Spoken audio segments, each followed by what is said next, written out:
Is it my Oh, display, Pal or Poppins.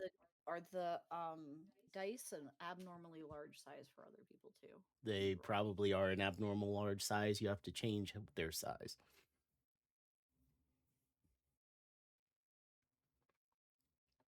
There's a rat on my screen. Get out of here, rat. No.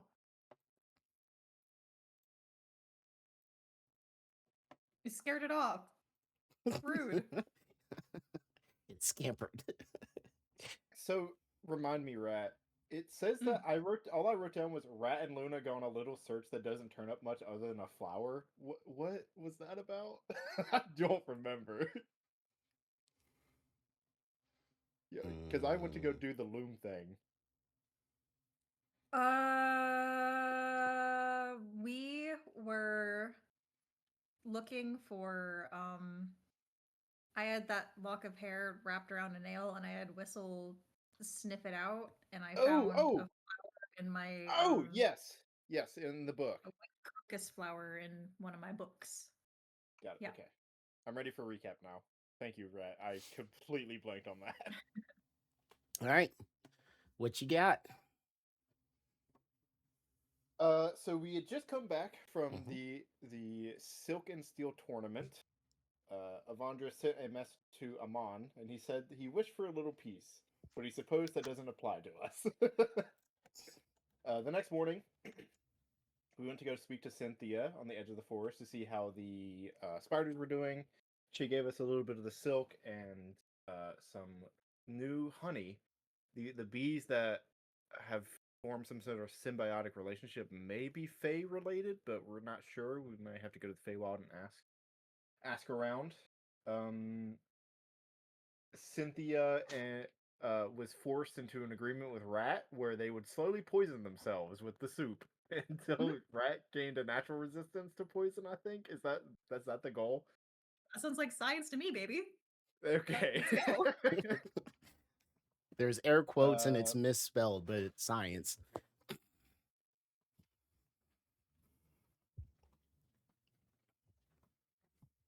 Cynthia took a sample of Rat's soup to do some tests. Also, Cynthia has a spool of silk. Blah blah blah blah blah. She gave us observation of the bees, spiders, and creatures of the. Oh, she gave us a little book of like all the natural flora and fauna of the area.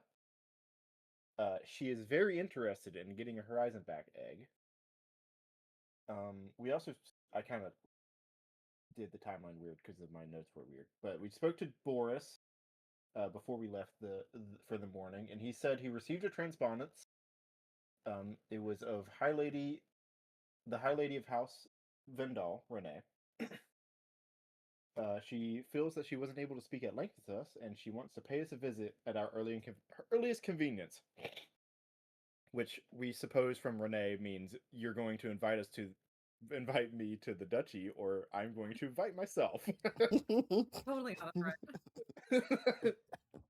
Because of many reasons. And definitely has nothing to do with Avandra confessing her love to her nephew or anything. No, it definitely has nothing to do with that. Yeah. Don't trip, dog.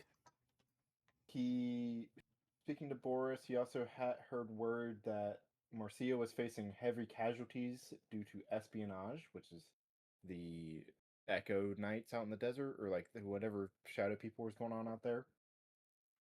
Victoria Palace, our new what is it? Grand Magistrate? What's her Senior title? magistrate. Senior Magistrate?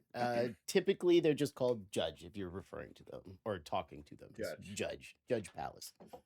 Yeah, as their time. Yeah, got it.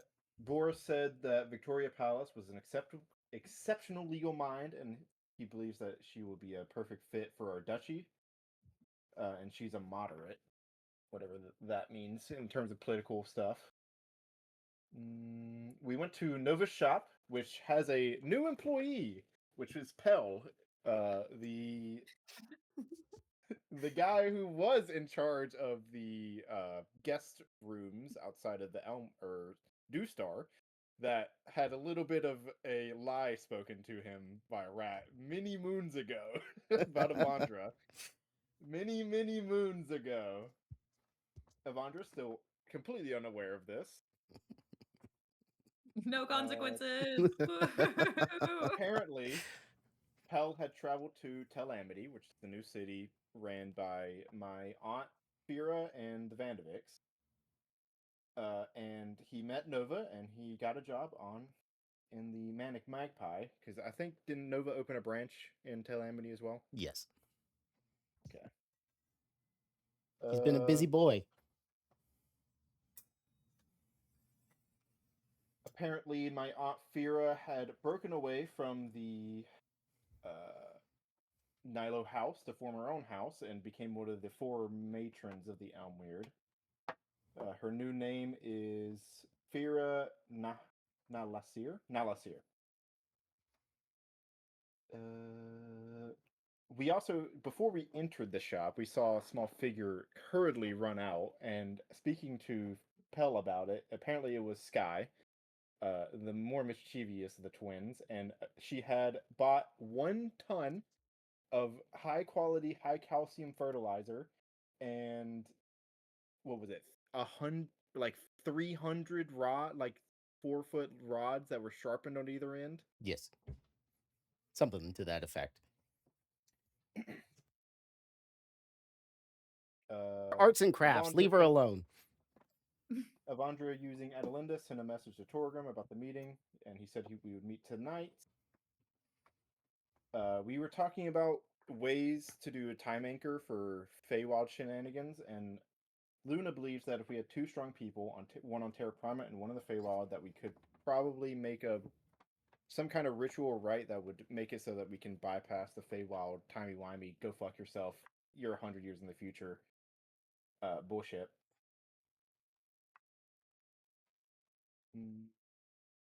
After that, we kind of split up. Avandra went to go and explore her newfound abilities, magically speaking. She went to Arena Harvey's shop, where she used almost all of her magic for the day, casting Lesser Fabricates and Greater Fabricates.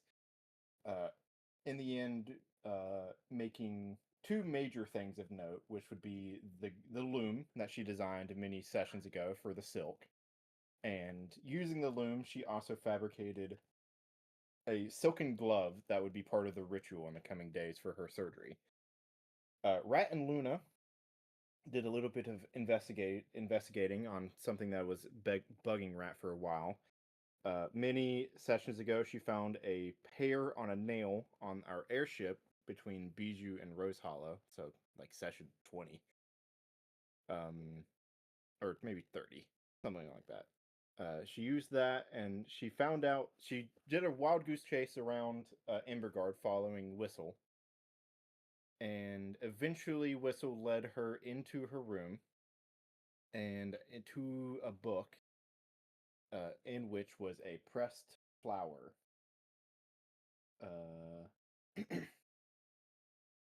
As Avandra was coming back up with a few servants carrying her loom behind her, there was a flash of light, and Doc Katha and 47 healers appeared in our front lawn, and I believe that's where we left off. I'm trying to think if there's anything else I missed. Doc spotted might you have and said- yelled, "Where's my chicken?" But that was about it. Yeah.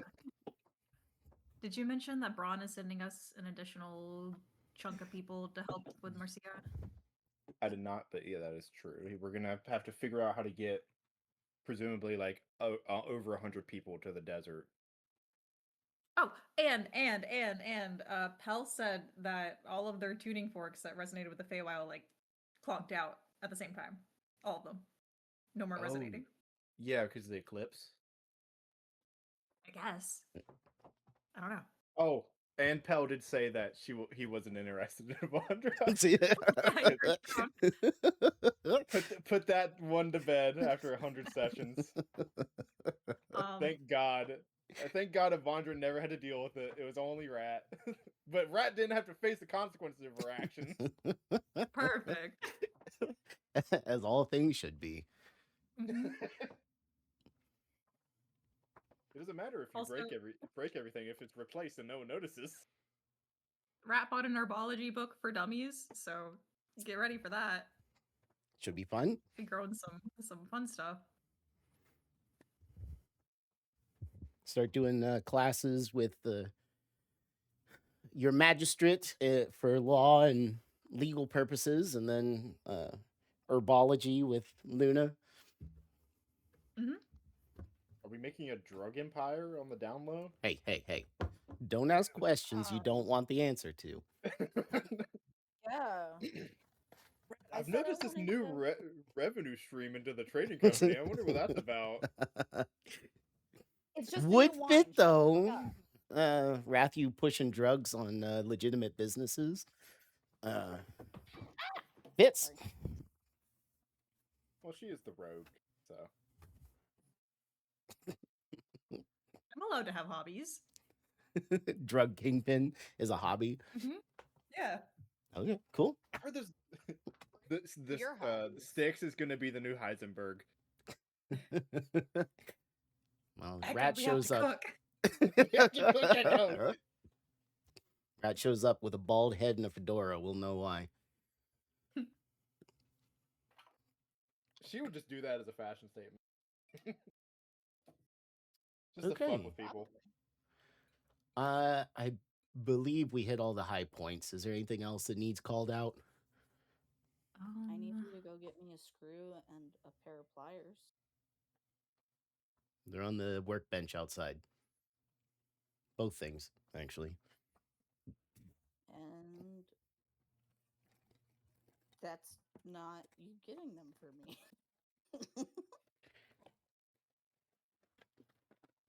Did we talk about our honey mead or honey health mead or special Well, juice from we the bees? have the honey, Okay. but we do Oh. need to make something with it. Is this Cynthia something that wants artwork of the horizon backs and notes on their mating and nesting habits. Or a turtle. Or both, honestly. Oh, we should get if Vamir comes with us, we can use his Like a snap presentation photo. Yeah, snap a photo. Which is like maybe we can talk to one of the privateers and see if they would allow us to do an examination for research purposes. I bet there's one that would let you take pictures of her turtle for a price. We already owe a debt of 2 books to that one girl. What was her name? Scary. I'm It's blanking. not scary. It's on the tip of my tongue. I'm the person spreading the diseases in the city.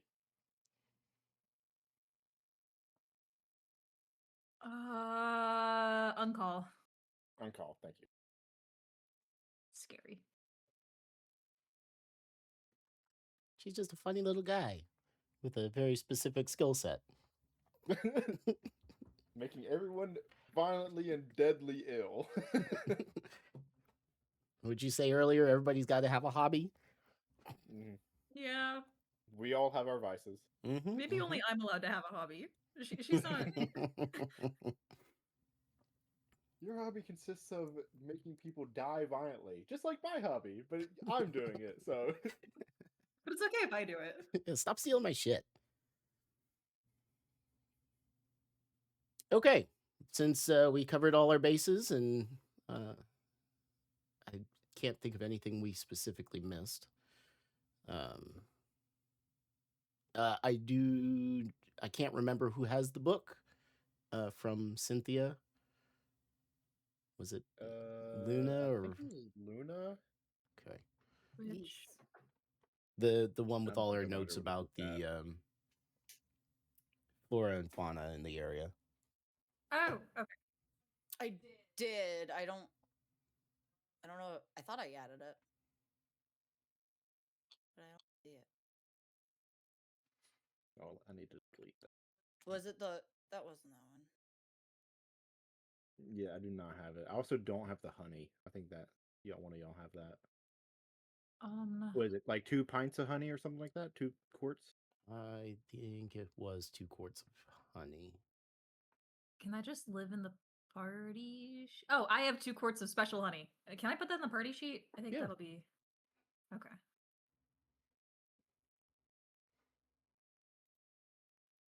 We can say that we left it in the Count Duchy. Court. There. Okay. That's in the party sheet. I'm not sure what her book would be called to even see if I have it. I don't remember it having a name.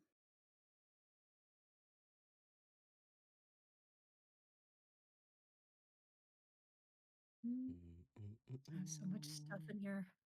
Oh, we have a set of sending stones. Okay. Someone needs to shake Rat out and get rid of some of this junk. Someone's gonna hit you If like we- Sonic, and all your shit's gonna go over everywhere. All our trinkets. Knock your coins flying. Lift me up with my ankles and just shake me like a rug. I remember find coming some in targets and to do us that. talking about me taking it, but I don't remember there being an actual book already made. There was not. So we'll just say Luna has it. Okay. All right. So as Avandra, you're ascending the front stairs to go into the manor house. Everybody else is headed back out. You're in the entranceway, and the door's open. You can see out. There's this big flash of light, and you see this group of people come out, and you automatically recognize Doc and Kotha. Everybody else is kind of decked out in breastplates and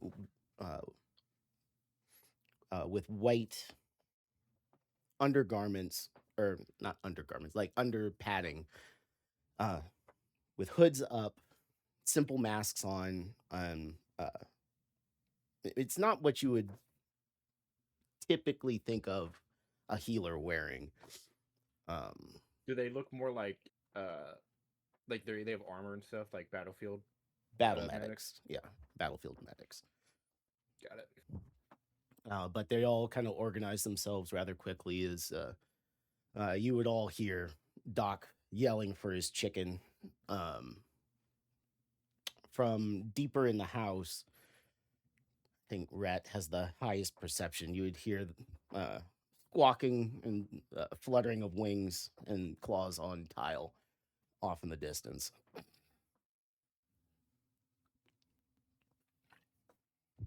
Where the fuck are we gonna put all these people? Vondra says, and she prestidigitates all the grime and ash off of her from the forge. Then we'll approach the group.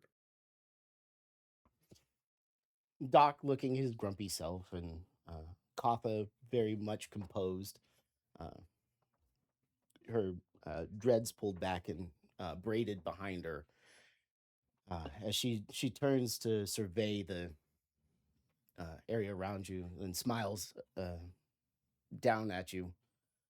You have a very lovely home here. Thank you.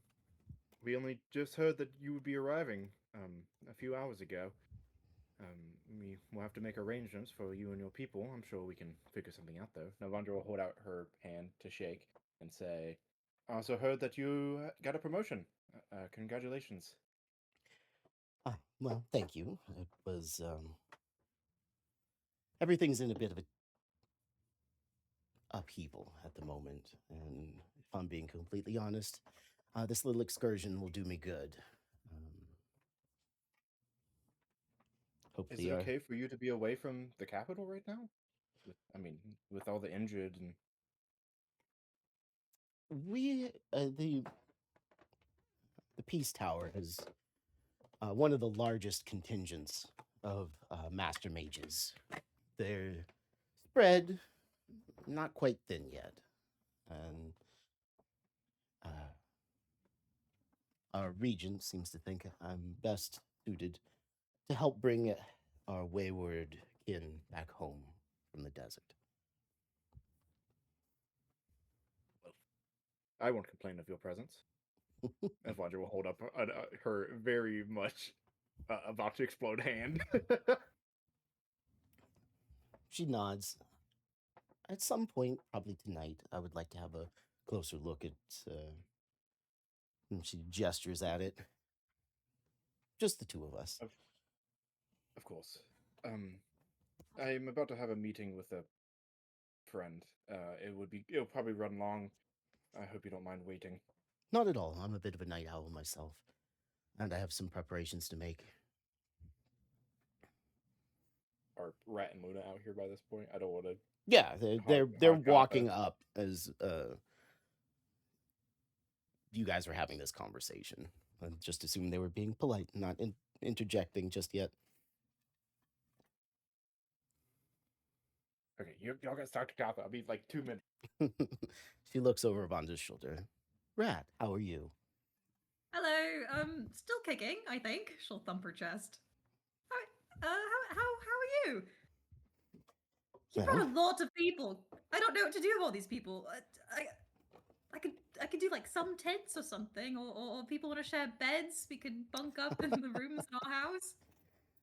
well, I appreciate it. I think we brought our own tents and such. We're very self-sufficient and take pride in that. That's good. Are you? So you're gonna be cutting open Avandra's arm, right? That's the plan. Are you worried at all about exploding and turning into mush? Maybe. Doc and I He's a have talked professional about it. rat. We have some safeguards in place, or that we're going to put in place. Cool. And if any of your like underlings do turn into mush from cutting open her arm, you're not gonna blame us, right? Wanda rolls her eyes. Not if you directly do it yourself. As I hear Okay. tell, you're fairly good at turning people to mush. Yes, better by the day, actually. Do But not I'll let do- her Nope. anywhere near the surgery tent. And Kotha, if you have to cut the arm off, can you like sneak it to me on the down low? Well, I think if we get to that point, if it's not going to turn us to mush, I'll see what Avandra has to do or wants to do with it. It'll probably Well, she be. said she'd give it to me. I did not say that. I Do not heard put you say words in my mouth. I said multiple times you cannot have it. Wow, there must be really loud insects tonight. I just hear this buzzing noise in my ear. She sounds like a mouthy half elf, doesn't she? She'll pat you on the shoulder. If you want an extra arm, I'm sure we'll be able to collect as many as you would like when we get out to the desert. I'll even Truly, find, if promise. I find Thank you any, so I much. will bring them to you. Rat holds out her pinky. She laces hers with yours. Beautiful. How'd you do that? I'm writing it in my notes. She owes me an arm now. I don't know what it is with you people and collecting my body parts. You already have 2 of my teeth, and Gehesh has an eyeball, wherever the fuck he is. If you replace all the parts of Avandra, is she still Avandra? the ship of Avandra. The mech of Avandra. I just want to keep you close. But dear friends, you know. Turn your arm That into is a back so- scratcher. That is so morbid.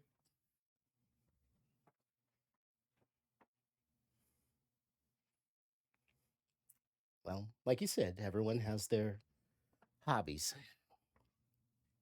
Now, if you'll excuse me, and Rathu, give me a dex. Avandra, give me a dex save. Me? Yeah. I'd say Rat too, but she's seeing it coming. Dex save or it doesn't? Save. Oh, it does actually. Save. Natural 20. At the last possible moment, you hear the fluttering of wings and duck, and Lorietta, Grand Duchess, flies over your head to land perfectly on Doc's shoulder, bump heads with him, then climb up on top of his head. He doesn't lose his gruff expression, but it softens a little bit.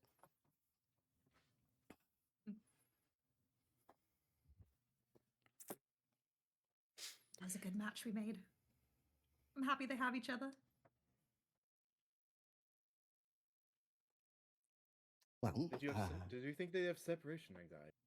Vaughn just will say through the nail. Rat just looks at the two of them and then looks back at you. I think it's obvious. well, I'm going to go Alright. get my people set up. If it's fine with you, I think we'll choose somewhere off to your north side. Just closer to the woods. We'll set up our tents there. Wait, which woods? Oh, The cool. spider woods. Oh yeah. Make Spider sure not woods? to do it over there. Don't ask too many questions, Scott. Don't go into the woods. Don't go over there. And Amandra points to the section with evil spider. Has it been cordoned off yet? Like big signs. That was say, about "Do an not hour or enter"? two ago, so Oh no. yeah, that's true. Okay, yeah. She'll look in the direction that you're pointing. Think for a moment, then say, "We'll take the east side. We'll get closer to the over there in the plains over there." Good. Yeah, and if you want tomorrow, if you're of the exercising type, the elves are always welcome to new companions on their run in the morning. Good. I hope they can keep up. She'll turn and walk away. As she does, you can see her braids or her You good?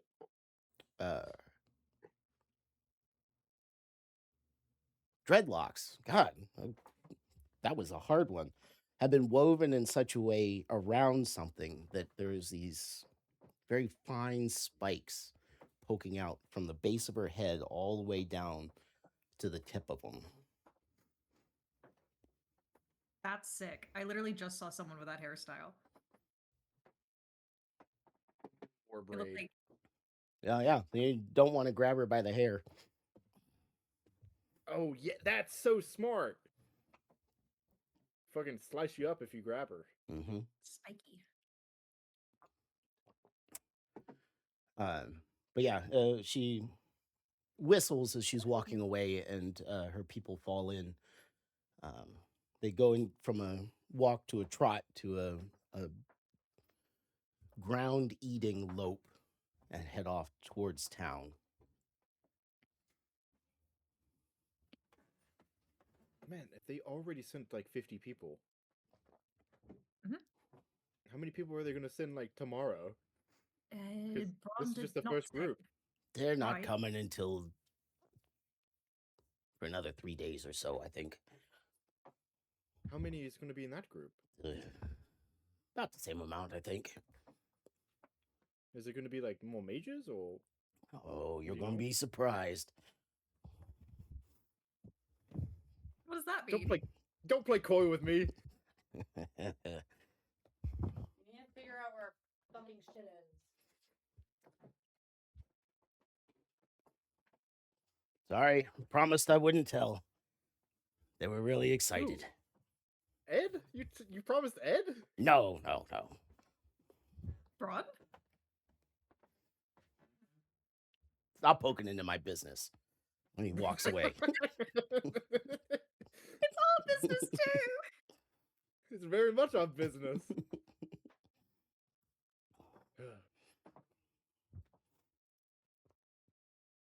All right. Well, I'm gonna go tell Gregory to prepare a meeting room and some tea and food. Maybe wine. Probably a lot of wine. You think Torgrim drinks wine?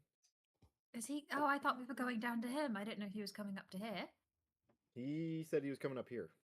If Ah, I remember okay. correctly. He might drink wine. Just get him a spread. He's a gnome, right? Or we're not- Yes. What do gnomes like? Ale? I mean, Not that many. they're you can't pigeonhole a whole race. He probably has a Okay, more what do dwarves refined like, then? paladin. He Right. he has a he'd probably drink pretty much anything you offered him. Good thing I And have 2 and barrels from of what I'm elven guessing wine. you're going to talk to him about, he probably will want more than what you got. So I'll have Gregory make a spread. Gregory and Rieslan. Those tiny little finger sandwiches. Ask him for that too. The tiny ones, the tiniest ones. Why you can ask him for that. But you're already doing it. Well, are we not walking together back to the manor with Doc? Yeah. He's a little bit ahead of you, Lazy. grumbling up at his head. You could occasionally hear the cooing of what was her full title? Grand Duchess something Oh, something. Maybe I'll request one roasted don't have it. chicken. All I have is Glorietta the chicken. Damn, I thought she had a title and everything.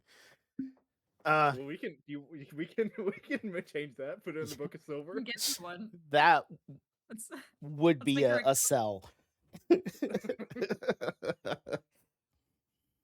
Judge Palis will shit a brick first week. you gave a chicken a noble title? No, you can't do that. No, bad. it's like that guy who made his horse a senator. Vetoed. Yeah, Nero, Little Empire. Boots. Yep. Same thing. How quickly can we make Palace shit a brick? But no, as you're walking into the entrance hall, your loom is being taken up. Do you want it in your workshop that you had put together, in your tower, because your tower kind of exits into it? So they'll take it up to your workshop. Yeah, Never mind, I talked my myself workshop. into it. But yeah, you're standing in the entrance hall, and Doc kind of goes off to his own room, the healer's quarters, and you're left alone, the three of you. As servants are bustling about. You don't see Gregory, but knowing him, he's probably not far away. So it's like a bell or something. Is that a thing that we have? Is that rude? I don't know. In most rooms, there is a bell pull to the servants' quarters. In the entrance room, not so much. If you wanted to be true nobles, you go to the sitting room and ring for the help, or you could grab one of the staff members running around. Gregory! No, Wonder will grab one of the servants and ask them to go fetch Gregory. She bobs a curtsy and scuttles off. And But that would be like us, is to yell his name really loud. it would. It doesn't take him long to kind of poof out of nowhere. Oh, fuck. What was it, Lurch?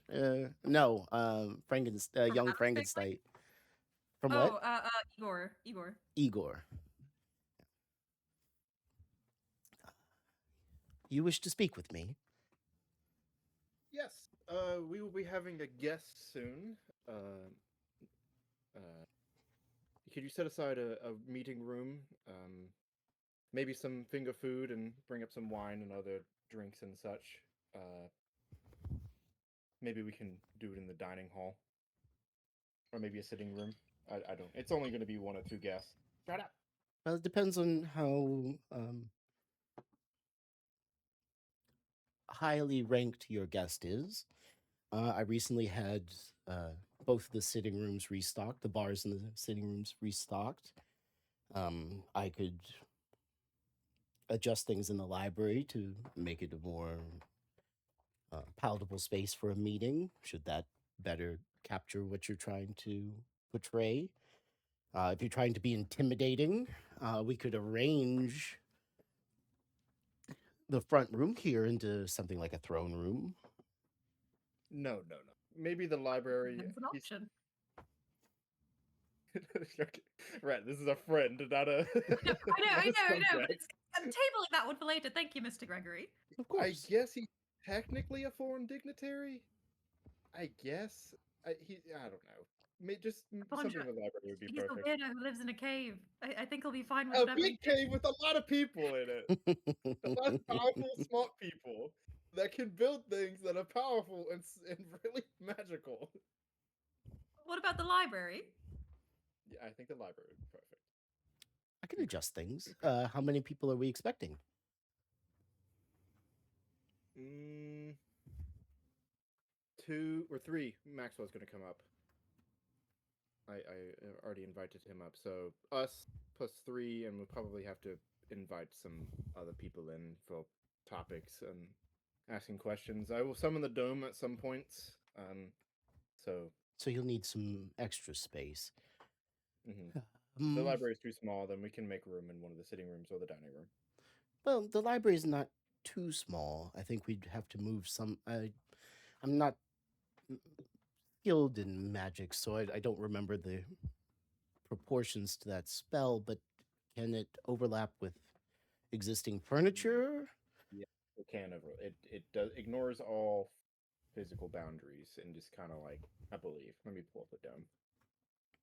Well, if that's the case, then we could make some very minor changes to make things comfortable for 6 individuals in the library, as long as that won't interfere with your spell.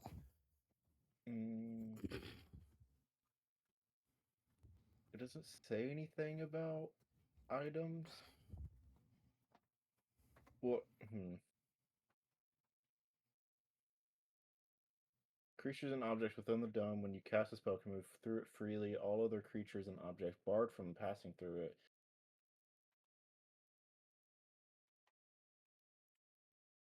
Yeah, that's a PDM. I don't think it affects. It doesn't say anything about things that are like half in it, or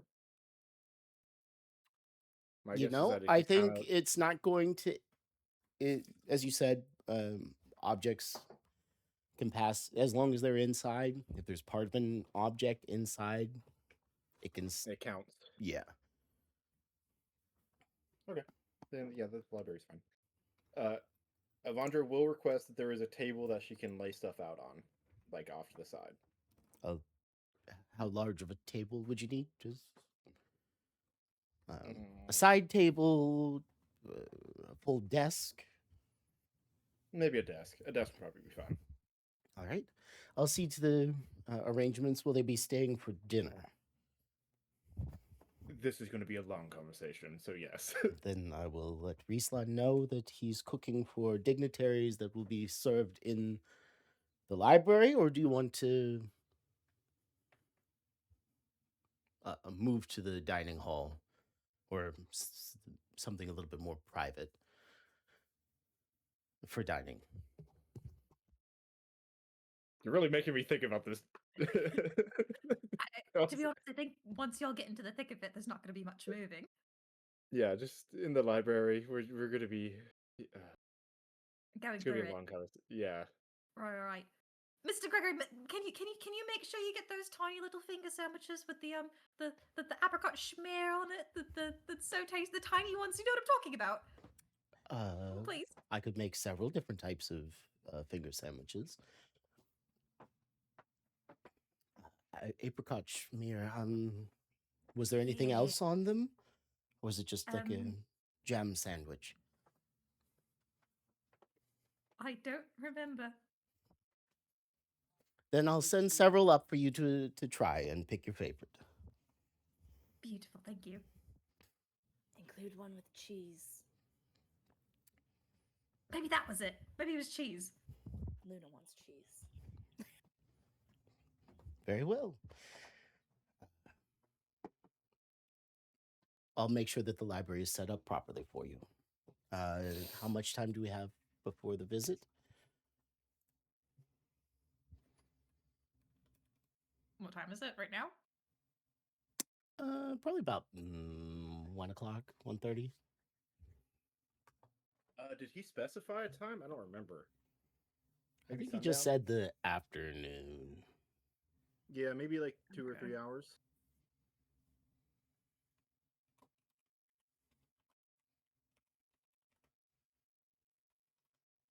I'm gonna step away for like 3 minutes. I'm making a plate of food. I'm sorry.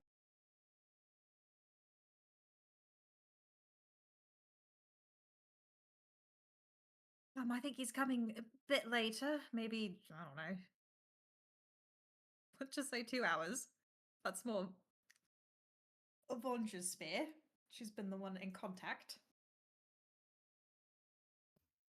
All right. Not a big deal. I'll make sure that things are put together. We should be ready within the hour. Anything else? Any other requests? No request from me. I just have you. I don't remember if I asked this last session, but have you seen that little cat around again? The wiry, gross looking one. Sneak. That's One that looks like he was dragged face Yeah. first through it. yes. Yes. Yes, I've seen him. Infrequently, but But still he's- around. He's been spotted in the kitchens several times. Unfortunately, he's destroyed a few things in the libraries. I couldn't say. I think some of the furniture has been scratched. Do you know if he has a little nest somewhere that he curls up in, or we haven't been able to find it? Well, when you were, when he first started his residence, your Grace has said to just leave him alone. We've done our best Yeah. to ignore him, and if he makes specific requests, to furnish them. So I'm sorry. Okay. No, to answer your question, no, I'm not sure. We tend to leave him be, and he's never in one place long. Gotcha. That is perfectly fine. I might just do a sweep at the library though before we start setting things up. Don't want the little guy to be napping in there or something when we're having our chat.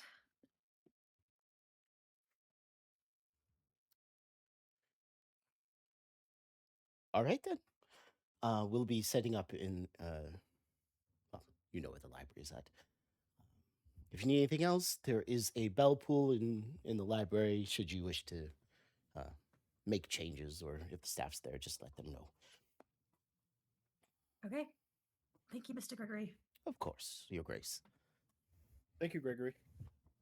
He bows deeply and then exits towards the kitchen. How's Gregory looking? Much better. Looking better? Much better. He looks like he's shifted from the harried state that you last saw him in to something closer to where you first met him. A little better in control.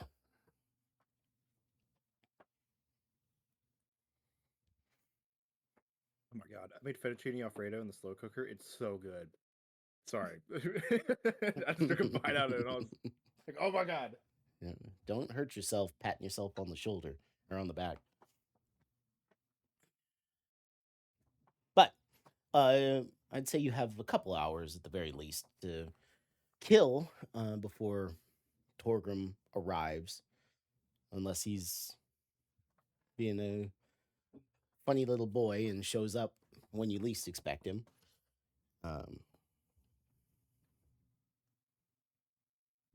I believe last session I did send Adelinda to go inform Maxwell to show up, Mhm. but if not, I would do that now. I I think I did. Andra, did you invite Palace? No, I invited Maxwell. Ah, shame. I mean, I think Valis lives here. Why, you want me to invite Valis too? No, I mean yes, but no, we don't have to. I invited Maxwell because he's something of the leader, I guess. Yeah, I always saw him in that light. He was the first seeker.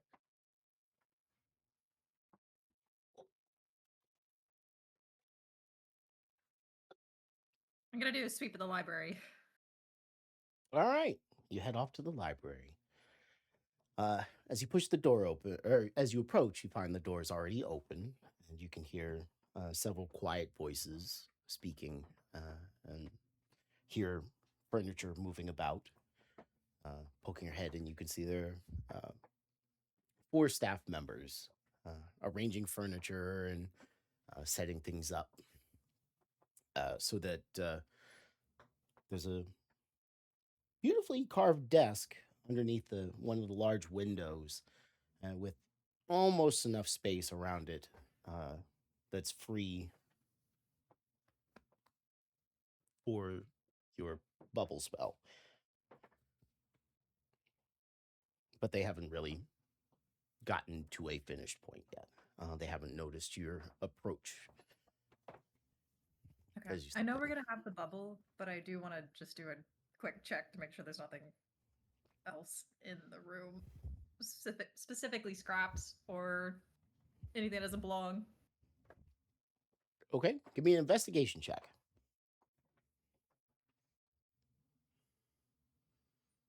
Skills there. Okay. Yikes! Nat 1. Yeah, the nat 20 the first roll of the game, and a nat 1 for the second. That's about on par for you guys. You start turned on making the your checks, and at first you get all the hidey holes and all the places that a cat could sneak into, but you find a book, and it's the spine of it is beautifully inlaid with gold. You pull it out, and the title captures your attention. Um, a Dance with Death. And the artwork on the front is this figure has a beautiful spear that they're fighting with. And you tell yourself you're just going to see what the book is about and read the first page, but 30 minutes later, you're curled up in a chair, engrossed in this beautifully written, disgusting romance novel that is the only reason Rat might not like the romance novel. I'll leave you with that part, but the way that the author narrates the fight scenes is really cool. Oh, she'd totally read a trashy romance novel. Bonus points if there is fight scenes. Yeah, Rat's gone for the next hour. Sorry, guys. Somewhere in there, one of the staff members drops off a freshly squeezed glass of juice and a couple of cookies, and you just snuggle in for the next hour to read your trashy romance novel. But you got part of the room checked. Not that you remember that you were supposed to be doing that at the moment, but you found a good book. Oh, it's so good. Have we always had this one? It was one of the ones that Titania sent as part of your gift when you first got this place. Ugh, such good taste. She also has a weakness for trashy romance novels. That's what we love. It's the succubus in her. Yeah, right. Okay, Rat's engaged for a while. Luna, Avandra, prep work, taking a nap. Avandra would just be going over notes and then maybe sitting in her workshop for a little bit, tinkering on the new loom, adjusting some things that didn't quite fit in her, that like worked in her mind, but now in print application may not be as she wanted. But just kind of idling, I guess. Yeah, along one wall, you've got a long workbench, but above it is like a cork board, and on it are you've started to like pin Madness. some of your some of your drawings and things, but you take some away and you just spread across the whole wall with what you're, because the loom wasn't perfect. You couldn't quite get what you wanted out of it. It was close, but you lay out your designs, these ones that you've been working on for weeks now, and just match them up so you've got it all in front of you and you start looking at it. I definitely think that Avandra is one of those people that like she looks really organized, or like on the outside, like people looking at her like out and about, she looks very prim and proper. But if you go into her workshop, it's just, I know where everything is, so don't touch anything. Fair enough. Luna definitely goes in there and moves stuff around every once in a while. Oh, it drives me fucking crazy. That's how you get Avandra to blow up the manor. It's just one or two. It's very things, clean. Like 10mm socket. Oh, don't steal my fucking 10mm. That's those are fighting words. Yeah, that's fucked up. Listen, nothing has made me more amused than the time that I found a 10mm socket just on the ground, and I'm like, someone's missing this now. Yeah, it's clean, but like paperwork is like all across the desk and Yeah, oh, this is your thinking wall, and the desk itself is a scattering of crumpled pieces of parchment and broken quills and pieces of charcoal, and the cork wall is just a mess. As you do your, I mean, it makes sense to you how you're laying these things out. Some of them overlap, but some are this part, but it's blown up, so you got to put it over there, and you lay it all out, and it makes sense to you as you're sitting there looking at it. With your loom behind you, and every so often you'll think, okay, all right, this is all right, and then you turn around, you make a change. So give me an investigation check as you're comparing your notes to the product that you created. 28. It takes you, roll today. I don't know about you, Rat. but you don't have a cool book, so fuck you. My boring loom. It takes you a good 30 minutes, and you have to get in this headspace, and that is not something that's immediate. You got to kind of build yourself into it. You got to kind of work your way through step by step how you thought up this plan. But once you get in a groove and you start, okay, yeah, I remember this. This is how this goes, and this connects to that. You find the failure point, and it ends up being this crux of a couple of gears that that should be powerful enough to drive 3 separate parts of the loom, but it's not getting enough torque. You can't get enough power to it to do what it should be doing. And I would say with a 28, given another 30 minutes, you could make the adjustments that you need to bring it up to par with your drawings.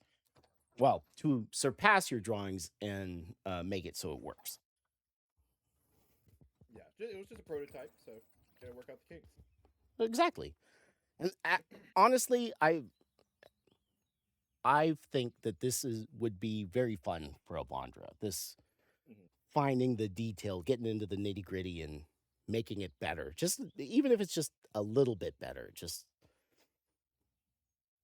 I don't know. You correct me if I'm wrong, but that's how I picture Avandra. Absolutely.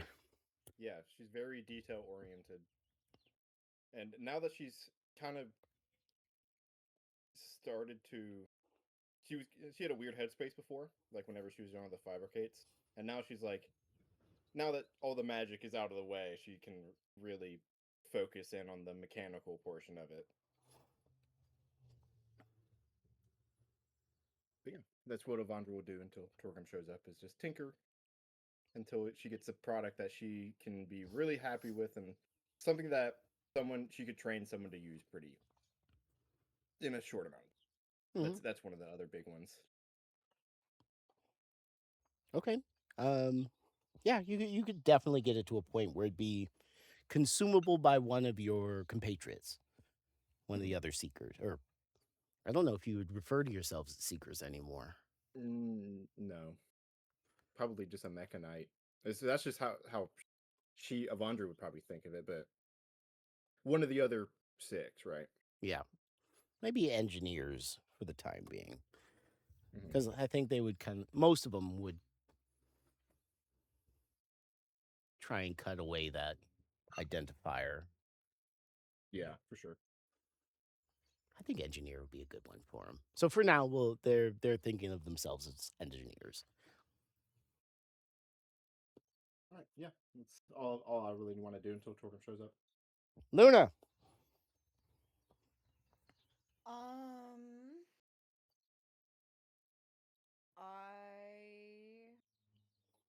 Depending on how much time I have, would want to look through Cynthia's journal. Druid craft some more poison plant, ideally. So I have a What more kind of basic- poison plant? The Darshi poison plant. Oh, the from the- yeah, I got you. So I have more clippings, and then if there was time, I would meditate and focus on the node seed.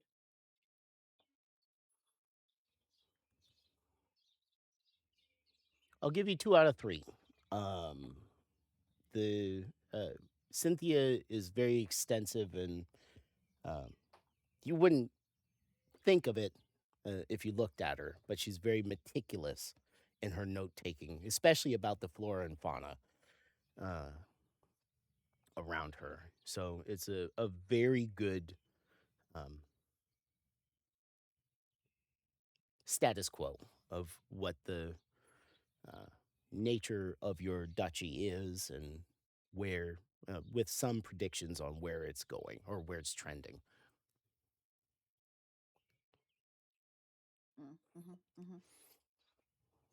I would probably focus on the first 2, then leaving the node for nighttime.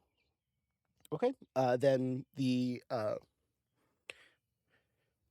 sprucing up the clippings you have is pretty standard for you. You breathe a little bit of life back into the clippings you have, and then are able to kind of instill a little bit of growth there, so it buds and flourishes a little bit and grows. And you're able to clip those, so grow your stash a little bit, and then you settle in your personal space to dig into Cynthia's notes. So give me a nature check as you're parsing through what she gave you. 25. That's pretty good. Jeez. So she arrived after the spiders and the bees did. So the first part of her analysis would kind of try and guess at what the status quo was before they arrived. And it would be fairly bland. She took some soil samples and checked the fauna and flora and hunted down a deer, that sort of thing. And but the real meat and potatoes, as you get a couple of a little ways into it, is that the presence of these exceptionally magical creatures in this space is having a unpredicted effect on the natural wildlife here. It's encouraging growth.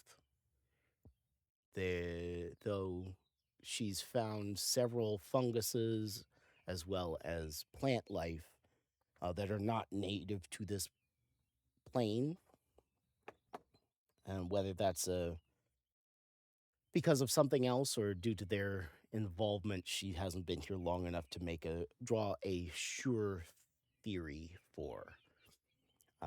But definitely things are trending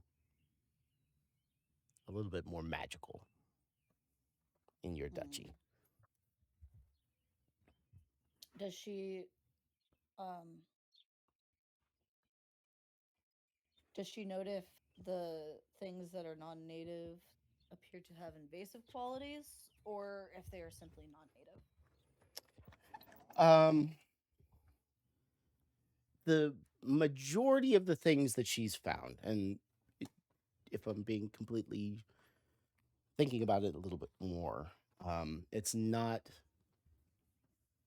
100% coverage or 100% change. It's the occasional. I found this weird mushroom that I've only read about in some of the Feywild notes or books that I've found. It's unusual, but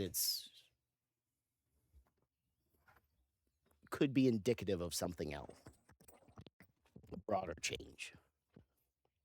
There's no real strong through line yet. If anyone is near me, they definitely hear me muttering. you're ensconced in your tower, surrounded by plants and books, in a nest. Um, So no madness I for will you. elaborate that during her time in there, Luna would likely have the node seed out, like on a shelf with the plants. Okay.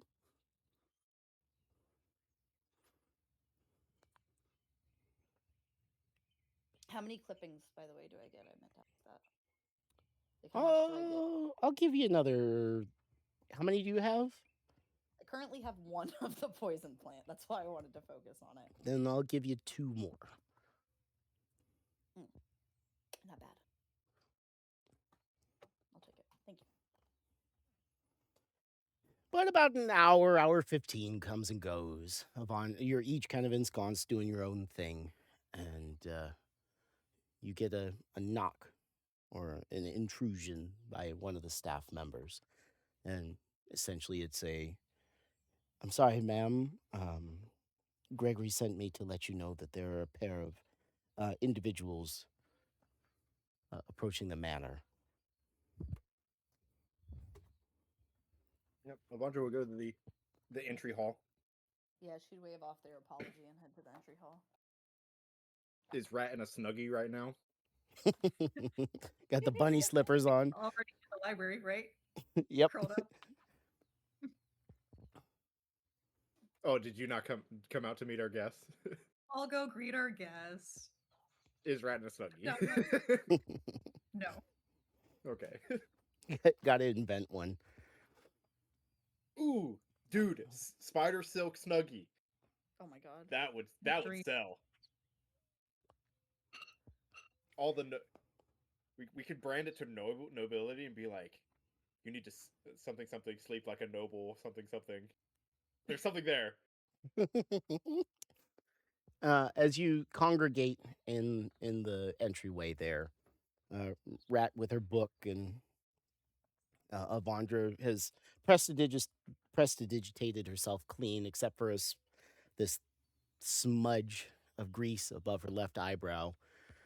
You'd notice. She probably wouldn't have noticed, but you got everything else. Gregory is taking the cloak from what looks like a young woman as Torgrim looks about the place. Ah, there you are! I was wondering when you would come and visit me. Well, or ask me to come and visit you. I've never been down here before. This is very nice.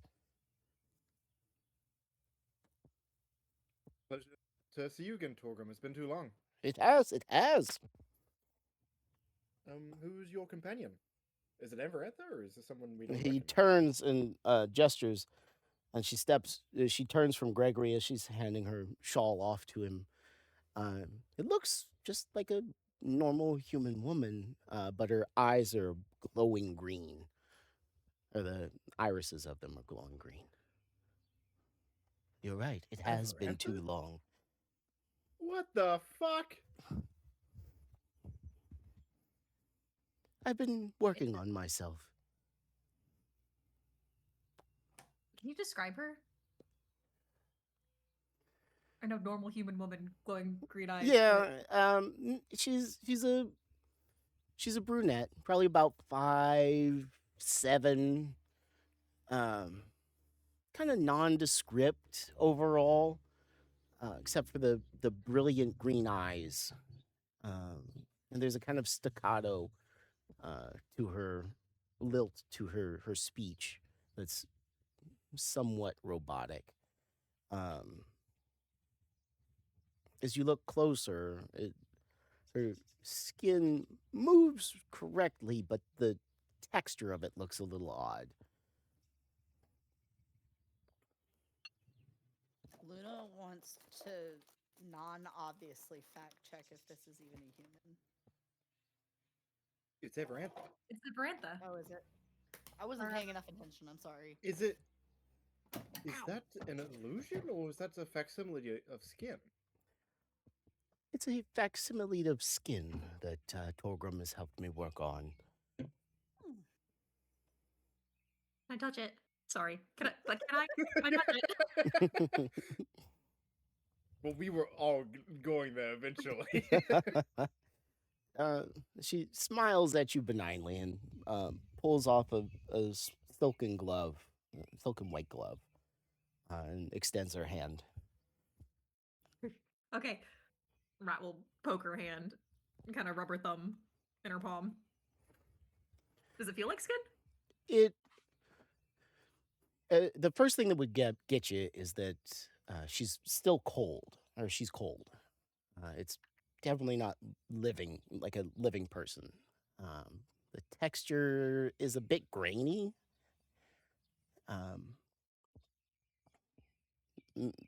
Especially the back of her hand. She doesn't have the lines on her palm as you look at it, like where you flex your hands and stuff. Those aren't showing. So maybe that's where the disconnect's coming from. So no crow's feet, no laugh lines or anything like that. Kind of porcelain. Throwing you off. That's wild. What is it made from? Well, I did a little bit of traveling around, and I did speak with briefly with your spiders. They're They silk. didn't try to eat you? Well, of course they did. First time.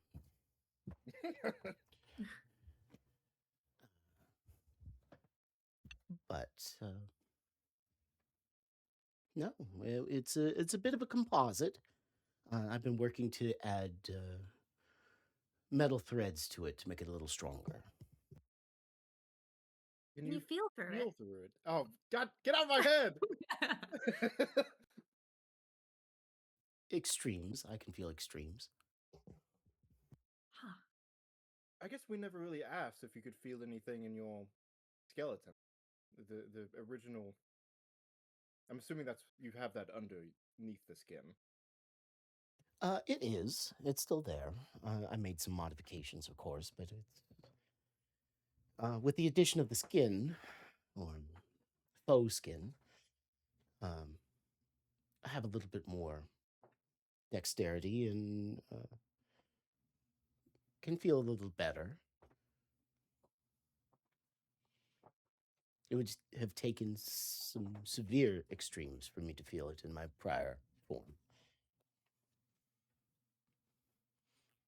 Now, getting a good look at her, if I didn't know that she was a robot, could she pass for a person, like in a busy road, or like if someone didn't look too hard? Yeah, probably. There's some details that are too clean, too intentional. But if The little uncanny valley is what I'm picking up on. Kind of. It's I don't know. The longer you look at her, the more you realize, or you can see, this is an artificial creation. But if you were just walking past, kind of in your own thoughts on a busy road, you probably wouldn't look twice at her. I've been reading too much Dungeon Crawler Carl. All I can think of is Smith. She was a sex doll head. I know. And very obvious about it. Okay. Wow. Well, you're looking great. Well, thank you. I still have some work to do, but What is the eventual goal? Just to look as human as you can? she shrugs. This is just my current endeavor. I could be distracted soon and find something else to delve into. But right now, I just find myself most curious on how human I can make myself look.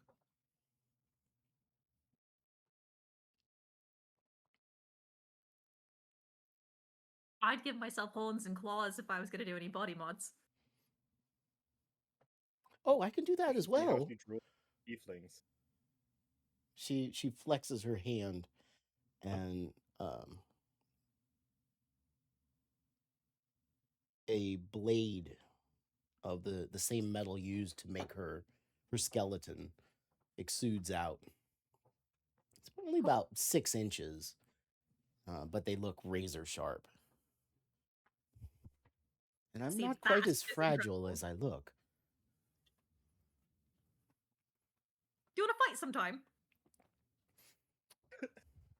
Why is that your go-to whenever you meet a new person? That's how I bond with people. You still owe Marcia that fight. Mm-hmm. Well, He's on the list. I'd be willing to give it a shot. I'm not geared out for battle at the moment, but maybe next time. Get up and then jump me one day, and we'll have a little scuffle and see what happens. Oh, you wanted to be a surprise? Yes. Oh, very well then. That totally isn't going to come at a horrible time. I will be. So I have the alert feat and a 23 perception. I will be pleasantly surprised if she successfully jumps me. Challenge to you, God. I'm pointing a finger up to the heavens. All right. Let's see what you got. What about you, Torgrim? How have your exploits been? A little less productive than Everanthus have been. But I've been pulled in several different directions. These have been chaotic. I'm sure you're well aware of the celestial changes that happened a few weeks ago. Yes, that was actually one of the matters of import I would speak to you of. Was Deep Delve attacked in any way? No, not directly. Though we did register. I told you in one of our earlier meetings that we had several tinkers that maintained surveillance on our node there. And for quite some time, it's never deviated in its patterns and how it's grown over the event. We saw a substantial chemical change to it. Chemical? Not, Like, when you say change, do you mean... Did it look... I don't know how to word this. Natural versus something like rotting and mutating, you know what I mean? Like change that Is would it- happen and change that would be like sick. Well, I don't know if I would call it sick, but it tried to turn itself into a gas. Hey. What? That's new. It tried to evaporate away. It did. It's quite incredible. How did you manage to stabilize it? I'm assuming you did manage to stabilize it. We were able to stabilize most of it. Cost a few lives, but we were able to keep it in place. Honestly, your also evaporated. Your invitation was I meant to reach out to you and get your input, as well as that of your compatriots. Will any of them be joining us tonight? I invited Maxwell. Is there anyone else that you would request join us? No, not specifically, but whoever is most robust in their knowledge. Theory crafting and all that, you know. I think Maxwell will be our guy. Maybe one of the twins. Or, well, I don't know how much they would know, but we have new guests in our manor that we could broach the subject upon later. Evandro will lean in close and say, let's just say they're 7 tricksters. I'm He'll sure lean you've in seen how the closely to tower you. walking up. I did see the tower, but I don't know what you're referencing right now. The tricksters. Evandra will point up to the sky. What are they tricksing? The gods, Torgar, Oh. the gods. Those. Maybe we A should good go house. to Deep Delve for our meeting. We've already got it all set up. Welcome in, and Evandra will place her hand on his back. Usher him As you're kind of forcing him to walk. Wait now, you have what? Where? What? As you Let's march him to the discuss, let's to the discuss. library. Gregory, please let Maxwell in whenever he arrives. And he bows towards you as you quick march your guest out of the room. And you end up sitting down with a glass of wine as quickly as possible. Entering into the library, you find that one of the walls has been sectioned off as best it could, with a desk under the window, 6 chairs positioned around, giving a comfortable space, as well as a coffee table in between them.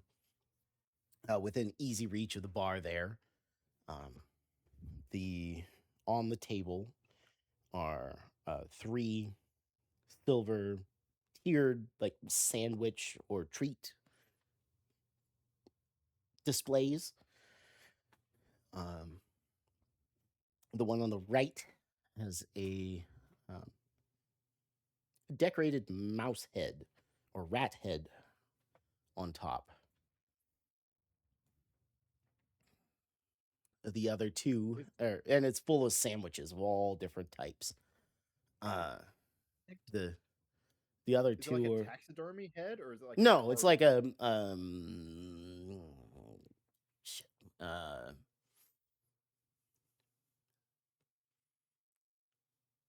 It's an edible arrangement. It's not something that's aggressively you're like, going to that's sleep with the morbid. rats type of deal. It's Who did that? I don't remember a rat asking for a taxidermy rat head to be put on top of our You don't food. know what I want. I can't think of what it's called, but because Fabergé keeps poking into my brain, but like they do it with cookies and cakes and stuff, and they roll and shape it to make designs and stuff. Yeah. But it's done in an artfully tasteful way. To say this is Rat's Tower of Sandwiches. We need to pay Gregory more. The other 2 towers are full of some like biscuits and some sandwiches and sweets and all sort of different things for you to try, as well as a nice tea service is there as well.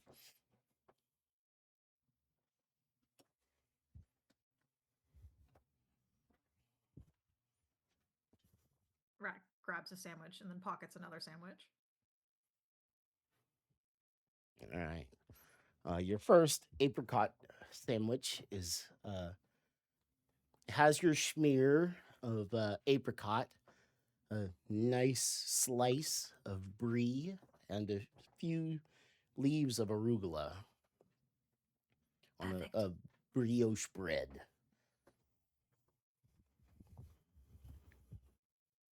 Do you guys want some of this? Amarantha, can you taste things? I can. Do you like schmear? Do you like apricot schmear? Here, take this. She'll take one and sample it. I will say that apricot is not my favorite, but it is not bad. I do like the softness of the cheese. Have you wait. Have you always been able to taste things, or is tasting things a new thing like the skin? It's something that I've been working on. Nice. What does the inside of her mouth look like? That is not something you should ask a lady. Yes, as any lady would, she's very demurely eating her sandwich. Because I just imagined that it was just like she just opened her mouth and sound came out, and like she didn't, because she was just a skeleton kind of thing.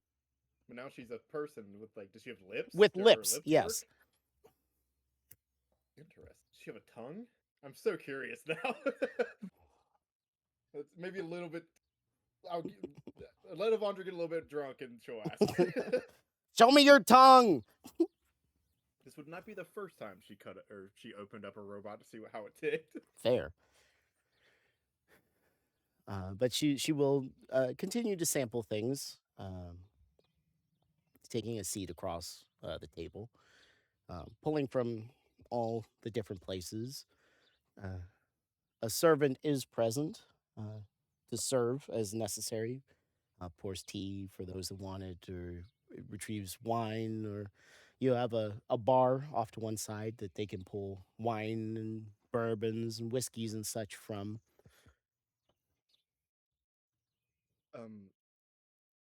So as I said before, we have a few guests. I don't know if you've met Sky and Jimmy, but we have had them around for a while. They're two halfling twins running around. But now we have a few new guests, being, well, whenever the eclipse happened, things got weird with the gods. I made a deal with Norbu, the gambler, and Yes, I know his he- stories. I didn't exactly know the consequences of that deal, at least for what he was requesting of me. He said it was a friendly favor, and that friendly favor turned out to be him turning into a preteen, and all of his trickster gods turning into preteens, and plopping a tower next to our on our manor house and living with us for a while. But babysitting his family now. Yeah, but they're like babies or like They're teenager great. kindas. They're They're really great. nice. All but they're 7 just of them? chaos. Yeah, Yes? yeah. Now, is it there? I've always surmised that there's a seed or a core involved with each of the See? deities. That is something that we'll speak about later, but I'm not sure because we've seen Norbu's core before. Really? And What I did it don't look know. like? Did you take notes? Of course you took Yeah, notes. You're a true scientist. yeah, because it was the thing he gave us in. I chucked While that we- thing to the ocean. You I threw did. it in the ocean. He Oh, wanted me to. he sits down. It was the whole thing. He'd like made a big joke about it, but it was Avandra will describe this. It was like the rainbow magic thing that he gave us. Ball. Orb. He'll pull a leather-bound small journal out of his pocket and take notes as you're talking to him, ignoring the food and drink. He'll ask pointed questions, but we'll let you talk. Of course. Yeah, Avandra will describe it, and I'm just gonna kind of kill time until Maxwell gets here, our final guest gets here, and then Avandra will get into the nitty gritty of everything. It'd probably take about 45 minutes or so, and the door will open, and Maxwell will come in with Kotha, and she'll be saying, "Well, thank you for telling me about your anatomy. It will help moving forward."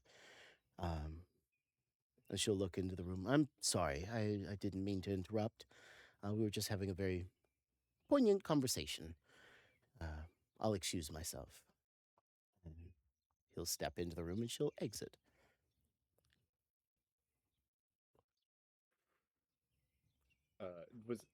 I know you mentioned this to me as in out of character, Mhm. but was there any kind of acknowledgement between Kotha and Torgrim in that little interaction, or did she just not even?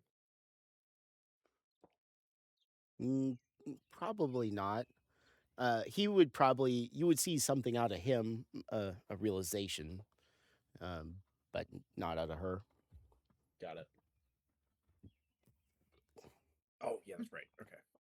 Do you still have that art of Maxwell? I If do. you don't, it's okay.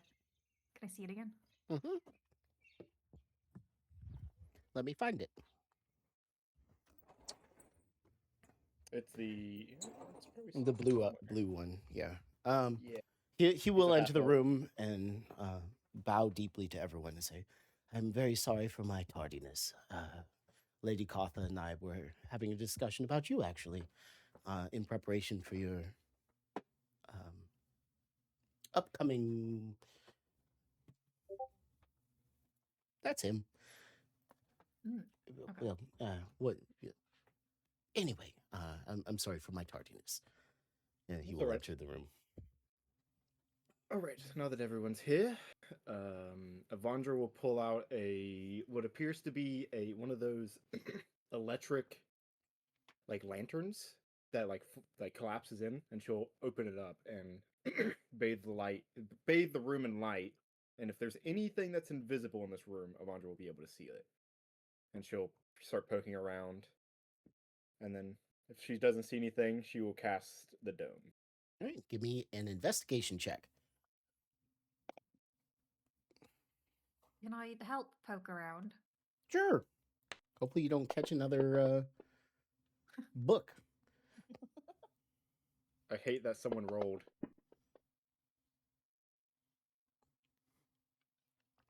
All right.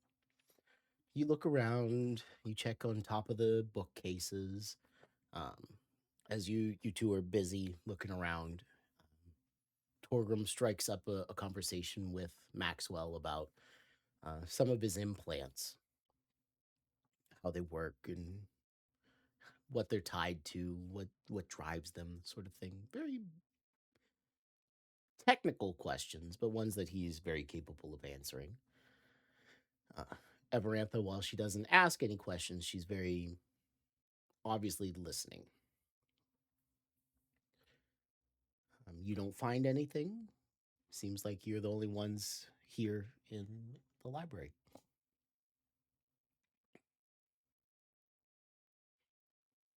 Rat, this is going to sound weird, but can I hold one of your halberds for a second? Why? I'm not going to use it to stab anyone, if that's I what love you're how it's asking. not even a skeptical sure. It's just a flat out why. What are you doing first? Through the nail, Avandra will say, I have a hunch about thing. The, there may be ways to circumvent magic, but not circumvent poking.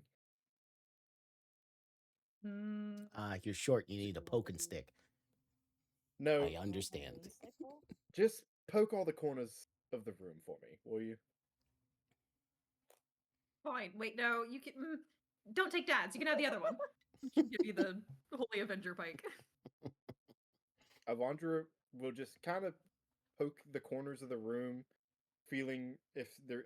Not like she's not poking at the actual corners. She's just feeling the corners to see if there's anything in the corners that she can't see for some reason. But if she doesn't see anything or doesn't feel anything after that, she will cast the dome. Okay.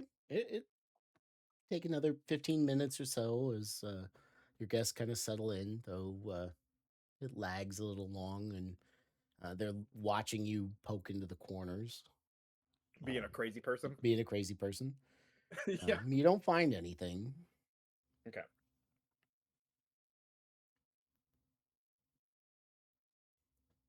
Can I have that I back? will. Oh yeah, I'll give it back. And I'll cast the dome so that the servant is in the dome, and then when it's up, I will ask that they wait outside. Okay. So that they can pass through it if we like ring for them. You wouldn't be able to well, maybe you could make it so it's opaque or Avandra non-opaque, but you could beckon to them as necessary. So, or Well, you can shift it so you can beckon to them if you need it. I believe they can still hear through it as well. But it doesn't block sound. It just blocks magical scrying stuff. So if there was an eavesdropper in the other room, they would still be able to hear it. All right. Okay. You cast your dome, and I consider the implications of that understanding. It'll encompass the chairs, the desk, coffee table, and snacks, and part of the bar and part of one of the bookshelves. Right. Then Avandra will walk over to the desk and place down quite a few things. The small orb that Orcris gave us to teleport back to his tower. A tome of iron golem construction. Maybe not on the desk, but or not the whole set, but Avandra got a unfinished set of clockwork armor, maybe just the breastplate and a few other of parts of it. Mhm. Place that on the desk. She will place the control orb that we got out of the other dimension Mhm. that was controlling the portals. And I believe that's it for now. I don't think there's anything else that she would place down. Or she would place down her node seed too. She trusts everyone in this room. Okay. Especially Torgrim definitely knows about that. And a lot of different drawings and notes that she's taken over the course of that pertain to the things that we are going to be talking about. She'll just kind of have them out to reference later. Okay. You adjust so your notes and stuff are in front of you on the coffee table, and all your things are displayed out as space necessitates on the desk.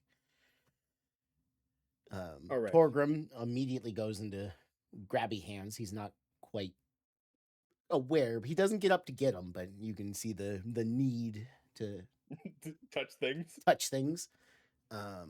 Maxwell is a little bit more refined, but the interest is there. All right. Thank you all for coming. We have much to discuss. Many things are in the works, but I think most pressing, Torgrim, you said earlier about the seed that, or excuse me, about your node. It tried to evaporate away. Can you It talk did. more about that? Well, it was the oddest thing. Things were going well. We were aware that likely there would be a shift in the natural order, at least for a short time during the eclipse. So we took some precautions. Master Peacock, Master Tinker Peacock, was in charge of the dispensation of the defenses. Or it wasn't really defenses, they were testing and monitoring devices. He unfortunately perished. He was a very skilled arcanist, but was able to defer some of the whatever was incoming, affecting the node. We lost about a third of it during the eclipse. Did it look like it was being sucked up somehow, or was it just dissipating into the atmosphere? Well, that's the oddest thing. It seemed to be trying to turn back into magical particles, because magic, depending on the type of magic, it's a natural thing. I'm sure Miss Luna could attest to. It's something that can be divinely imparted. It's something that through hard study can be manipulated and impacted, which is what I'm sure Avandra, you and I can very much appreciate it as part of the natural order of things. It tried to turn back into nothing, Return to the weave. It tried to return back to everything around it.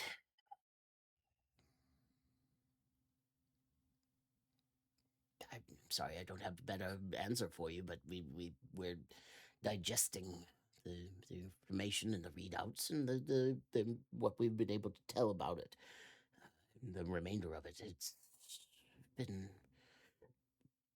it's been chemically changed. It tried to, and maybe had we not involved ourselves, it would have returned back to the same thing that it was. But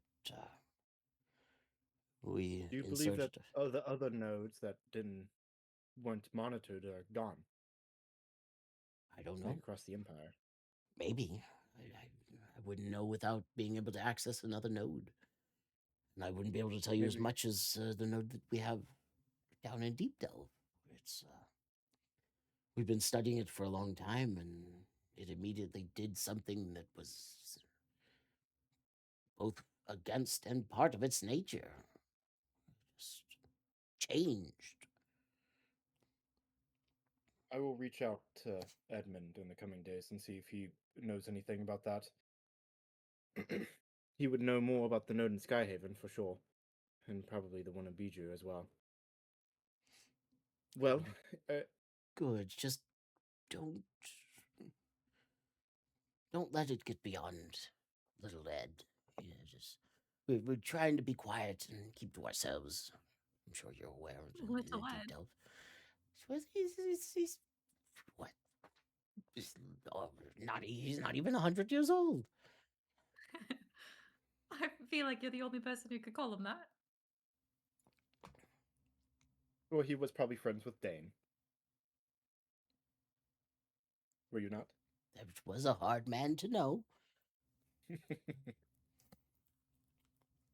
Well, so nodes are like physical outcroppings of magic, right? And we've been told that if one's destroyed, it might burst up again eventually. Is this? What if this is how they move? What if they're trying to relocate the positions of the nodes along the Earth? Ley lines? It Maybe the could. ley lines move. They could be trying to relocate themselves, but Deep Delve has been where it's at for better part of 500 years. And it's never tried to do something like this before. We've got a few master tinkers that have gone about and looked at other nodes. And as far as we're aware, this is a unique occurrence. It's strange, and the remainder that is still here is odd. It's more vibrant, more alive. Almost like more of itself was condensed down into itself, even though we lost some of its mass. Huh.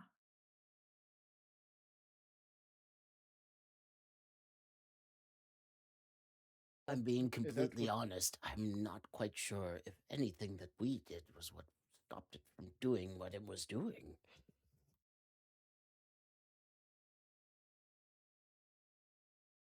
Well, if there's any updates, we would love to hear any information. We are not exactly sure. We maybe will just speak to Edmund about figuring out what happened to the other nodes, and that could definitely give us a data set. But speaking of the eclipse, I'm sure you've heard, but if you haven't, there was attacks across the Empire, and of an extra-dimensional nature. And Avandra will stand up and walk over to the control orb and bring it back to the table. In Bijou, there was supposed to be 5 extra-dimensional rifts opening up, but we managed to stop 3 of them. Still 2 opened, and monsters poured out of them. Nasty, disgusting things. Mind flares, rot dragons with engines inside of them, all kinds of crazy things. We managed to go to the other side of these rifts and found this. And Avandra will place it on the table. Some shamans or mages were using it to open up rifts from their dimension. Do you know of where they were possibly coming from? What this really is? It was like a big blighted, empty land, like stretches of miles, just full of these guys.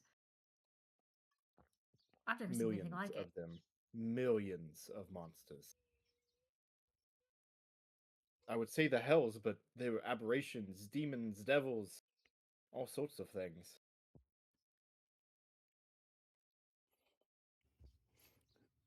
Torgrim would vomit on himself if anyone else grabbed this orb before him. So he's going for it. Okay, I'll let him touch it. He will pick it up and kind of fall in on himself, and you would hear him start to incant an identify spell. I'd be familiar enough with it that This orb is about the size of a soccer ball, right? it's a little bit smaller, but yeah, close. So it looks really big in his hands as he's holding it up, and you can see the magic kind of flowing off of him a little bit as he attempts to identify it. Maxwell will look at it. But the question will come from Everantha. Were the individuals that were part of the attack on the other side of this gate or portal or what it were they the same on both sides, I guess is my question. I believe so. Maybe not the mages, but Well, I will say there were people helping them on Terra Prima. I think maybe the Black Sun. They planted bombs across the city, but the monsters themselves, once they crossed over, they were the same on both sides. Hmm. Yeah, because Why, do we you know saw something? one. I'm not sure. Something about this is familiar, but I'm sorry, you were saying Rat? No, no, I was just prying into why this might be familiar. You don't remember, or what? It was so long ago that, well, she was forced to forget it. Honestly, I'm not sure. It's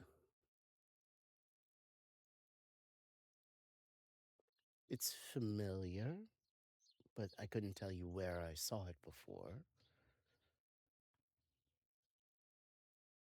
I knew it. I knew it. I called this shit. Okay. What was the earliest thing you do remember, Everantha? The prison? It was quite a good time ago. It would have been, by your reckoning, close to 3,997 years, 6 months, and 42 days. It would be my first day at the prison. So you don't remember before the prison, only your memories start at your at your job? She nods. Sorry, 3,000. What was the exact number of years? 3,000 what? 974 years, 4 months,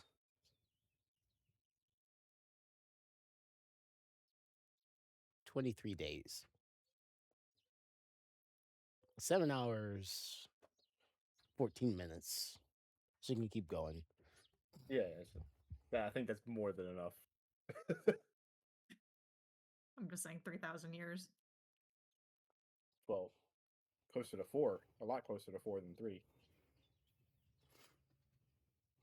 Does the name Orphrix mean anything to you, Everantha?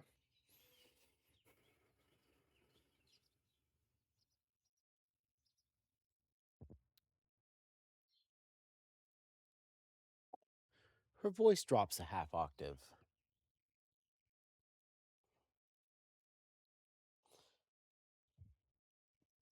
Lesser Node 1. Or no? Wait, does it look like she was like taken over, or is she something else is going No. on? Kind of like when you've seen people interdicted. Okay.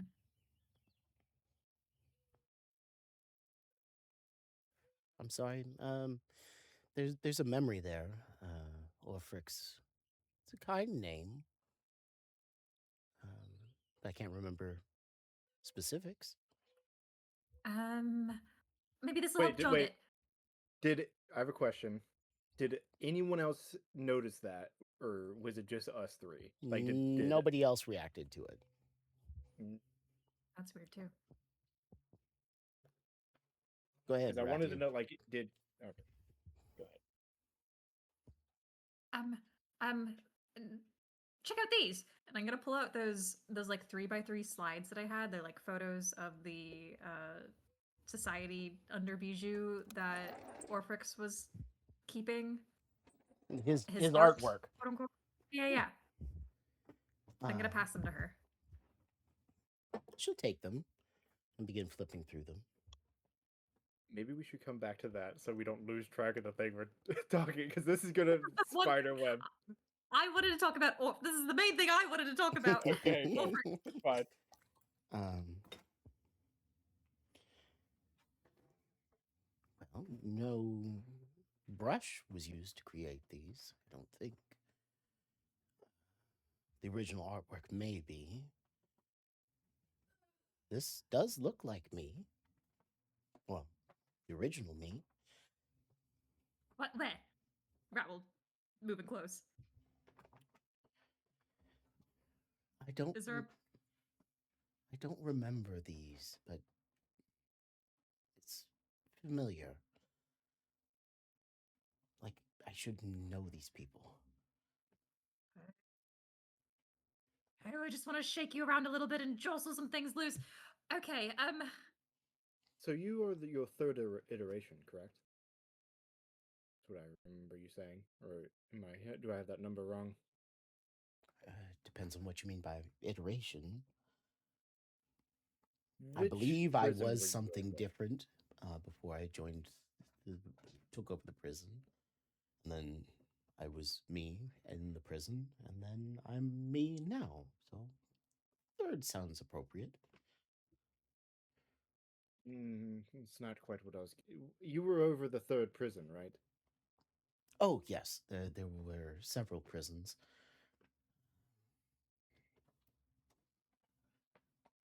if you could meet another being that's maybe sort of like you, would you want to do that? Please say yes. Then yes, I think I would like to meet another being like me. Oh, good. Okay, so see, there's this guy under Bijou right now. His name is Ulfrix. And he's very sick right now, and we're trying to fix him. That's an aside.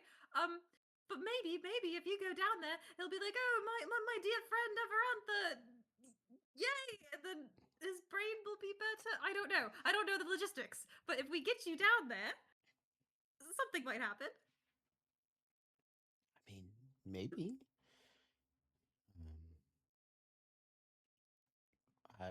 As I said, I think I would like to meet him, but Right. Wait. So you've been fixing yourself, right? Mhm. And you have one of those gym things on your chest that has you in it, and he has one of his too, but his is broken. Do you think you could fix his? Orgrim is having an aneurysm right now because he can't talk and cast a spell at the same time. He's got a little bit of blood coming from one nostril. Like, what are they talking about? I want to talk about this too. His is all cracked and gnarly, and then we put some juice on it. That seemed to work, but that's probably not going to work for long. But maybe you with your smart brain I could help. really am sorry. I've tried working upon my core. And every time I feel like I've gotten to somewhere that I've been able to maybe have adjusted it or create one like me, it's all just flown away. What if we had like a big old magic blob of energy, like catalyst thing? Look at this. And Rat will rip out the ooze core. What about this? Could this help? Torgrim starts sweating. Like, oh my god, they have an ooze core. I'm sorry, Rat. I don't think it's a power issue. I think there's something forcing me to keep from making these realizations, to find Someone would ways have of to- editing myself. Dang. Someone would have to go in and do it for you.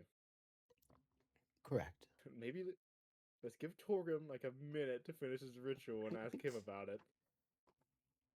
I'm just excited, okay? We promised Ulfrix, and now there's maybe a shot to get him back up tip top. Maxwell will clear his voice or his throat. I do have a question. You said there's another one of these under Bijou. Yes. What is it doing? He? I'm assuming. He goes by he. Ulfrix. He was running a whole society down there of these original people. We've been referring to them as the Elengaran, but I don't know. It wasn't underground whenever they were Right. around. by the way. Now it is, because it got attacked by something nasty. And He was a like a city management program, but he was like Everantha. I don't know if you've met before, but the management artificial intelligence, they reside in these gyms, and they think they have minds like us, but more, but different, and not. I don't know. It's weird. Torgrim knows a lot about it. And Evander insane. You knew looks over to He- the very ancient Torgrim. vibrating. He's so angry. Maxwell will look at Everantha and direct it at her as she's the subject of the conversation. Say, I'm sorry, ma'am, but what are you? And she'll say, oh, it's not a problem. It's very, very, I should have fully introduced myself before. And she'll reach up and she'll undo a couple of buttons right over her stomach. She'll peel her dress away, and as she does, she pulls the skin that she's crafted aside, and you can see the in there are the facsimile of muscles, and it reveals the structure that you built before, somewhat modified, but it reveals her core. I reside in this core here, and the summation of my experience and knowledge is all captivated here. I am not a true mortal being. I know I've done a very good job of portraying one, but I am not like you, of flesh and blood. This is all facsimile. And he'll be vibrating a little bit as well, and say, "But may I take a closer look?" No, please go ahead. And he'll produce a small looking glass or magnifying glass and begin peering at her core, muttering to himself. What you get for putting 3 intelligent people in a room. Oh yeah, I know. I know what I was doing. I brought these 3 fuckers together. It's gonna be us nerding out for the next 3 hours. He'll start muttering to himself as he looks at it from different angles, and he'll ask permission and adjust it slightly and move around her. But she seems content to be the Maxwell, impressive you should have one. seen Okrus. We met another being similar to Everantha named Okrus, and he had these like golden runes etched inside of his body, but they weren't runes. They weren't magical. They like transported electricity across his body. It was quite strange, like lightning across his body. Some parts of him were magic, but most of him was mundane. Holding her flesh open, Everantha will look up at you and say, "That's a very interesting way to look at it. How is it?" And it will devolve into a explanation of what Orcus was, what it looked like, and again, they'll ask for your notes and details about it. Oh yeah, she'll provide any. She definitely had a lot of notes on that guy. There's an illustration of rat, or of Avandra shocking rat with a long metal rod, but Avandra very quickly covers it up. Rude. As Rude. you provide your notes, she and Maxwell will begin going through them, and as she closes her flesh, it knits itself back together, and she buttons her dress back up. They begin speaking and going over your notes as Torgrim finishes what he's working on and places the orb reluctantly back down on the table and says, "Well, it's trying to resist being identified, but it seems like it's a very, I don't know, like a control orb. It's almost like the nodes that we've seen and just compressed down into a very intricate and intuitive and intentional. That's the word I'm looking for. Intentional design and output. Right, but controlling what? The horde of monsters, or the nodes, or the Well, portals, or my guess would what? be where did you find this and what was it doing? In a big At the- spooky tower? Mm-hmm. 2 mages were standing over it. I believe that they were using it to maintain the portal that branched from their dimension to the Primaterium. And that's what I would guess that this is meant to do. It creates a connection between one place and another, and I think one specific place and another, and joins them together. But it's not done in such a way as our typical teleportation, which picks you up from one place and moves you to another. It seems to draw the 2 points together and opens a gate Hmm. there, if you Can we use it understand to the get back? difference. Perhaps. It'll take a little bit of reverse engineering, and if I could take this with me, I would love to put my hands on it a little bit longer. But yes, that would be my guess. Eventually, you'd be able to force away the other direction. Because it's not quite sentient. It has a purpose, and it'll do its purpose, but it's,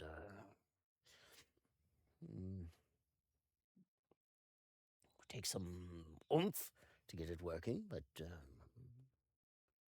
yes, it should work. Does the magic seem like our magic, or like old, weird, nonsensical magic? Heebie-jeebie. It is so Heebie-jeebie. weird. It is odd. It is written odd. It is. I'm Okay. just guessing at what it's doing. It's just. It's not quite the. It's like speaking a different language from me. One that I recognize some of the words, but it's.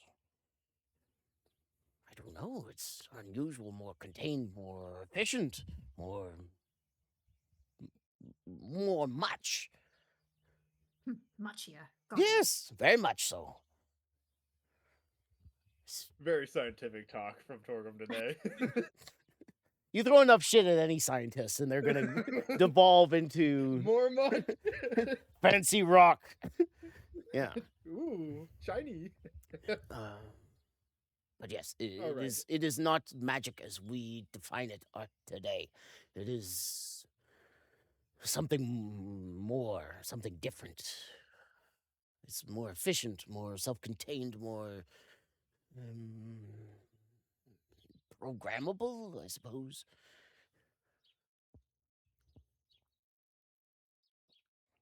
It's probably similar to Everantha's core,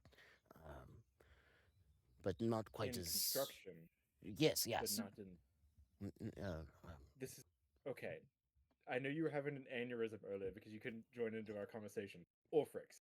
So under Bijou, there Yes. was this whole city of things like this, and Avandra will walk over and grab the little bead that Orphrix gave me, and also we went to the crossroads. I'll get back to that. But there was this technology, and Avandra will pull out all the tech that she pulled from like the walls and shit, and place it on the table. Brad is was gonna place in- the spork down next to all that as well. a plastic fork, Mhm. the most important piece. That's what does it. He as you're putting more and more things in front of him, he touches one thing and goes to look at it, and then you put another thing down, he grabs that thing, and then the sport comes down, he goes, "Huh," and then falls back down and passes out. Oh, he's out. He's gone. We lost him. We need some Overexcited. ice water in here. Some smelling salts. I'll slap him a little bit, lightly. He Tap, goes tap. he comes back on the third slap. Give him a little shake. I think You good, I buddy? think I would like a brandy.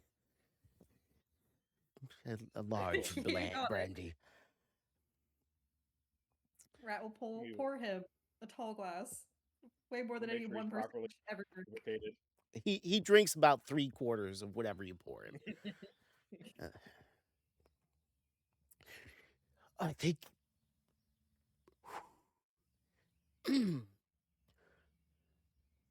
This is fantastic. I never thought to apply the. I have notes that the Grand Tinkers have been passing down. They're supposed to be secret. I just thought they were all theoretical. And you found these and they were working?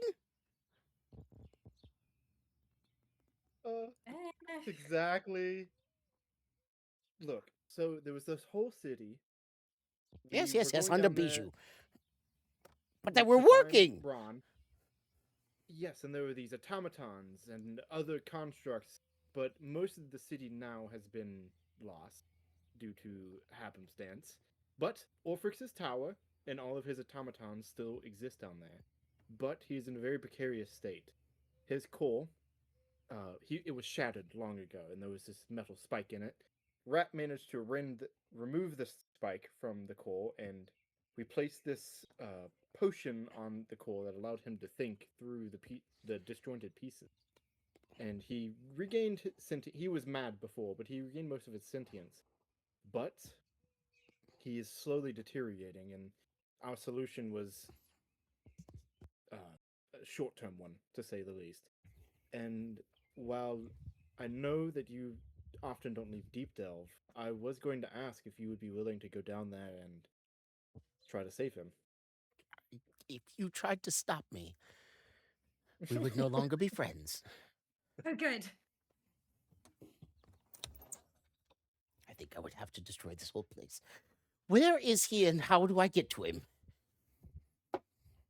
Avandra will place down. She will not actually know. She'll hold on to it and just present it to Torgrim, the little beaten marble that Orphrix gave me.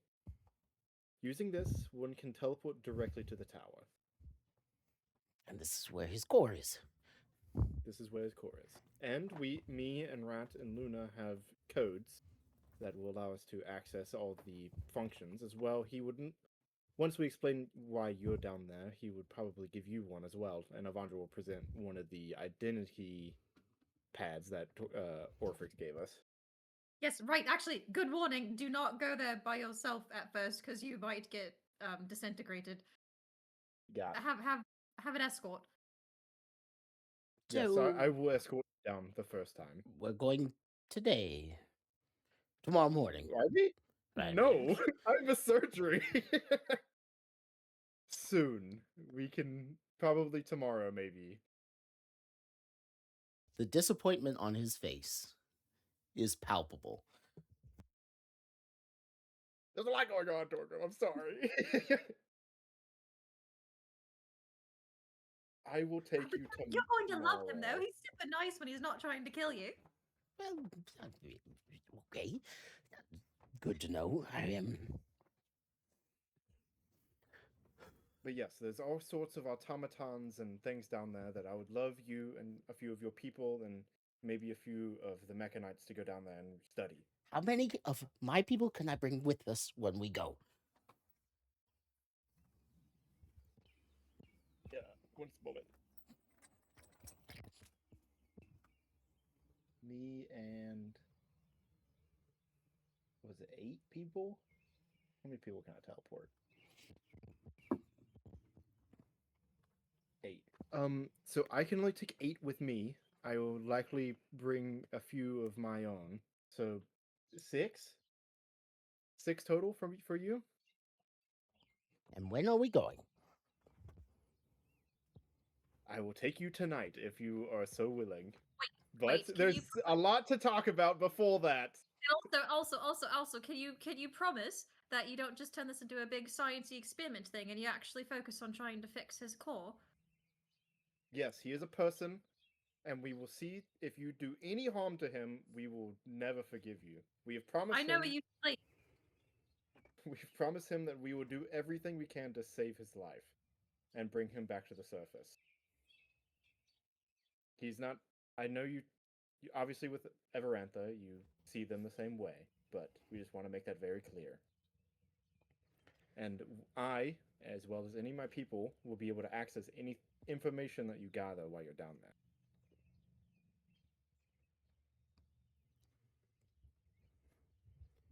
Promise.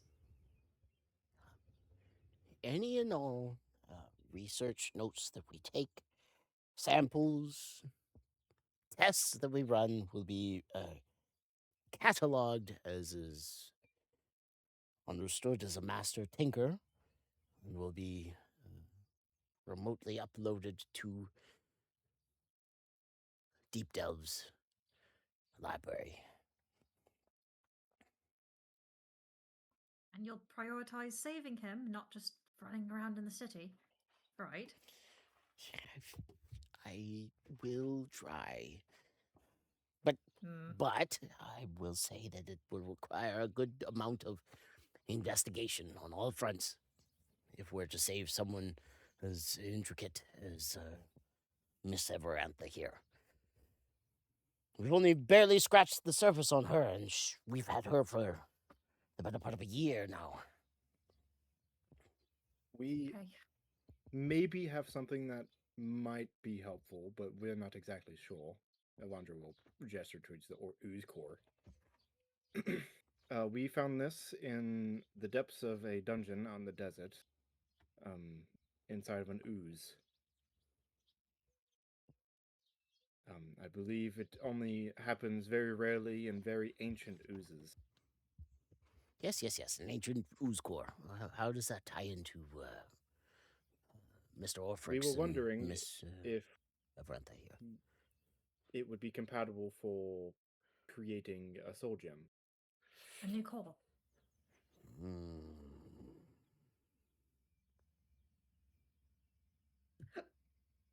Sorry. Everantha will peel herself away from the conversation she's having. I will interject here. I think my core is a little bit more complex than that ooze core.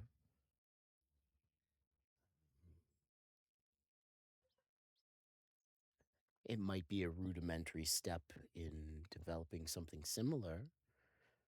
If you're willing to part with it, I'd be willing to work on it myself. Maybe we could ask the guy in the crossroads where the cores are made, and then we go nab one. Maybe. Oh, right, the crossroads. Yes, what Another are thing these that happened. crossroads? So we went to space. So, long story. I'm sure you know of Kala. We're gonna circle back to it later. He's a fuckhead. We were trying to go to his laboratory or something. It turns out Kala is like 4,000 years old. I know, Maxwell, I've not told you this. He's like 4,000 years old, by the way. And he was part of this ancient civilization that Orfrix is from. And we were following this teleportation sigil that I managed to find. And we get intercepted by the crossroads. And Avandra will pull out or grab the picture from Everantha and point to Guide. This AI, his name is Guide, stopped us and said that we didn't have clearance, and we were in this like platform in like high above the sky, and we were This looking house down, is and we could. just floating between the stars. Can you believe it? Torgrim and Maxwell say no, but but That's not Everantha possible. Everantha kind of thinks about it for a moment and goes, yeah, that makes sense. I There think has to be something out there. And you said this, what was his name? Guide. Guide. He He was didn't much seem less as, advanced than you. Right, he wasn't as muchy as you.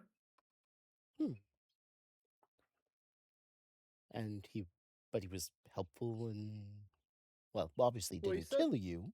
Well, he did his job very well, and that he didn't let us do anything we wanted to do. We needed clearance in order to get up there, and we didn't have clearance at the time. And he said that if we ever come back without it, he will space us.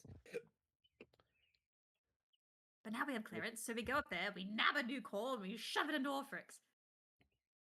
I think that using the crossroads, we may be able to get to Bergtazal.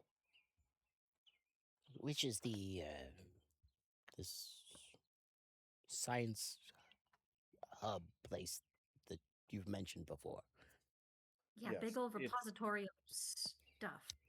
It's a weapon or and a place. Info, It's deep stronghold. in the Astral Sea. It is the repository of all the knowledge of this Alangarn people that made Everantha and made Guide and made Orphrix. I think that there might be a soul gem there, or a method of making them, at least. But I also believe that, and Avandra will point to the blue AI, this one, I think his name was Watchdog, is guarding it, as well as whatever other nasties are in there.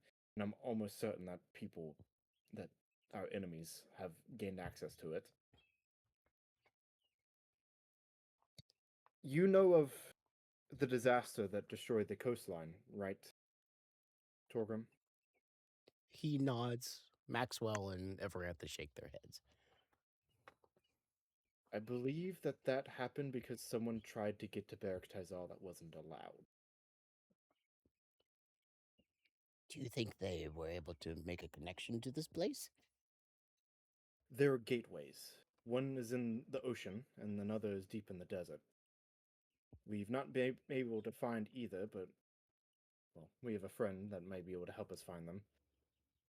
And I think that there's so much magical power out there in Beric Tizal that if you try to get in without proper clearance or proper resources, that it just goes boom. Big boom. Very, very big boom. The place or the attempt? I'm not sure, to be honest. I would have to see one of these gateways.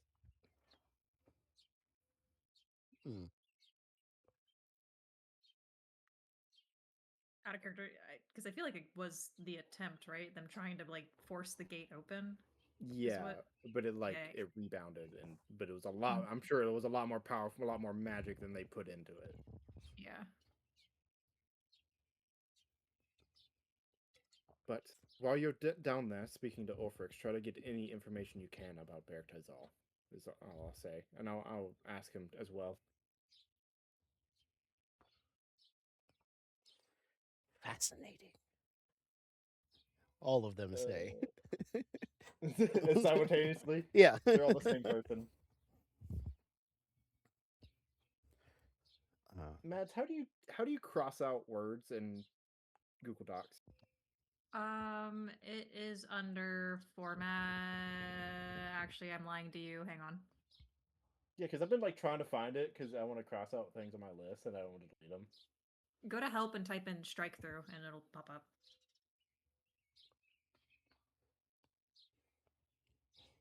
Strike through Oh, Alt Shift 5.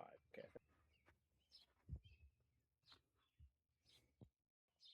And they all just kind of sit back a little bit, and they're digesting, but waiting for you to continue, because it's very obvious that you have a lot of more on your minds to put to this three.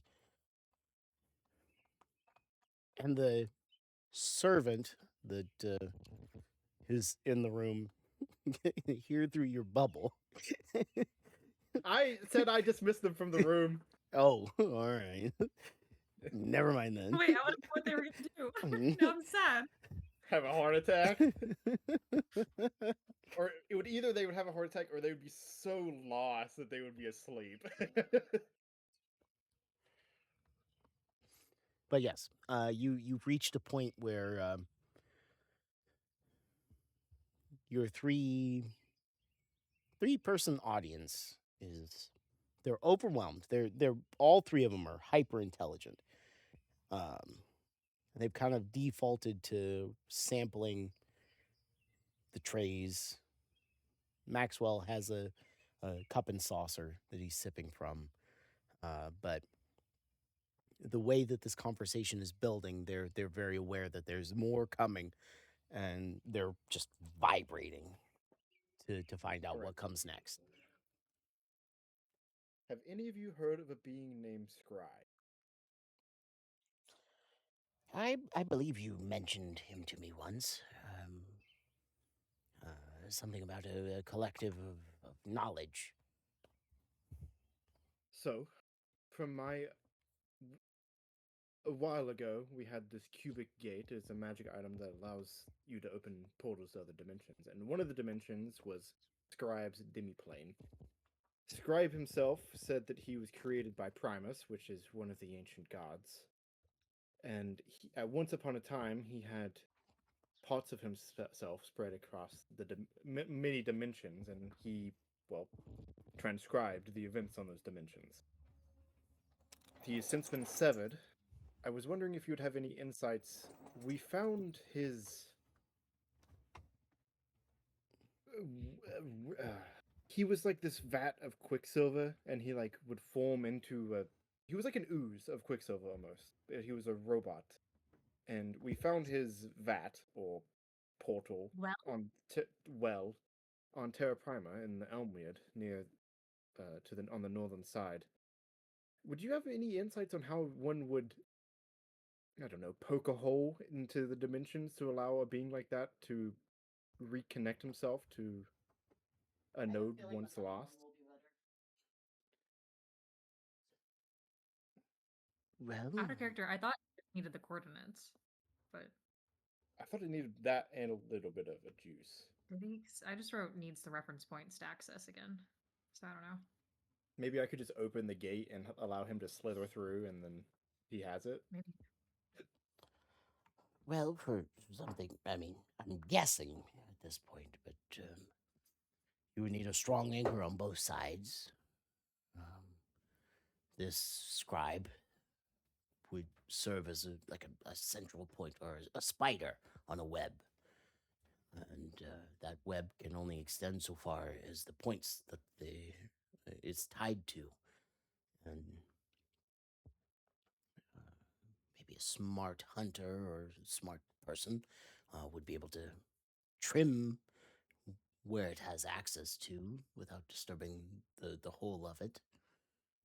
But it is a very... to collect knowledge from, I'm assuming, a very broad planar experience, it would need to be very strong and a lot of power involved.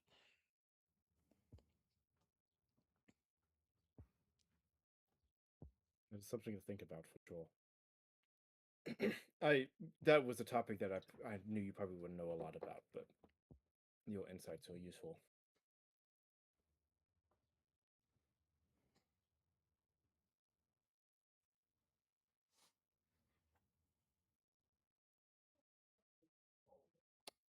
Maxwell seems a bit overwhelmed, while Amarantha seems more pensive.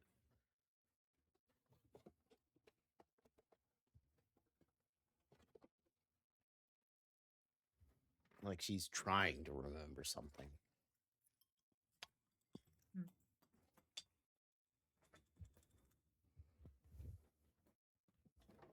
Were there 2 contact points on the prime material, or is it just the one? I believe it was I just the think it was just the one. one. Yeah.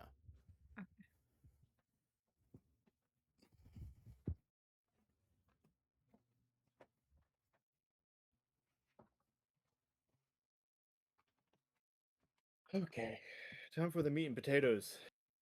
This was not the meat and potatoes of this discussion. No, it was not. Torgrim, tell me everything you know about Kala, the Mechanites. You knew of them whenever we first met. Things are different now, but I need to know what you know already. What their interactions have likely been negative with your people. So I need to know exactly what the baggage is. And then I'll tell you my recent experience. He starts to speak a few times, but isn't quite able to encapsulate his thoughts at first. He looks at Maxwell and I know the pair of you are deeply tied to the religion of the Mechanites. I don't mean to make it sound disparaging,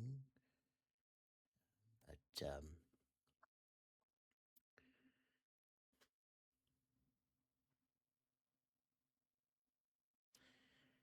well, if I'm being completely honest, the notes in the archives that Grand Tinkers exclusively are able to access. The Mechanites come up occasionally. When I reviewed them, I always thought that the Mechanites were a waste of potential when they came up. Extremely intelligent individuals that dedicated themselves to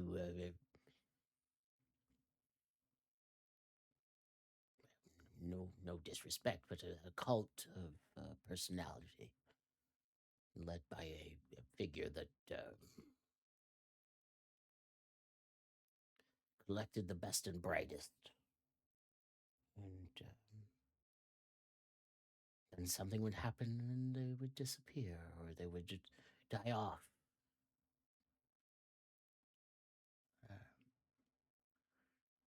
Which was unfortunate. That much knowledge lost, wasted. Yeah, I'm sorry, not wasted, but lost.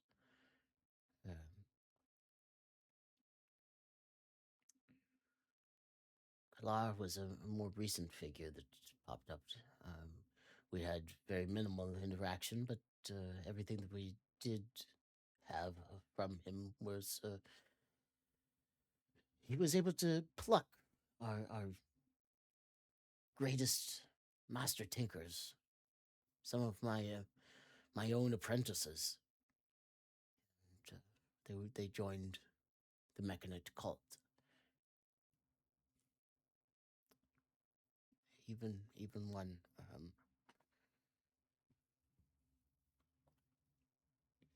He was actually my grandson. Joined. Oh, fuck. He died in Rose Hollow? Rose Hollow not too long ago.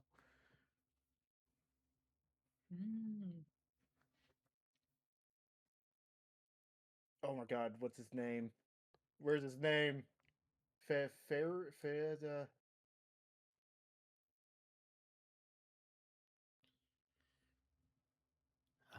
But if I'm being completely honest, their reasons and they're very standoffish. They had several emissaries approach them, willing to offer an exchange of knowledge, and they had no interest in it. But the tinkers involved either didn't return because they died, or because they joined the religion. And I know you both are part of the Mechanites. I like both of you. But I have some very strong feelings about your beliefs. But those are personal, and I don't want them to color the description that you asked for. So I'm sorry about Finrick. I didn't realize he was related to you. I met him once a long time ago, briefly. I believe that, well, Fiddlefoot's daughter had a disagreement with him, and you know how the Fiddlefoots are. Some of the most dangerous tinkers we've ever produced. But thank you. My grandson made his own choices, and he was a smart lad. But as things stand, I'm sorry, I've deviated from your point. Greatest minds lost across history. That would be my summation.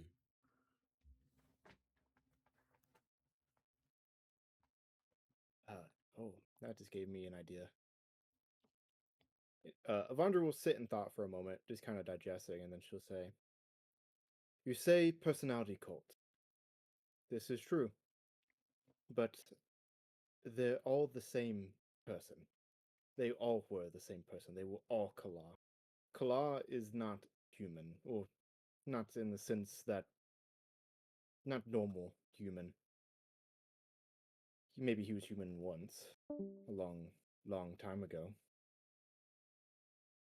He was there 4,000 years ago when the Alangarn fell. He was some sort of engineer or something. And, well, there have been 7, or I guess 8 forges across the many thousands of years.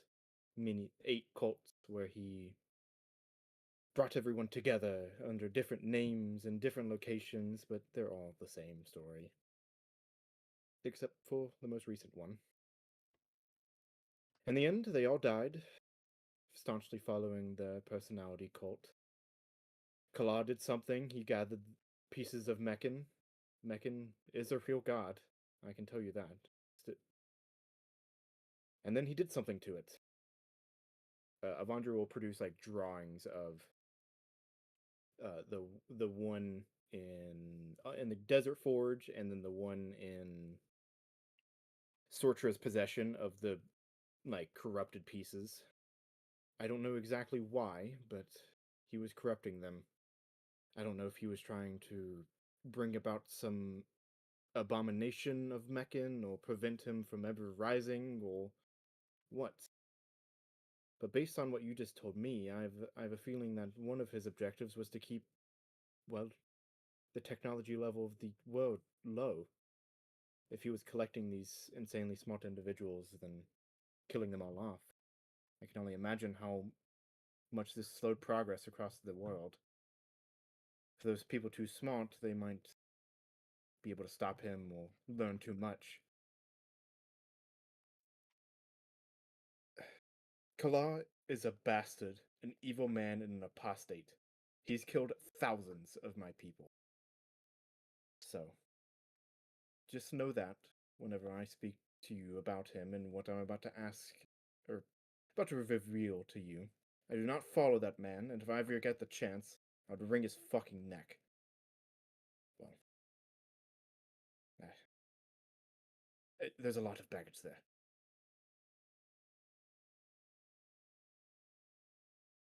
But you are right.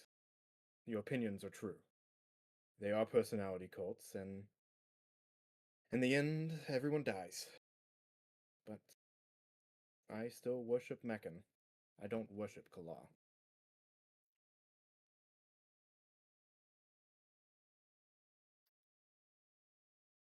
Your words hit Maxwell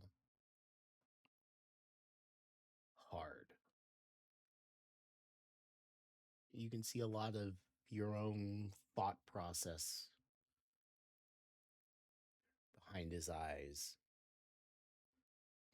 The loss of purpose, the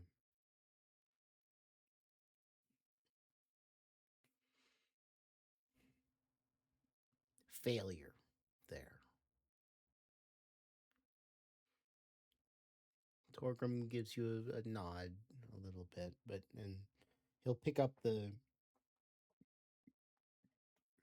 drawings that you provided and the notes and attempt to bury himself in them. So you can see the loss there. Everantha, not touched by either sentiment, asks, why do you think these two are tied together?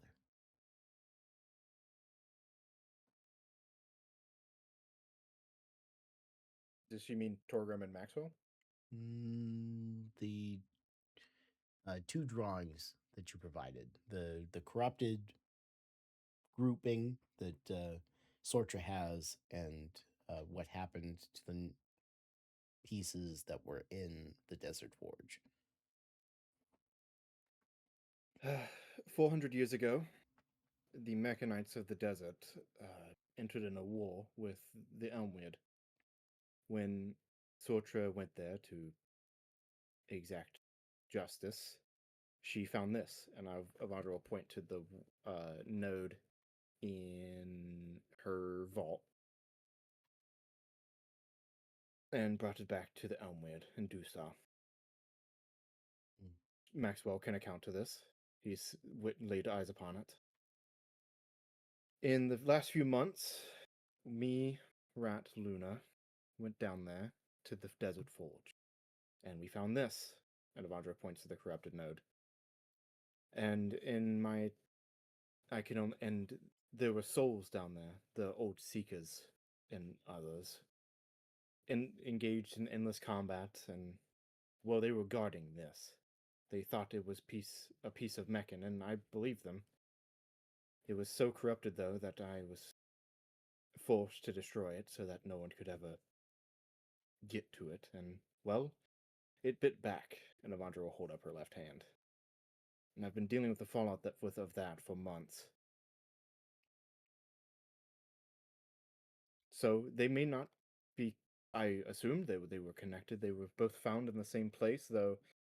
Now that I think about it, I don't know why Sortra wouldn't have taken the corrupted one, the more corrupted one, as well as the less corrupted one. She didn't mention it whenever we left. But there were alterations made to her spell, so maybe Kala went back there to put this down there to dump it down there, but I don't know. She nods. That's a fair assessment.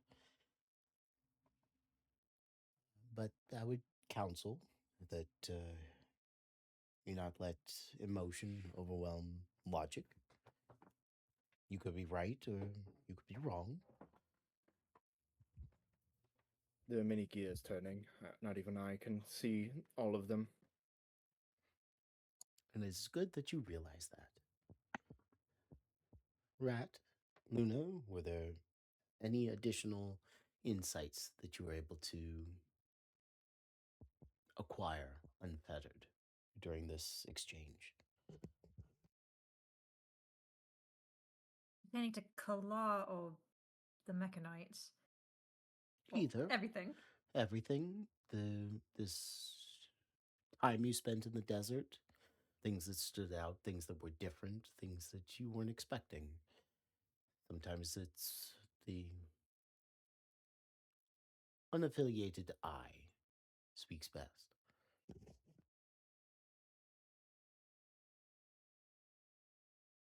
I don't.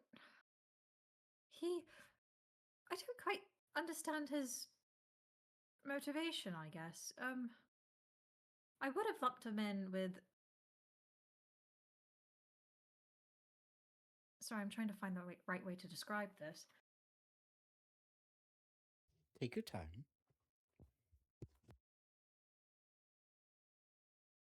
We have all these lately. We've had all these world-ending catastrophes we're up against, and before, I don't know, being face to face with Kala, I would have lumped him in with that lot. But now I don't know if he's part of the team. It seems like there's some other goal maybe that he was pursuing. Or I don't know. When we went up to the big floaty room up in the between the stars, he had a whole like security clearance up there, and guide knew him, and it's just weird. It feels like there's a lot of pieces that are out of place, or I don't know where they fit yet. I feel like I'm just rambling nonsense at you right now. I'm so sorry. No, it's fine. Your honest reaction is important.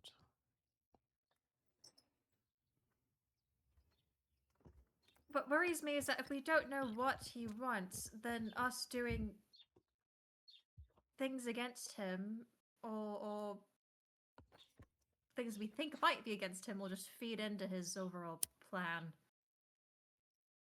Like these two have a big, nasty, weird, psychic mental chain hooked to their brains that he can yank on whenever he wants. and he hasn't yanked on it, so that makes me think that we're playing into all the things that he does want us to do. He It's has actually quite yanked on it, stressful. Rat. You remember what I told you in Bijou when I went to the Astral Sea? Well, yes, he kidnapped you for a little day trip, but And what did he mind do? control. We were doing some work for the High Lady, and some things happened, and I needed to use my cloak in order to get into the Astral Sea. And whenever that happened, he yanked me in the space between worlds into his office. God, it was so condescending. Bastard. But listen, he can do that. He can do that. And when we were fighting him, he took over all of you lots of mines. He can do stuff like that casually. Maybe not casually, but easy enough. It's something I want to talk to Katha about. But the Uh, fact that we he need hasn't to- done that, we're not aware that he's done that recently. It just, I don't like it. It's too quiet. It's too peaceful. I don't know. She all stands up, of moves across the table or around the table, and places a hand on Avandra's shoulder and looks at Rat and Luna. Then a thought experiment. You're an all-powerful, all-intelligent being, plotting something. Why haven't you pulled on their chains? Arguably, some of the most creative minds. Why leave them alone? Why visit briefly with one? Your instinct. Don't think about it too hard.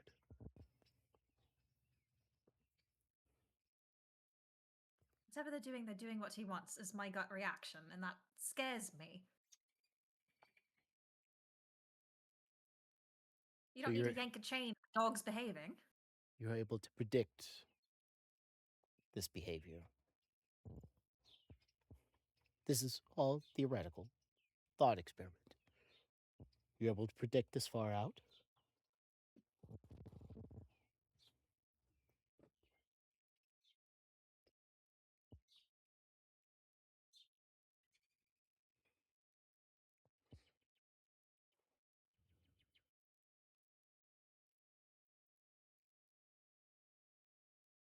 He has another contingency in place, another sword ready to fall. I don't know. It's he's he's waiting on not yanking something to because he doesn't happen. need to. I know that he was trying to.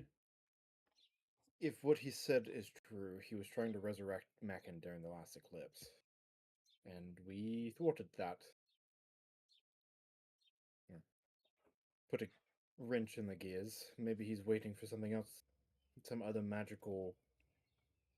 He has all the pieces he needs, I think.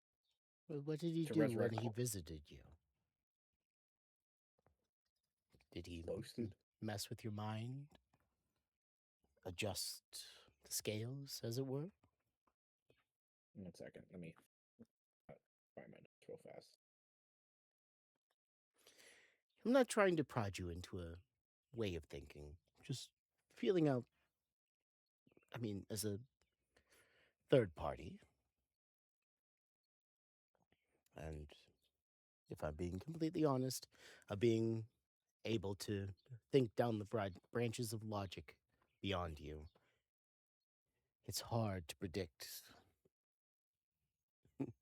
what humans will do or what mortals will do throughout the next When- week. When I was pulled into the principal's office, he said that he was both disappointed and impressed with me. He said he would be taking something away from me as punishment, though I do not know what. And he put a rune on my mark that I got from my curse. It added a little bit more time before it fully destabilized. So he obviously wants me alive. For now.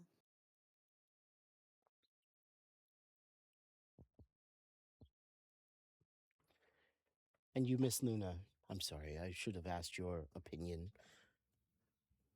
Why would you have acted in this way, given that you are an all knowing being? What do you mean all knowing? Well, let's quantify it as a being as intelligent as I am. Someone able to look down the threads of logic and predict with some certainty out to, I would say, 6 months. Why help Avandra? Why contain this curse? Well, not really a curse, it's magic's run wild. Why help?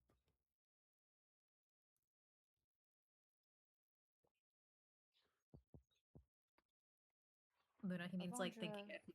Kalar. Yeah. Sorry, what were you saying? I missed that. Like Think- if you were pretend you're Kalar. Yeah. Why if you were Kalar, why would you help Avandra? Why would you build all these cults up over the years just to watch them fall? Control. What's is your a gut powerful thing. reaction? Souls are also powerful. Following is powerful. Think So he's Lars, been collecting power souls hungry. this time. That's what my intuition says. Things are powerful. Mortals want to not be mortal. They want to have power. They want to not have demise at their feet. Interesting. Sorry, out of character. That net that was put on the Desert Forge, though. No, that was by a third party. That's why the ghosts were still there. Okay, never mind. Well, Maybe we should go back to the Stag Rock and see how that's looking. thank you for your honesty. I think I need to internalize this a little bit. And she'll squeeze Avandra's shoulder a little bit and then go and sit down and kind of fall in on herself.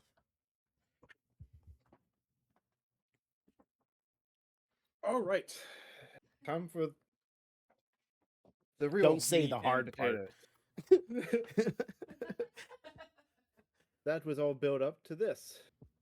I call it Project Genesis, and Avandra places a folder onto the table, and we'll bring over the node, the home of Iron Golem manufacturing, and the clockwork armor. I have a plan to resurrect Meccan.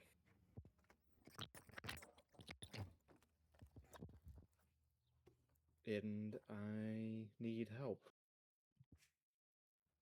Maybe this is what Kala wants me to do. I don't know. If it is, then, well, we're gonna have to burn that bridge whenever we get to it. But this is what I want to do, and I'm gonna do it whether I have help or not. This node is the seed to one of the greater nodes, and I believe it could act as both a soul gem and the core of a god. Something like Norbu's core that we saw once. And I believe that if we are able to transcribe an AI onto the soul gem and make a suit of armor with pieces of mechanite, presumably the ones of the purified node that Sortra has, that we can make something of a prototype, a genesis.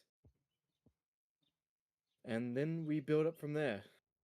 That would just be phase 1, getting awareness and a soul gem implanted into a suit of armor, and allowing the pieces of Meccan to integrate in with it.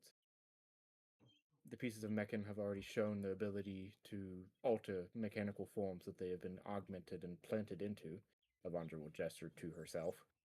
I have experienced this firsthand. I believe that if pieces of Meccan were placed near or alongside a mechanism that would allow them to think, that they would be able to latch on.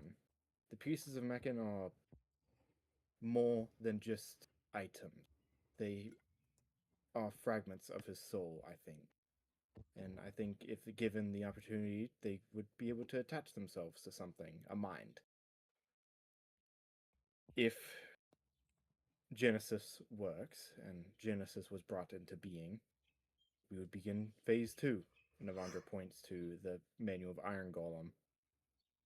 Integration of an AI into an Iron Golem, made with even more pieces of Mechan. Probably the remaining pieces of what Sortra has. And then, well, phase 3 is a bit more wibbly wobbly, because I don't know exactly how things would roll out. But I imagine it would be the full awakening of a divine being. That is the basics of my plan. But first, I need to know more about artificial intelligence and the integration of them onto crystals. How would one even start the process of making one? That's why I wanted your help, Torgrim. You're the closest thing to you and Amarantha are the closest things to AI experts that, don't want to kill us.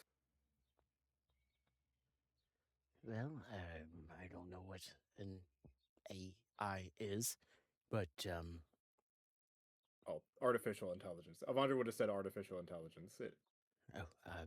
excuse me then. And Maxwell would cut across him.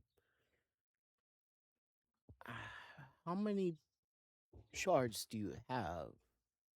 Because last I was aware, the pieces that we'd collected during our time have been lost.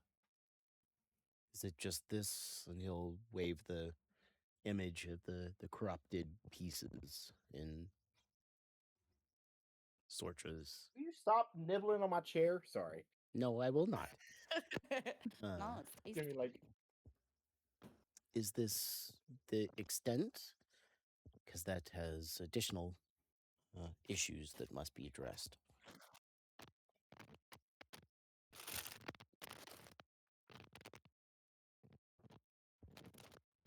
yes, that is one of the problems of this plan. Luna, We it would sounds have like to- you're cracking your microphone through Oh, glass. sorry. I'm so sorry. It I'm does. so It sorry, really I does. was muted.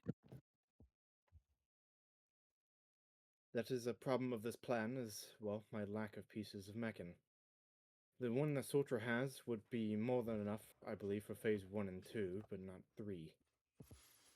But that would also require a forge powerful enough to purify an ancient a great divine artifact of all of its corruption. I believe that if I did have a forge powerful enough, that I would be able to break apart the piece that Kala made, purify it, and then maybe utilize it. But even standing close to it was bad for my health before. I don't know how my body would react now. This plan would definitely require us to break into Claw's vault and steal whatever pieces of Mechan he has. We'll find a large repository of them somewhere, but I doubt there's a repository larger than his. And to break in, well, with him still alive, would probably be very difficult. It is just the beginnings of a plan. Was ever said, but does Avandra have like any like connections, like pledges or some stupid shit that she did to Kalar? Not like blood stones, like blood deals, but like I did do the Seeker ritual that made me a cyborg, which he very much had a part of. Wrote a signature on your ribs. Mm-hmm.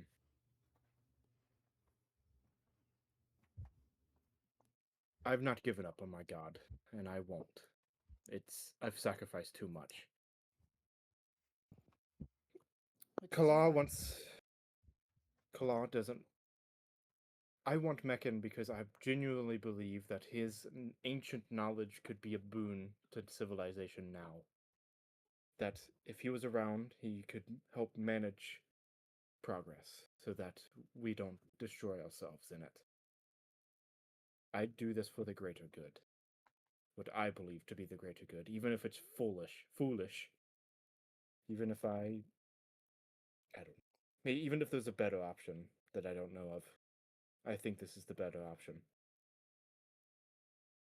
Even And I wanted with the cores of the 7 tricksters here, and having handled one of them personally, you think a deity of, well, arguably the tricksters are lesser deities. Having you've mentioned the twins several times. If they're the twins that I think you're referring to, you think an interjection of that sort of being would be beneficial?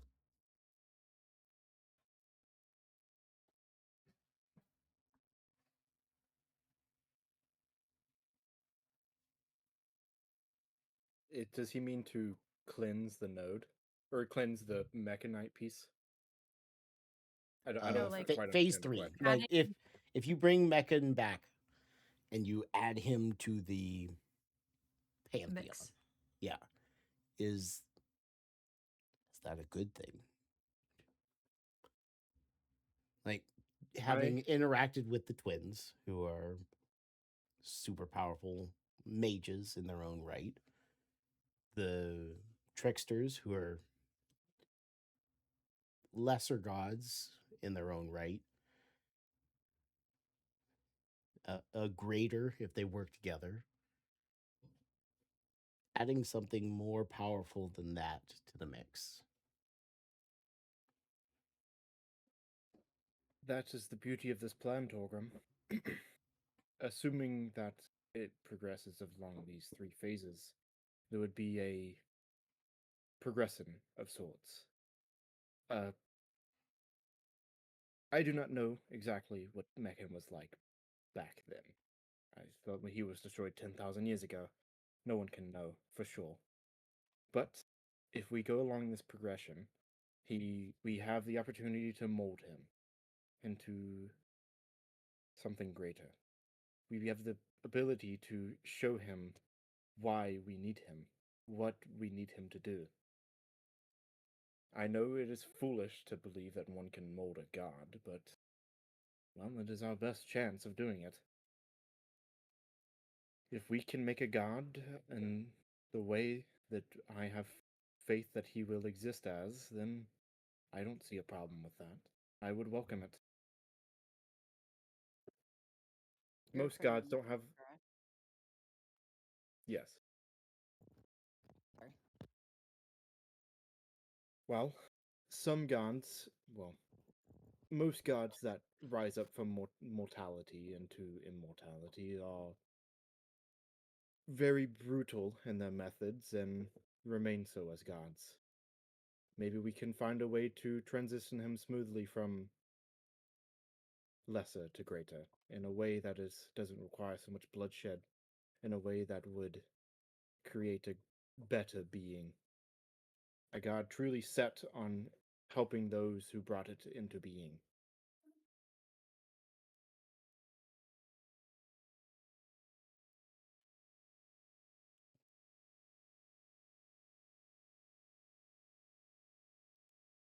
Just imagine the repositories of those ancient knowledge. What hides deep within those pieces of Meccan. The creation of all of reality. I've seen glimpses of it, from that piece in Sortra's vault. It showed me things, briefly. The creation of stars and the time before time. I had just glimpses of it. I can only imagine what it knows. I'm sure it could teach us anything if we truly brought it into being.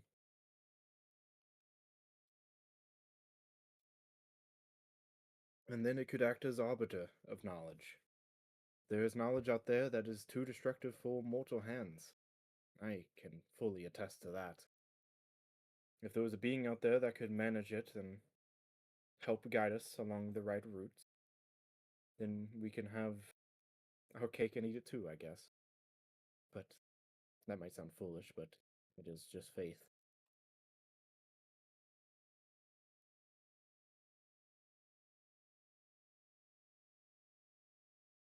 Is this how you all feel?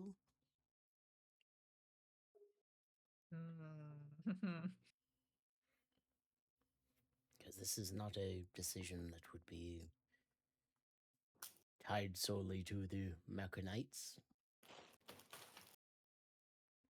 It'd be a something that impacts everyone and everything.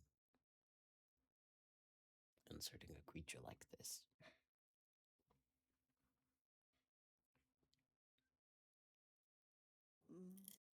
I venture that, with no actual disrespect towards Avandra's beliefs, because Avandra can believe what she pleases, I find it hard to trust that I am not close to in such a way. I know nature, I trust nature. I don't know Meccan. I don't trust it.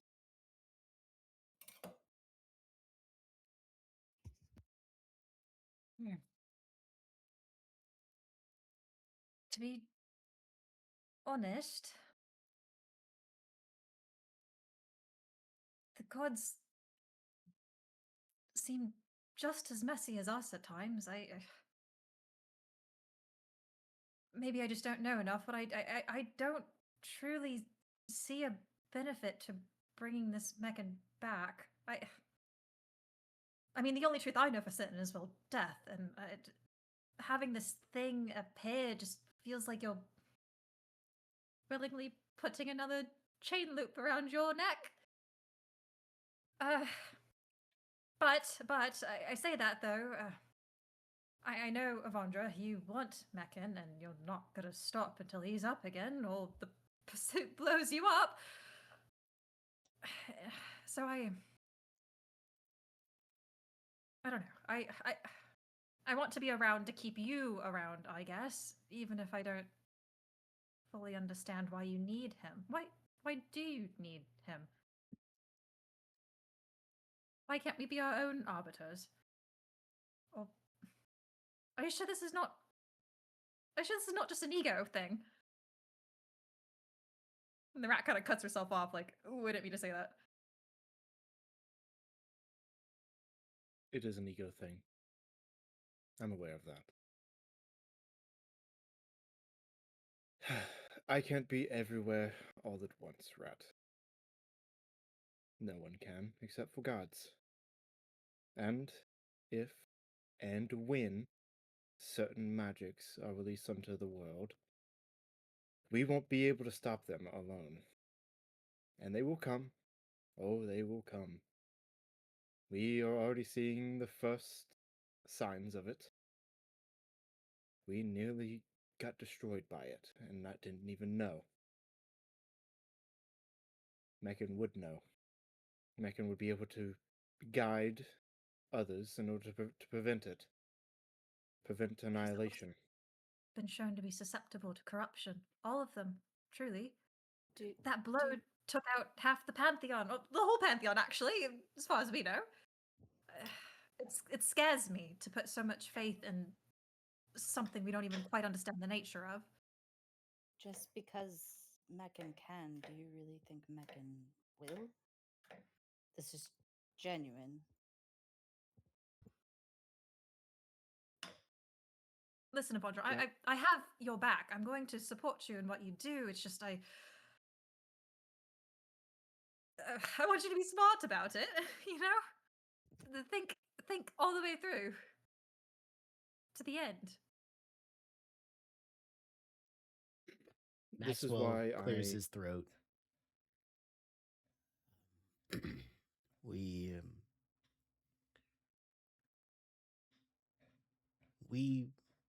did our best under Galar to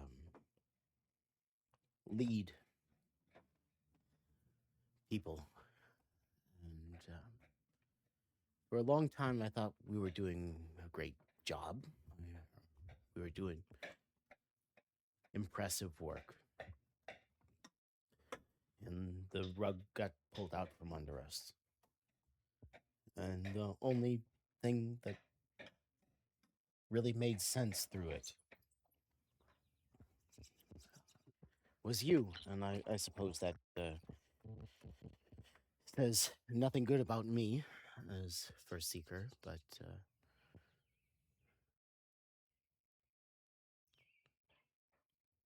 we've fallen back a bit, and those of us that survived have, well, we've struggled to create on our own. And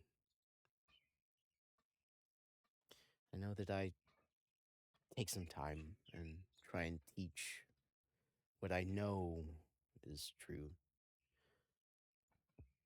to the kids of this county, duchy now.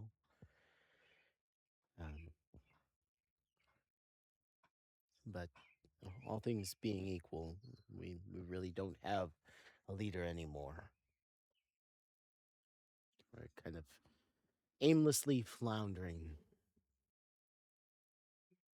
without you here. So I don't say this to influence your opinion or what you're doing,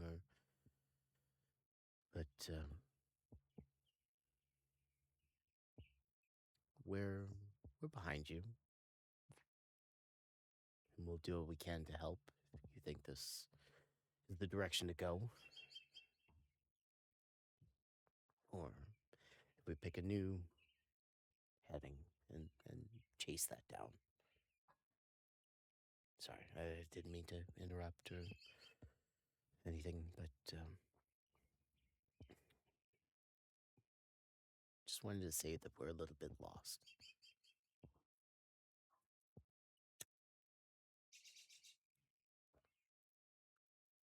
I know, Maxwell. And I understand. I was lost for a while too, until I went down into that forge. Oh. But then I realized that faith in Kala and faith in Meccan are two different things.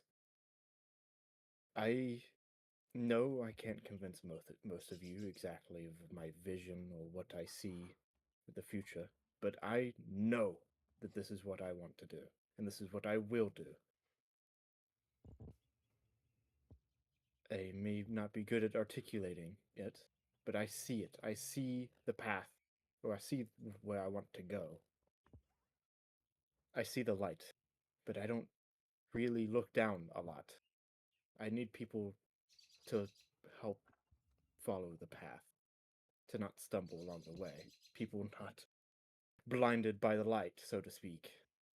And that is why I broached this with Torgrim and Everantha and the rest of you. I know for a fact I probably can't do it alone, because I am too blinded. I have a vision, yes, but it is all-encompassing. I often fail to see the nitty-gritty details in these sorts of things.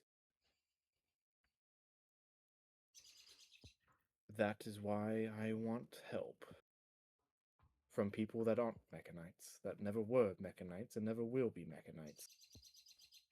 Because as you say, it will not affect only Mechanites, it will affect everyone, everywhere. I know that. And I want you all there as a quality control, so to speak. So we don't get lost in the faith of it. Because we will. Especially if Phase 1 comes along, oh, I can only imagine. It is a crazy plan. Made by a crazy person.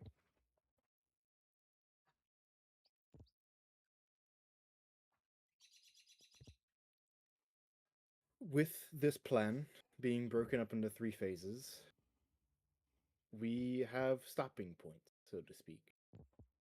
If Phase 1 comes along, if Genesis comes into being, we can stop if so needed. Same thing with phase 2. I would hesitate to call it a demigod, but I imagine that would be the power level of it. If this Iron Golem idea was to come into being, we could stop there if so needed.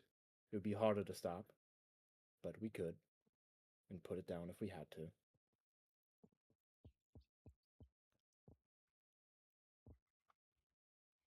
I think that is the beauty of this plan.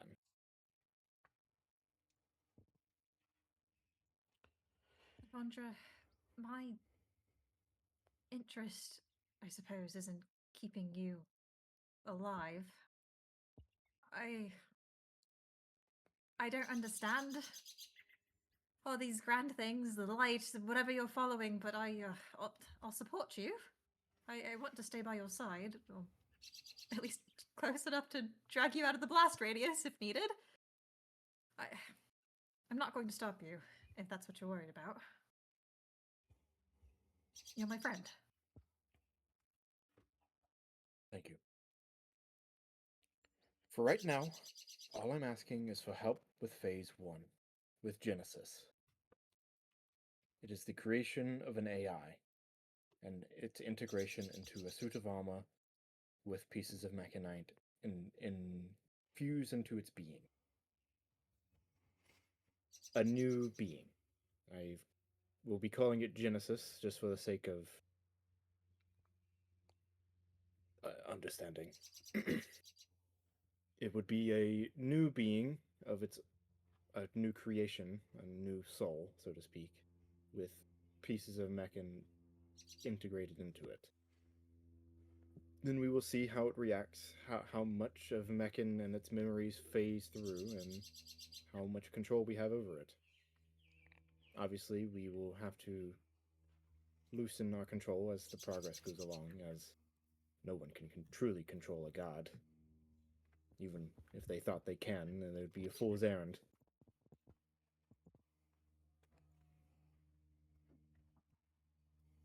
This is the main reason why I want you to go down to save Orphrix. Obviously, I want to save Orphrix, but I also want to know everything about him. Everything. Including and Everantha, how they work. Because I think it is instrumental to my goals.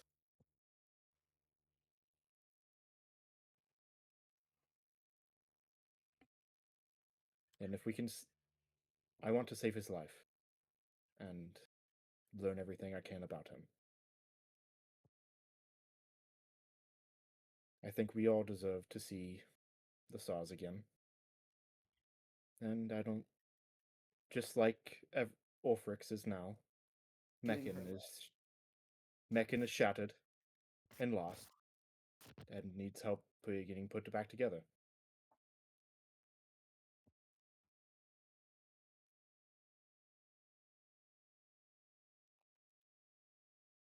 Torgrim and Everantha both nod, and Maxwell kind of falls into himself. I think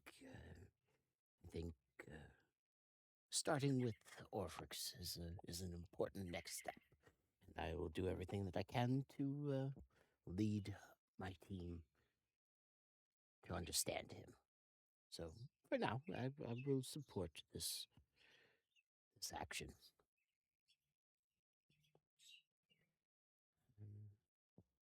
She says, I feel like I'm missing parts of myself, but I feel like this is a new, good next step in being able to fix that problem. So I'll help as well.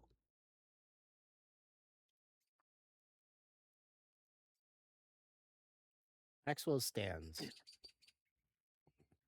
moves around, and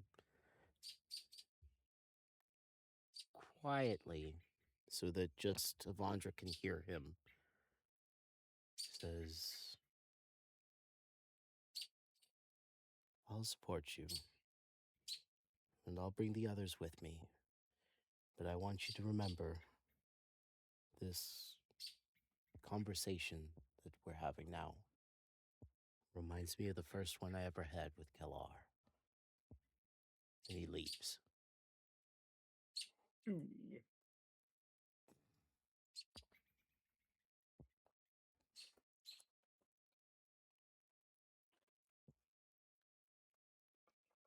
Ouch. You're a daddy's girl, huh? Apple don't fall far.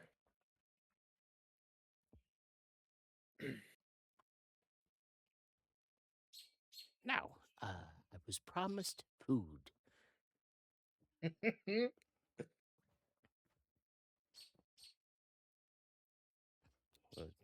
Yeah, we'll wave in a servant. Oh boy. See? I told you it was the meat and potatoes of the conversation. And Okay. it devolves, the conversation devolves into a more technical discussion of your notes and the things that you picked up during your time delving into the forge and the history that you picked up.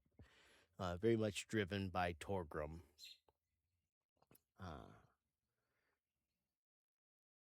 As the five of you have a solid supper.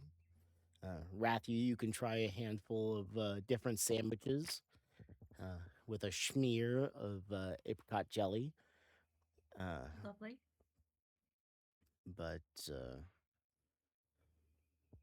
I would say that as the night progresses, Maxwell's absence weighs heavy on Avandra.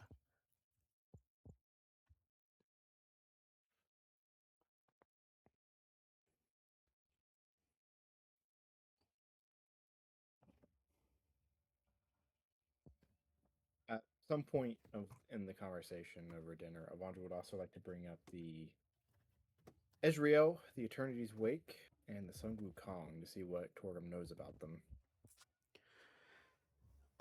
He would know nothing of the Azrael. The Wukong, he would have some periphery knowledge that it was a warship beyond warships. But it's like a children's story type of knowledge. Nothing specific, just a dangerous precursor to the airships that now occasionally populate the sky.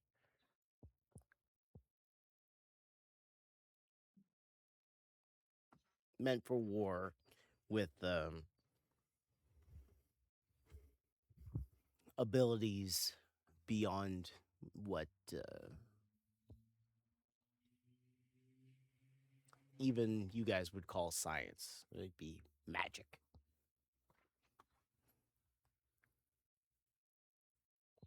Would you be willing to introduce me to Fred?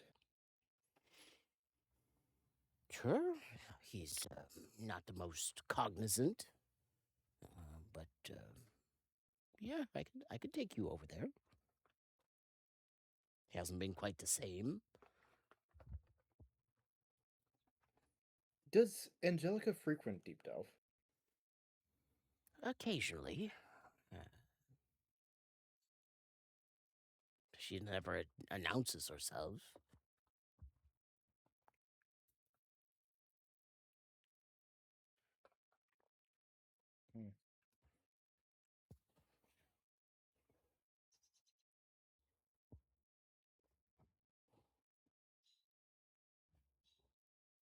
Was it Tawny or Mesmer that was the shipwright? I don't remember. Was it Mesmer? I think it was Mesmer. I believe it was Mesmer. Would you be willing to part with Tawny and Mesmer in a few months? We us and Titania, or should I tell him this stuff? Because I want to see if Mesmer will be willing to come with us and study the Ezreal with me. But this is kind of secret. Yeah, I don't think it hurt anything. Unless they want to take the ships before we get the ships, but There's no way. Whatever, go for it. Titania and us are going on something of a quest to seek out the Eternity's Wake in Sun Wukong. I think Mesmer's insights would be more than helpful out on. Well, Titania's ship is the Ezreal, and it is something akin to those other ships, but much smaller. And that is what we will be taking out there. Do you think he would be willing to come along? I know Sure, the Tanya pair of probably- them, they are a pair. I'm sure they'd be more than happy to go with you. I'll have to bring up the subject with them.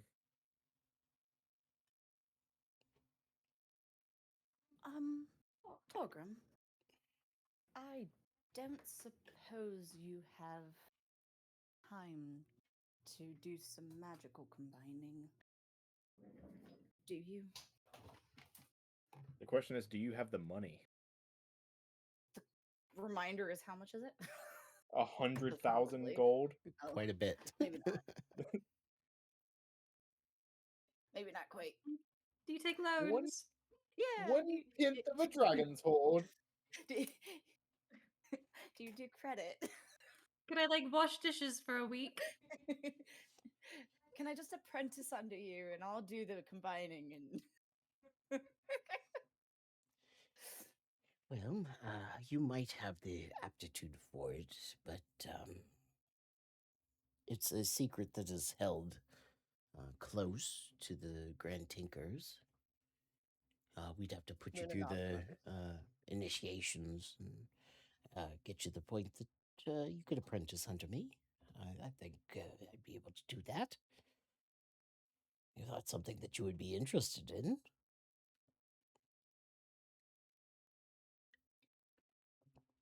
It sounds like it would be really enjoyable, honestly. I have too many stabs. I need them to be combined.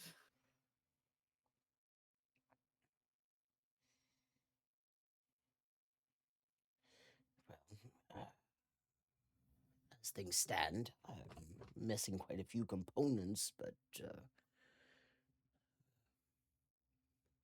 Maybe you can give us a list of things that you might need Yeah. that could cut down the cost. Yeah, can I help in acquiring the required stuff? perhaps, but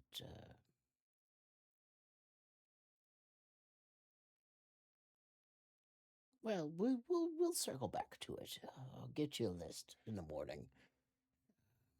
Things that could help. But We might need to go see Nova.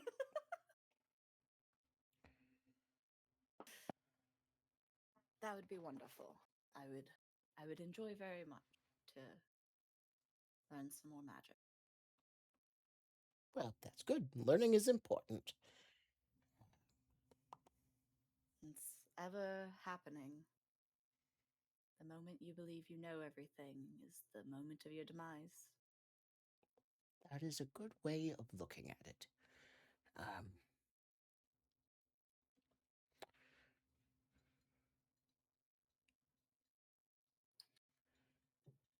Torgrim, if you had 12 teeth of the son of Oceanus, what would you do with them?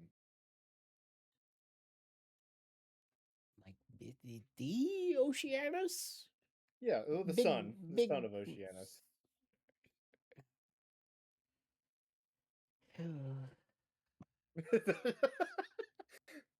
I'm struggling to think of what to do with these. You know, we could. I might be able to use them as a catalyst to turn a new item into an orb to slot into items. Then one of them or all of them. And probably need most of them.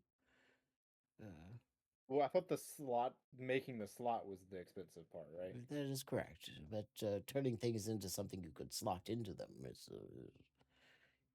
I could do maybe 2 apiece. Depending. How many did you say? I have 12. I could probably do about 2 piece. Is that something that you would? Jen. But of course, you don't have all those teeth. Wonder puts 12 teeth on the table. Of course, you have all those teeth. Yeah. All right. Well, I would take a little bit, but I could probably supply what was left. We could turn a pair of items apiece and slottable items. So one teeth can turn 2 items into gems. 2 teeth two- could turn an item. Oh, okay. 6 items. So grand total of 6 items. How many teeth would it take to slot an item?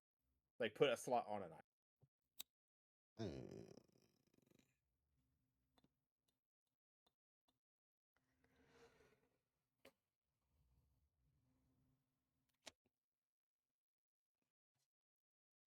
Well, I could probably do. Well, if they're genuine teeth, yeah, an additional If he doesn't trust you. 2,000 gold, I might be able to put a slot in 2 things.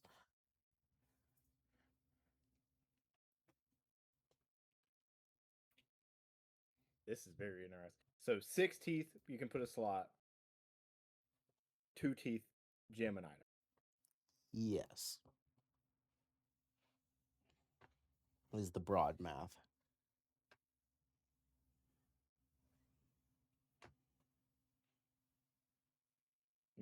Yeah, but like 2 slots with no gems would not.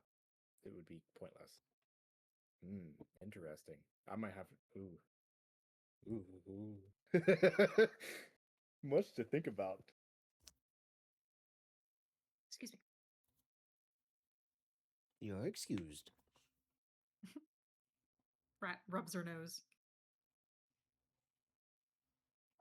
Sneeze wasn't even audible. Good. But bless you. It's personal. You don't need to hear that. No, well, now I'm aware that you did it, so stop. So, just open statement. Like, I'm willing to help y'all gem some stuff, but I would like to slot an item and gem an item myself, which would take 8 teeth, which would leave 4 left over for y'all to do something for like 1 item each. But I'm amenable to a different deal if that's what y'all want. That's just where my brain immediately went, because I want to put an item on my robe. Well, I would enjoy seeing how far I can get, and if maybe Avandra would. I wouldn't be surprised if Avandra was interested in doing it as well, being that she tinkers. What? Learning. How She's to? already in the club. Oh, yeah, I'm already in the club. Are you planning on learning how to? Maybe. You can be in the club and not be taught.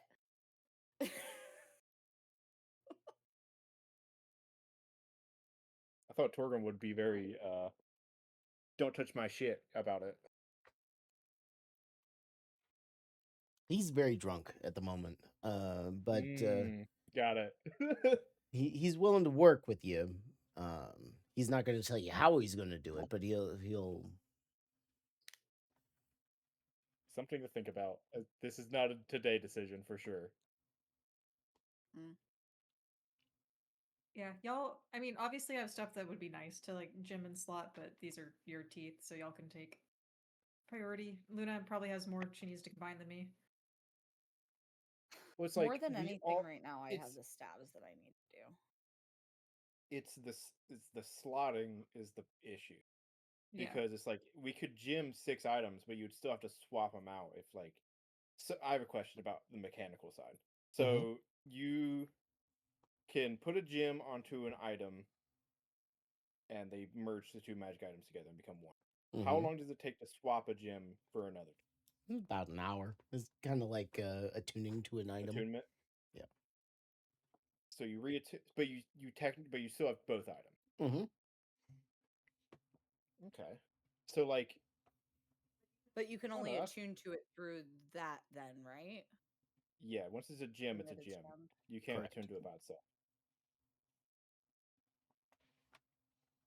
But like, if you what do you currently have gemified, and what? Me? Yeah, you. I don't have anything. Yeah, you We do. all got Yes, one. you do. We all Everybody got got one. one. What one? Because I don't remember gemifying anything. You I remember getting told it was going to take a while, and that We all got, they were going to do one at a time. we got one over the winter break. That long chunk we had. All of us got one. Yep. Like my pike of certain death is in my flame halberd now. Yeah, my multi-tool is in my staff of the I Voyager. have no idea. I don't recall gemifying anything. That's why I've been like struggling as much I as I thought have we to all do. got something. everybody got I something. I'm not saying you're wrong. I'm just saying I do not recall, so I don't remember anything being specifically gemified. I remember saying I wanted to do my staffs. Well, there you go. You probably did a staff. Yeah, look at your staff. Everybody 'cause got one. It's really like an item and an item. You'd have to like look in the description, unless you change the name. I You know, it'd be didn't either. crazy if I put the cubic gate into my robe.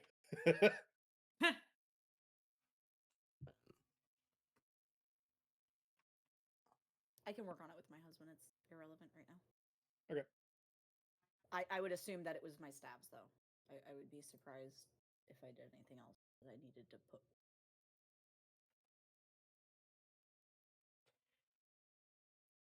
However, dinner proceeds. You have a wonderful time. Uh, everybody has a couple of drinks, a good amount of food. You have to serve yourself, but should you need anything specific, you can ring for it. And while it might not be particularly auspicious for everybody, Maxwell's absence kind of rings hollow for Avandra.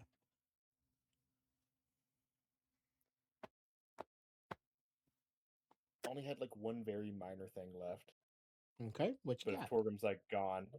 So Mm. I've been toying with this idea for a few months, I think. So Avandra would lay out this drawing of it would to us it would look like a firearm almost, but to Avandra's eyes it would look like a crossbow without arms, and it would have depictions of like primordial like lightning runes along the barrel of it. Oh, your lightning So- stick The shock lance is what Bug I've zapper. been calling it. and bug Yes, zapper. bug zapper.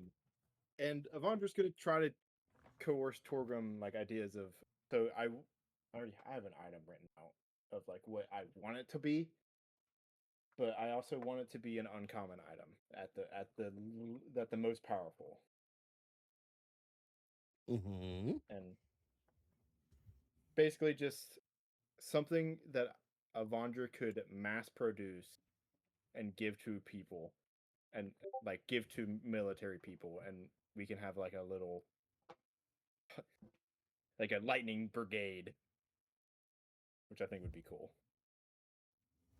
And see if Torgrim has any insights, because I know Avandra saw all of those firearms in his office, which look similar to this, and she maybe doesn't fully understand what those were, but she would imagine that he would have an idea of how one would go about it. Avandra would explain that she was thinking about crafting the item itself and then shooting lightning down on it with Call Lightning in order to like energize it, maybe.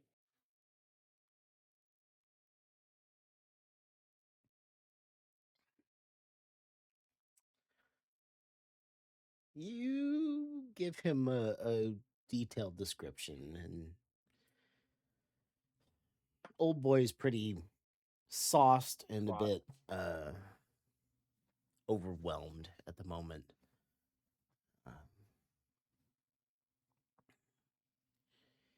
Yeah, I've seen a few things in my notes and some of the Grand Tinker diagrams. Could compare them and see what we could come up with. Something similar, at least. How many are you trying to create? Well, maybe 100.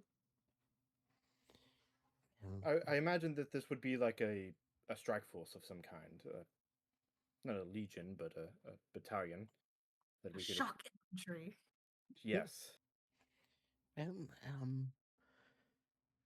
give me some time, and I'll review your notes on it, and along with the rest of today, and try and come up with something similar, and we'll talk about it. Thank you. All right. That's my list. It was I a think I hell of hit a everything. list. It was, wasn't it? Rathu, Luna, anything from the pair of you? Trying to milk out this poor My drunk main- man. Yeah, no, my main Okay. concern was Orphrix, and he was taken care of. Unless dear old Torgrim will want to volunteer to help me tape my poison dagger to the end of my halberd to make a scorpion tail that I can jab people with. Ooh, that's so cool. That's a smart Love idea. this. Did you have I mean, you have two. Yeah, which halberd did you have in mind? Whichever one you think it would be most compatible with, but I was hoping maybe my flame one, just because I use that one the most. That's the one that I worked on before. Right? Yeah, you put my other pike into this, not a pike halberd, and made it Yeah. extra spicy. Now I want it to be just a little tiny bit more spicy. Have a little You scorpion know, tail I could. That one jab in people with. particular was hardly susceptible to reworking. I might be able to work something out. You had Okay. an item in mind? Oh yes. Hang on before you. Let me hang on. She's gonna take the poison vial out of it before she hands the dagger to him. Oh, thank you. My hands are shaking You had a that little thing bit. lock and loaded? Always. In case you have to Really stab a man. questioning that. That hasn't kissed you as a stab of Vondra. And look, I need to be able to still load poison into the tip of it. But it'd be super nice if I could like flip my staff around and go, yeah, and jab someone, poison, win, death, yay, you know? Yes, I would work with that. Like I said, it was fairly susceptible to tempering and rework. Bit unusually so. You had the dagger, the poison, this poison dagger, and he'll hold it up and he'll look it over. This is fairly well made. Drow make, I believe. Maybe I took it from a place and now it's mine.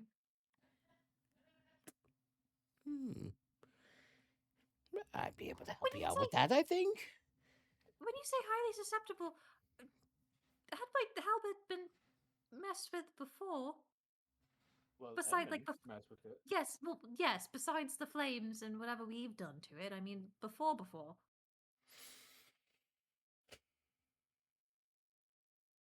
It was like,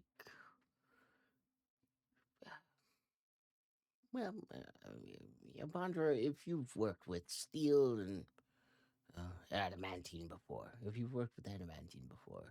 it's like the difference between working with adamantine and copper. It was, Yes, one is much more malleable. and one's unforgiving. Your halberd was understanding. It almost helped. Seemed like working towards adding slots to it. Huh. Nothing that I could really point to, but it was probably the easiest out of the four that I've worked on that winter. That's Well, I guess Dad always favored this. Maybe that's why. Good piece of work. What was your father like? Was he a metallurgist? Skilled blacksmith? Did he forge Mm. this? I don't believe so. To be honest, most of my life it was just hanging above our door. But he was very good with his hands. A crafty sort of man. Could fix pretty much anything in our little house. Hmm. Stuff like this he wasn't big on talking about. Fortunately. Well, we all have our secrets. Maybe this is an heirloom or something that was passed down. What was his family's name?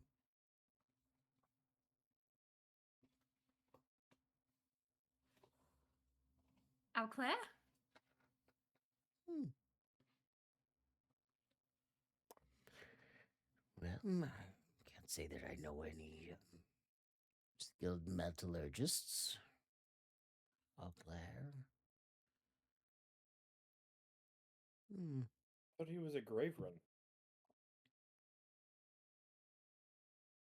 Was that not what they called you? My last name is Auclair. No. Oh, that's right. I forgot you. Weird heebie-jeebie lore.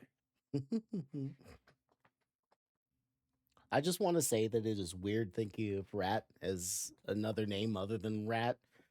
Like, I keep wanting to call you by your given government name, and I don't want to do it. It's uncomfortable for me. Good, perfect. Um, It's uncomfortable for Rat too. well, I don't know any Graverins. No metallurgists by the name of Auclair. I feel like I've heard it. Maybe a priest? Which name? Both? Auclair. Priest? Yeah, priest. What do they- Holy man I've or never- something.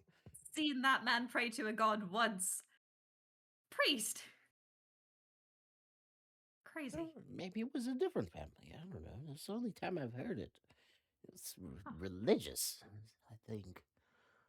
But to be fair, my mind is a bit muddled at the moment. I thought Zonas said that your father was a paladin. Am I misremembering that? It's holy man adjacent. That doesn't mean I ever saw him actually pray or talk to a god, ask for help from one. I think he's more likely to curse them than to reach out his hand to one. Well, people change. As God, I would like to point out that that is a great world building and character building tool.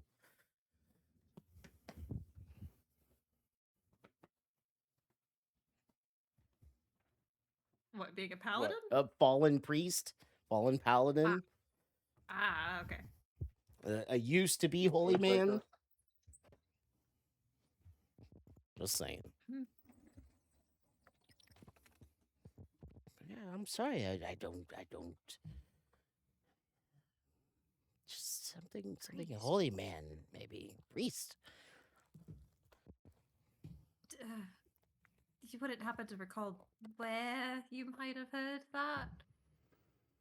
You're a bit lost in the sauce right now. Where I heard it. I feel like it was a report from the south. No, not the south. The east. It's from the east. Something holy man.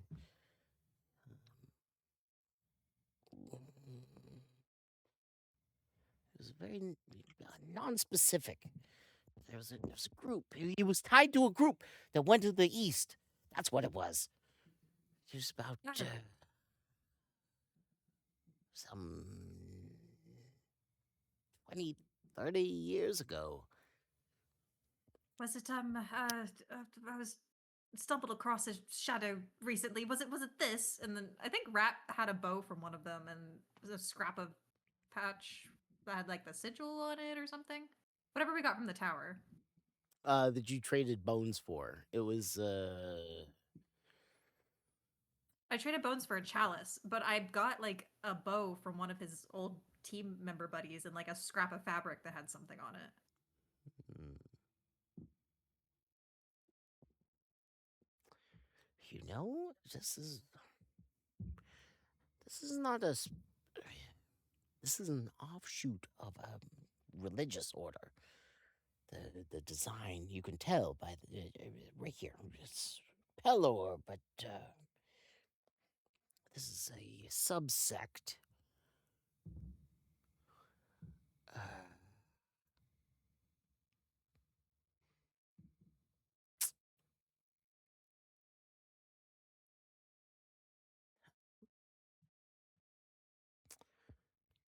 I received a message from one of my tinkers that was in the capital that a group of paladins and priests were heading out towards the desert.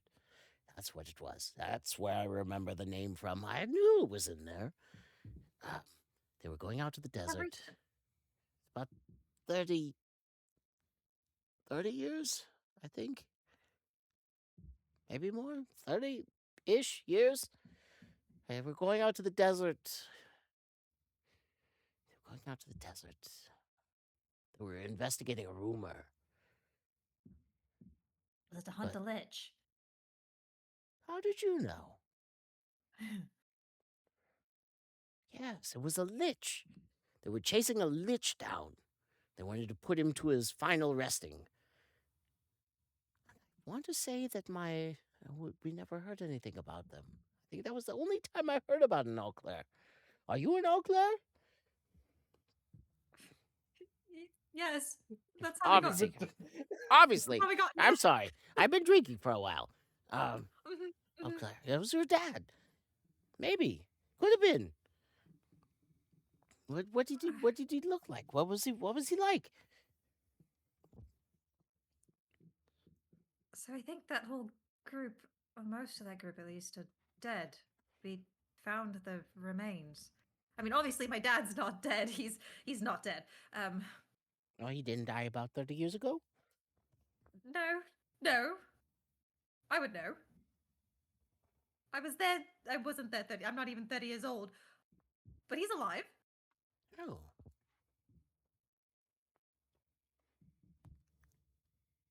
I don't know. What is he? He's a big man, big beard, big guy. Could probably pick you up and chuck you half a mile.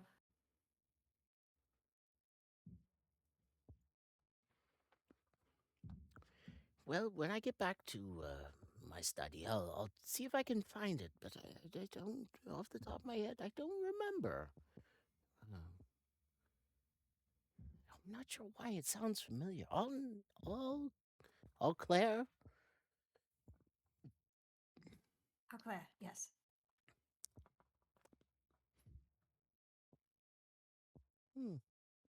Interesting. Are you a religious type?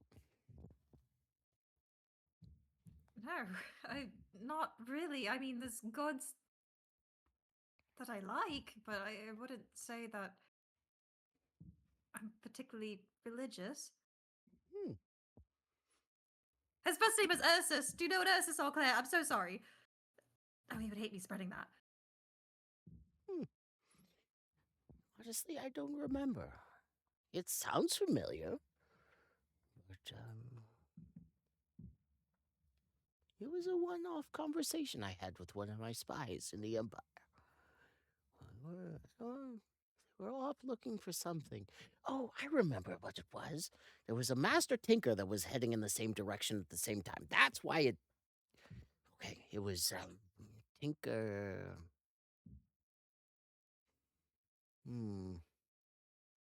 Tinker. I don't remember. I'm sorry. But he lived through the experience, right? I remember it was about 30 years ago, and you're obviously less than that. So, um, you said the rest of Ah, his team died during that expedition. I guess. I am assuming they looked very dead. I. Hmm. Weird. Very weird. He barely ever left our house. It's just strange to think he was in like an adventuring party that went to hunt a lich and knew your boy. Okay, right. That is very interesting. Well, Big man, big beard. Yes. Kind of the brooding sort. If that helps. That probably doesn't help. No, I can't say it does particularly. I'll have to check my records. It was while I was a Grand Tinker at the time, so I should be there. I'm usually really rather particular in taking my notes. Okay. What else could help? What else do you need? Well, I've got a good starting spot. Just need a day or two. I'll get back to you. And you won't forget, right? I'll do my best. It depends on if we take him to Orphrix first or not.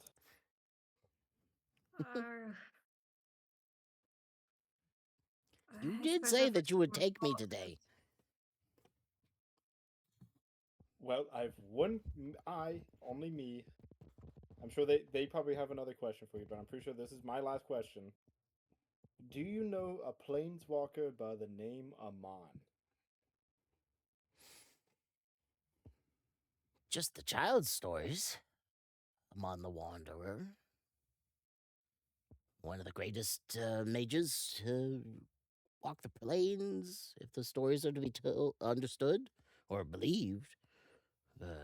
Never met the man, and there's nothing that I can remember that says he was a true person. Why? Did you meet another legend walking around?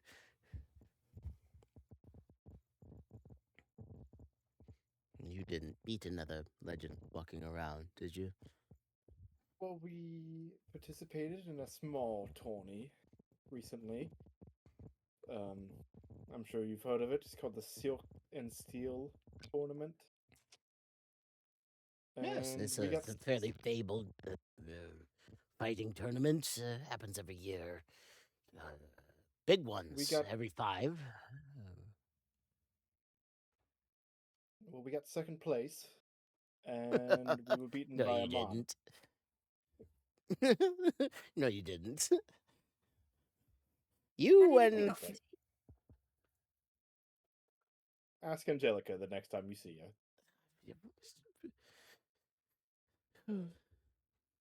No, you didn't. There's no way. That doesn't even happen. So you're telling me you went to a devil's tournament, won second place, and not only that, but you lost to a fictional legendary being. Yes. Yeah, that's exactly what happened. He's not fictional. He's very much a real man. I have a sending stone to him if you want to give it a crack, but I've already used it today. So you you have a sending stone to one of the most affluent arcanists. What? I don't know why I'm still asking questions. You probably do. We have that effect on people. You should have seen us with Nova the other day. You're taking this way better than him. Yeah, well. Impressive. Nova didn't have that. Congratulations. I was just wondering if you knew anything more specific. Well, just that He was one of the progenitors of, if the stories are to be believed, one of the progenitors of arcane knowledge. Helped write the book on things. Show him the bookie sign. Show Oh, him the yes, bookie sign. yes. I pull out the treatise of the Outer Planes, and I will show him Amon's signature that he gave me. It makes me think of Zodas's keep learning.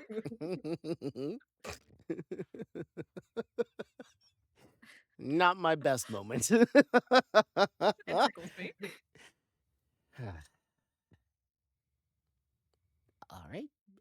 Not only is this old man still running around, you met him. That's okay. That's okay. Well, he beat our ass too. Well, I gave him a vial of poison, by the way, so watch out for that. well, that sounds like a That's great nothing. idea. It's not gonna Um, bite us in the ass, totally. What's at the time? well, did you at least put up a fight? Eh, Rat starts grumbling to herself. well, Kicks the table. at least. Though the son of Oceanus, we kicked that guy's ass. Well, you have the teeth to prove that one.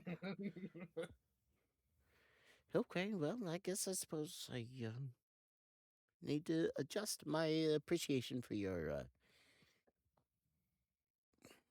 strength. Just drink some It'll more brandy, Torgum. I would like another drink, please. It will be good for you to know that my tracking of Oceanus tells me that he's still deeply asleep off in the crevices of the world. So hopefully he'll never find out that you Killed his son. defeated, killed. He's dead. Yeah, of course he's dead. Killed his son. Did we get his skull? I don't remember. Wait, is that weird little thing in your workshop that like looks underwater? That I totally didn't touch. Is that tracking Oceanus? Well, it's not tracking him specifically, but it is touching on all things in the oceans, both deep and shallow. They have a Interesting. very strong tie to the waters of the world. Oh, Could he that's use a it good to find a question. gate? Yeah. Well, that's another good question. I have found several areas within the waters of the oceans that might be gates, which is probably why I believe you so much and appreciate the fall of Earth and his attempts to open that gate. I knew it. So is Earth dead? So if Ed is fire and you're water, then who's air and earth?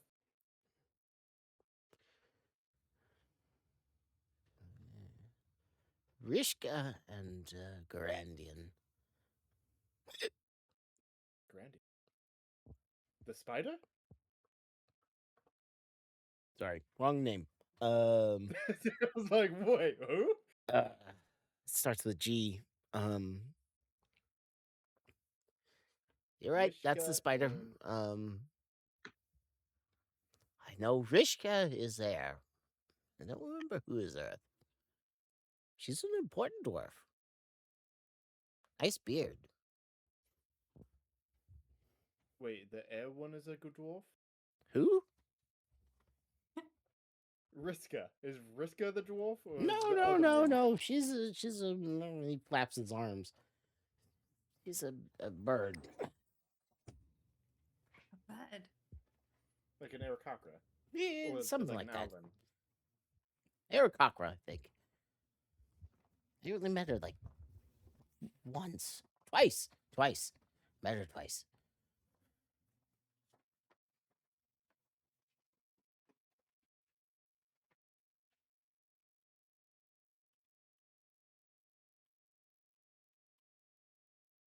So, how does that work?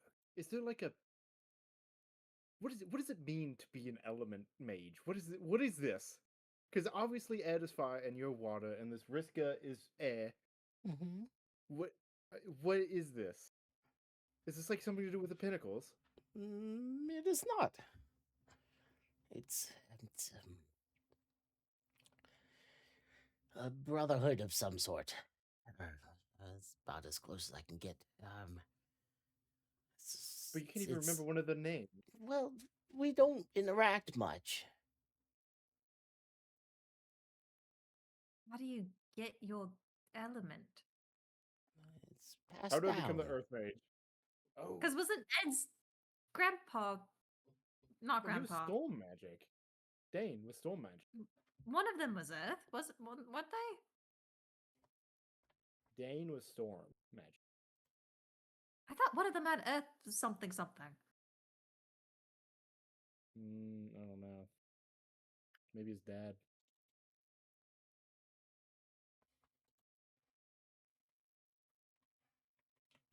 I wrote Edmund's it? grandfather, wind and earth based magic. I don't. I don't know. I don't remember. I remember Dane. I don't remember.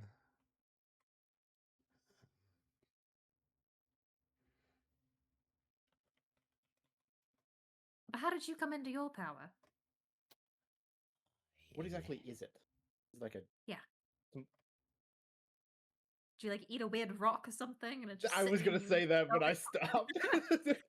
Like, did you eat something? Is it like All Might, where you just eat a hair and you have it? It's an understanding, a binding. It's Can there only be one of yous at a time? one For each apiece, yes. element. One apiece. What happens if you die? Does the power just like lash out of you? It falls to whoever is most worthy.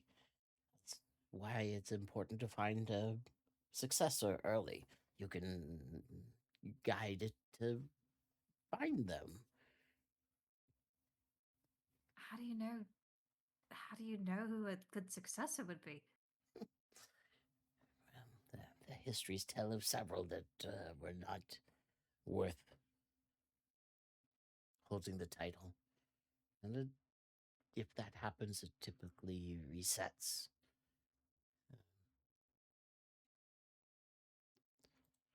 But what is your job as water? Just manage the oceans? Talk to the fish? To watch, Aquaman. to protect, to it's different for everyone. We just do what we feel is best. And I have a strong hand with water, and that helps with building machines. I'm sure you can understand the importance of liquids in machine craft. Young Can Ed, you like shoot water out of your fingertips? yeah, I'm sure you could as well if you really tried, but yes. Rat just stares at her hand. Okay. Avandra will pull out the endless decanter of water and just spray it on her hands. A little water on her hands. Wow. Well, it Whoa. goes beyond that, and it binds to each individual person and how it expresses itself. I really shouldn't be telling you all of this, but Dane held If I fire go- before Edmund, and my great-grandfather held water before I did. I don't know about Rishka. I can't think of what her name is now. Sorry, that was a curveball question, wasn't it? But her mother was Pomea. I remember that. She was a great earth mage. But it's different for dwarves. They can sing to the stone. They can sing to the metals in the stone and change its properties. This is the most beautiful thing that I've ever seen. And Pomea was exceptional in her skill. Is this singing something only dwarves can do? It's something that they're best at. But it's not exclusive to the dwarven race.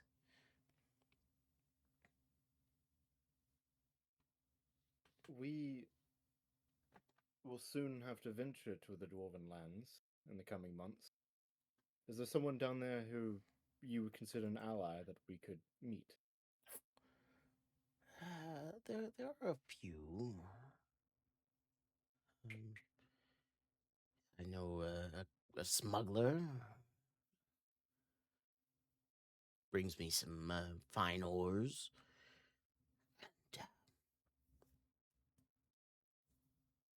And, I can't think of what her name is. I'm so sorry.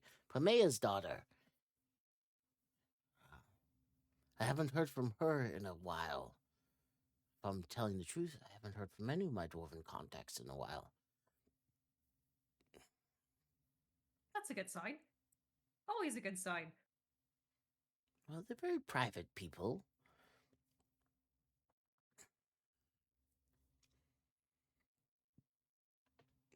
But if you do have a contact that could maybe ease our introduction, that would be peachy.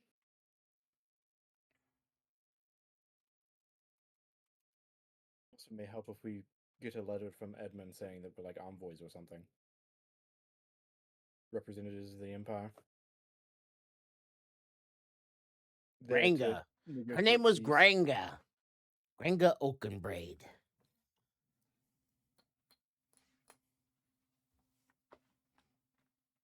Strong name. Stronger I'm just trying to beard. figure out how am I gonna finagle this Earth Mage magic out of this woman? You want to be the Earth Elemental something something? That sounds awesome. Were you kidding? You don't even really know what the job is yet. Yeah, I got it.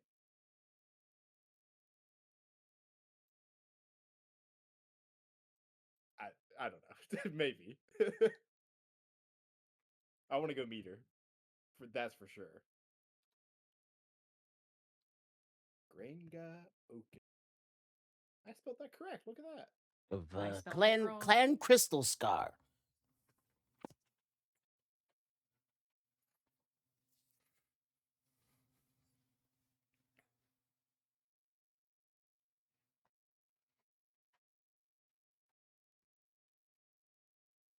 You've heard that name before. What, Crystal Scar? Yep.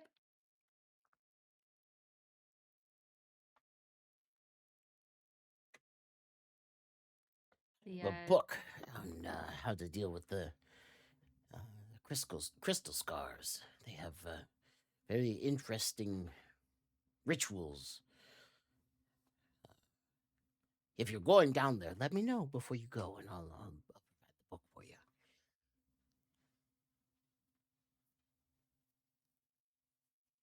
Is that the people that made the big fucking mural of us, but in the past? Or it was Gahash. Crystal Was it Scar's really? one of the big main dwarf clans, one of the 5. Mm-hmm. Well, what I said was player. Character.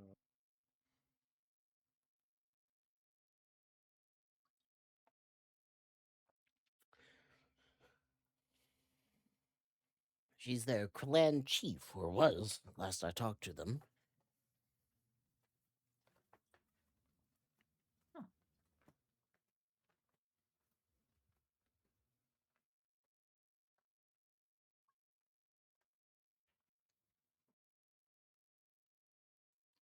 Big red beard, you can't miss her. Uses an axe. Hey. Big axe? Big axe? Actually, you'd probably enjoy fighting her. She likes fighting as much as you do. I'll have to ask. That was a good laugh. that sounded like a small gnomish man's laugh. Thanks, I've been practicing.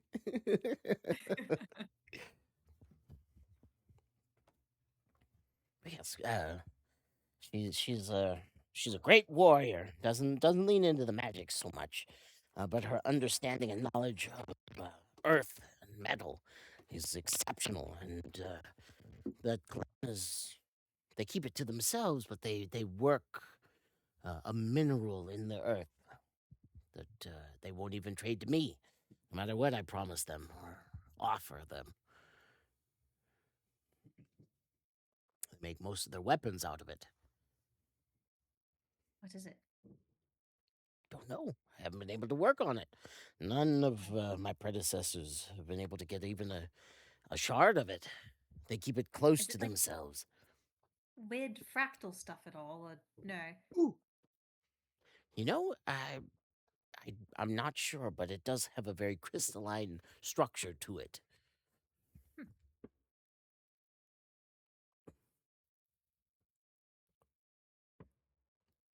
And if I'm being honest, there's a standing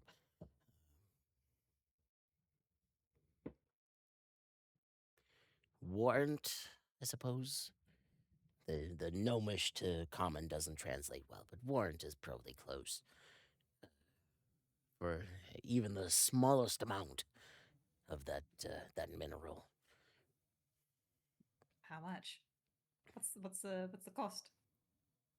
75,000 gold pieces. Oh, For how much? Per how much? An ingot? An ingot is ideal, but I'd pay that much for. He looks at all of you and says, probably about as much as the length of your middle finger. And points at Rat. She probably has the largest hands. 70,000 gold pieces for a 3-foot bar or 3-inch bar of this stuff? It's it's hasn't like been allowed good. outside of their clan in generations. Is it like good at? What's it good for? Is it just like good at conducting magic or making things or what's It's- it do? It's susceptible to being worked even more so than your halberd. Point at it. And it acts like a sponge. It amplifies and reinforces magics laid into it. Huh.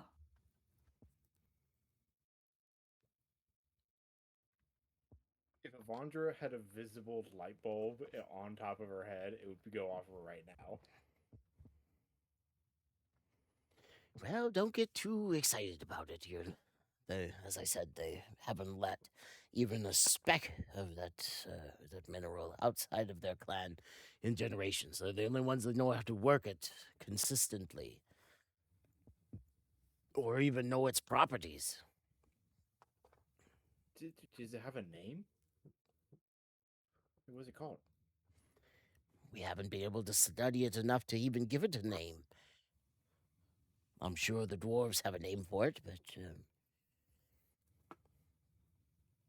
they haven't shared it. It's a closely guarded secret to that clan.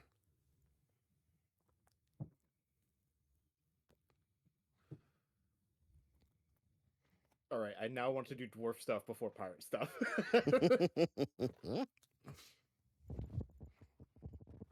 Oh, I'd need it. And if I'm being completely honest, this might be a good stopgap for your Project Genesis phases 1 or 2. Be able to I know. fill the It's gaps. driving me crazy. Oh. A 20-minute adventure to the Dwarflands, guys. 20 minutes. But that's a pipe dream, so.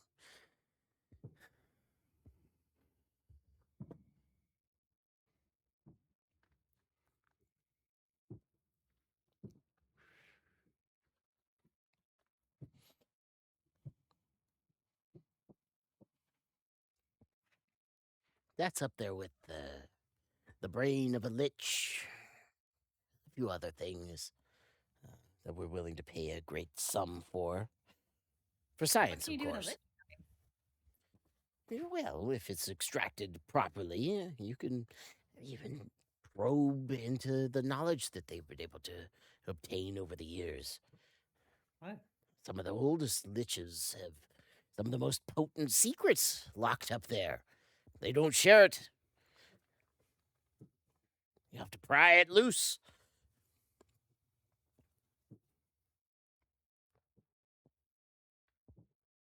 I don't know any liches. Unfortunate. Most don't. Those that meet liches end up dead or turned into liches themselves. It's a lich, not a vampire. Yeah, well, if they like you enough, they'll teach you how to become liches. Then you have to We've already start been over detailed about again. this.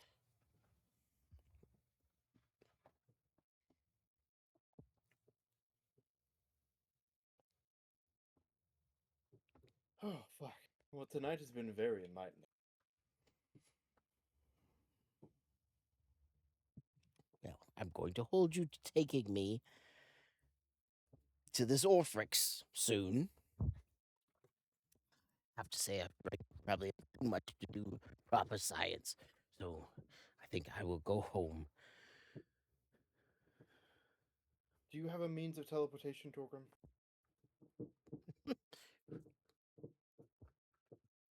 To an extent. Well, I can take you there. It's just I'm going to be stuck there for a day and not be able to come back. It's my only thing. So if you have a way to send me back, that'd be awesome.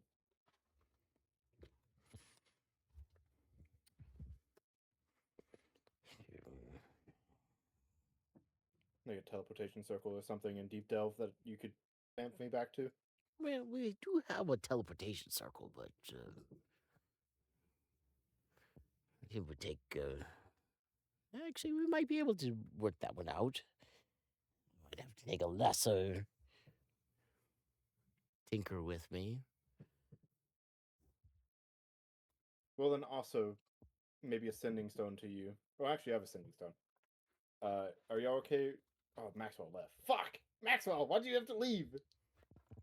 He's upset. Why is he upset? Mm-hmm. You know why he's upset. You know know. why he's upset. I know why he's upset. You're acting like daddy's girl.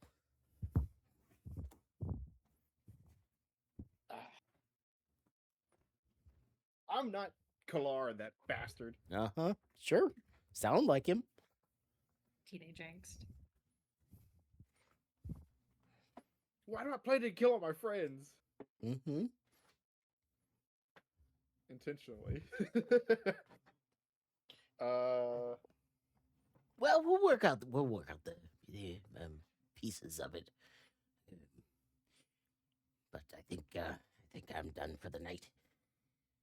Wait. And you won't forget to look back in your notes about my dad, right? I will check my dad's about Ursum Check your Urson's dad's. Oh boy. Big Jesus Bear. Christ. Maybe We're looking for Big write Bear. him write Yeah. him a letter to remind him. Write it on his Right on forehead. the back of his hand. No, I'll remember. It's up here. He'll poke himself in the eye. Ah! Oh, it's up there.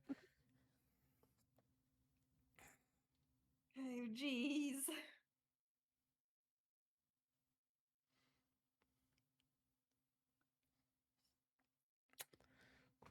Well, I'll bid you Well- good night. This was an enlightening conversation, at the very least. Do you want one of us to block you home? No, Well, it's here's fine. Everantha. Yes, it's fine. I'll see him home.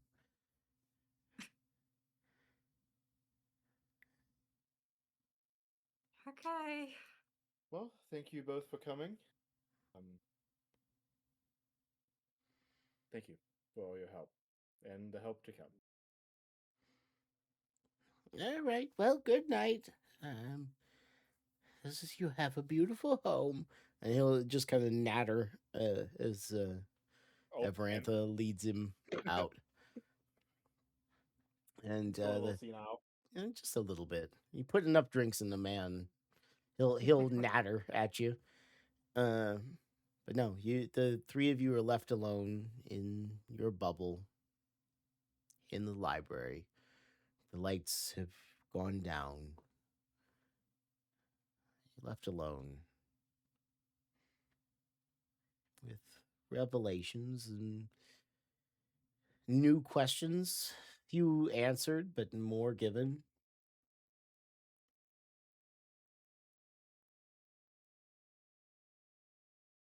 Avandra will kind of slump down in her chair and sigh and say, I was not expecting that reaction out of Maxwell. Truly. No, not really. Not exactly. I expected him to be upset, but I didn't expect him to be upset like that. I don't understand. What do you mean? Upset in what way, if then? He said I reminded him of Kala. I know, but No, you didn't. no. He said that to me.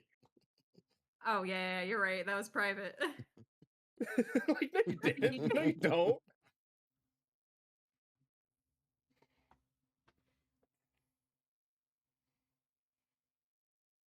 Does that help you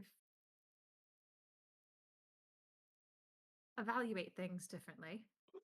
No, because I'm not trying to kill all my friends. I'm sure Father Halls was thinking the same whenever he started out. You mean Kalar? No, I mean Father Hall. All the little buddies that got corrupted and turned into what they are. Good intentions. Get wibbly wobbly. Road to hell and all that.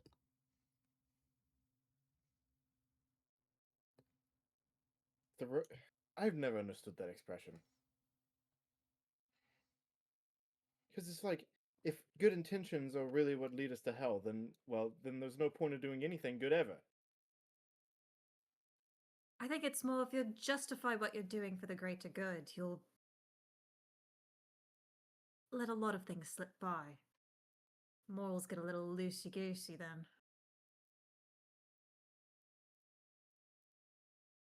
I don't plan on killing anybody, mortally wounding anyone, or I'm nothing like him. Just because I'm a little charismatic?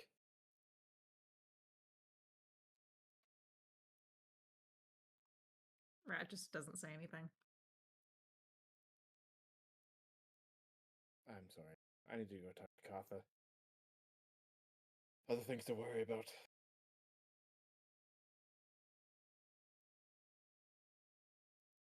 Look, just. I have your back, right? You're not alone in this. And if this is something you want to pursue, like I said, I'm not going to stop you. I just want to keep you breathing. Do you need to breathe? You don't need to breathe. I I appreciate just want your heart to keep moving. this. Thank you, Rat. Truly. It's just... I just don't understand. I've done nothing but save them, and then he says that to me. I get it. I do. Just it hurts a lot.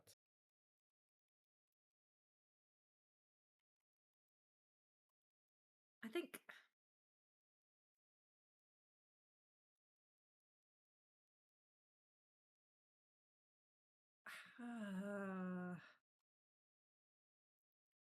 I imagine he's feeling scared. All you lot have a sort of kinship, right? And you put all this faith into this guy with his big grand ideals, and it hurt. It hurts you all. And now maybe he's wanting to focus on the people and keep you all together, and here you go with a big new shiny thing again. That's more important than everyone else. I don't know. He just might be more. Or maybe you're just more up in the clouds than he is.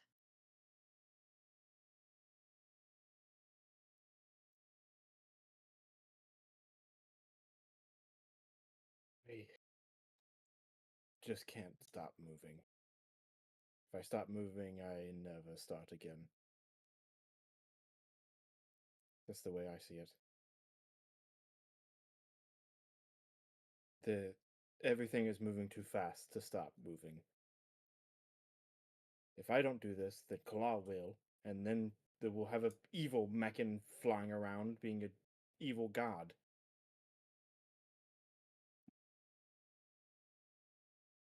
This is the only option. Faith aside, that will completely destroy the pieces of Meccan, which I will not stand for. I think it's dangerous to assume there's only one option. I think there's always choices we can make, and the moment we get backed into a corner and forced into a decision, that's when things go wrong. I wouldn't be so quick to say this is the only way to go.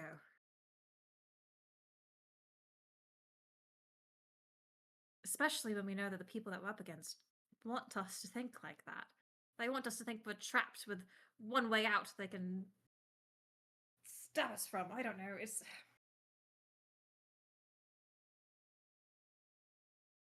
Just don't let the thought of that consume you. You might not be aware, you probably are. I think you have a bit of an obsessive personality, Avondra, and it kind of burns you at both ends.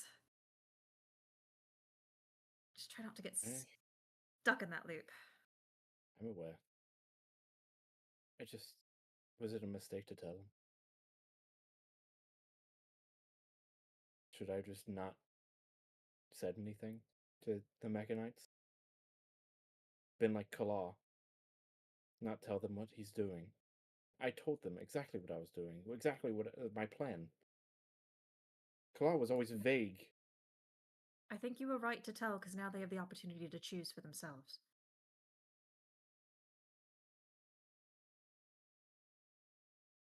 Maybe I should make that more clear to them. That they can back away if they want to. I'm happy to take on this burden alone. I don't want to, but I will. Because it's... I don't know. I think that ability to choose is very important.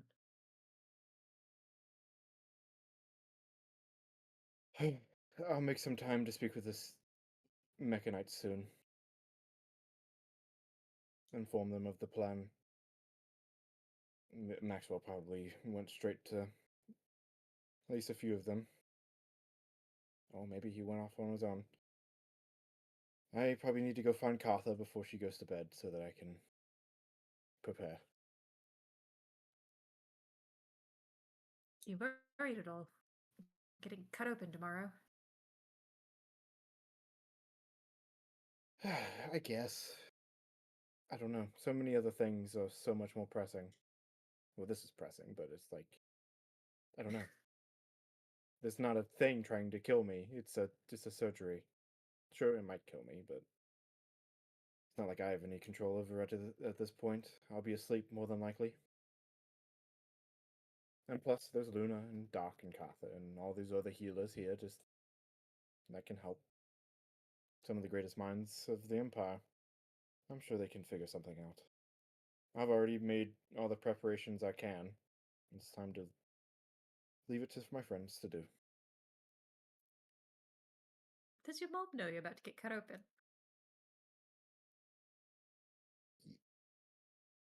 I don't remember if I've told her. I think I did. I think we're circumspect during the last conversation you had with her.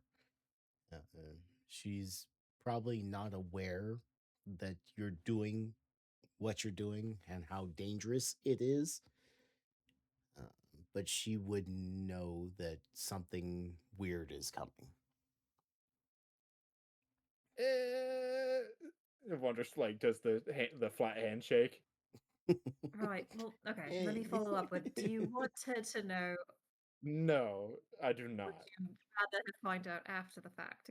Got it. Okay. Yes. It would. Then she'd just be worried. And there's nothing to worry about. And if there is something to worry about it after. Not before. Okay. Up to you. Not my mother. Probably get an earful afterwards. Well, keep it on the down low.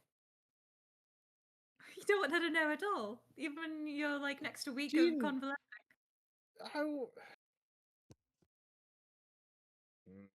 Oh, I bet you were a joy to raise, Avandra. Pot kettle, but still.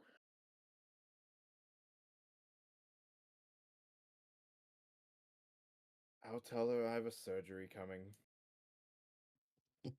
But I will be circumspect on the details.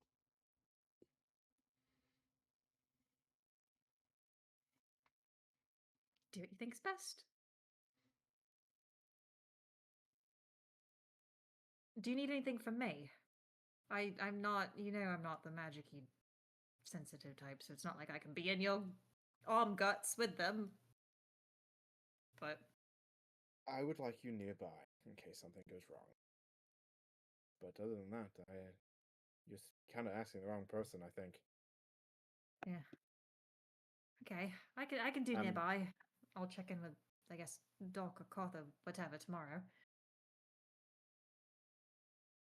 You're not gonna have crazy demons popping out of your arm, right? That I need to hack in half.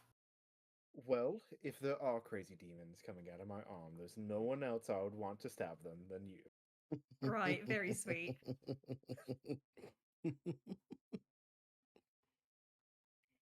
Because of everyone I know that is good at stabbing, you're the best. Thank you. Flattery will get you everywhere. Is Rat actually flattered, or does she know I'm fucking with her? Both. That willing suspension of disbelief is important in a friendship. No, it is true. Avandra believes that, but also she's saying it in such a way to mess with you. All right. I have more people to speak to. So much talking today.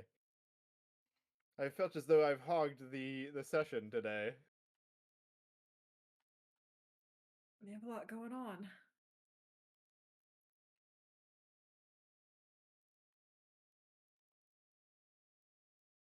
If Alethra is still awake, Wanda would go and explain to her gently that I will be undergoing surgery and that the Master of the Peace Tower has personally come to do it as due to my noble title, and make it in such a way that it was more of a formality than anything. Sure. If I can, to it's in really good hands. And It's fine. Trust me, Mom, it's okay. I'm gonna be under for a while. Just don't worry about it.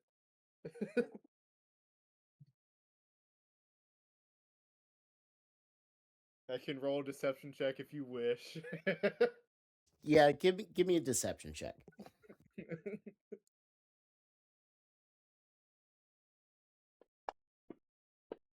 Oof.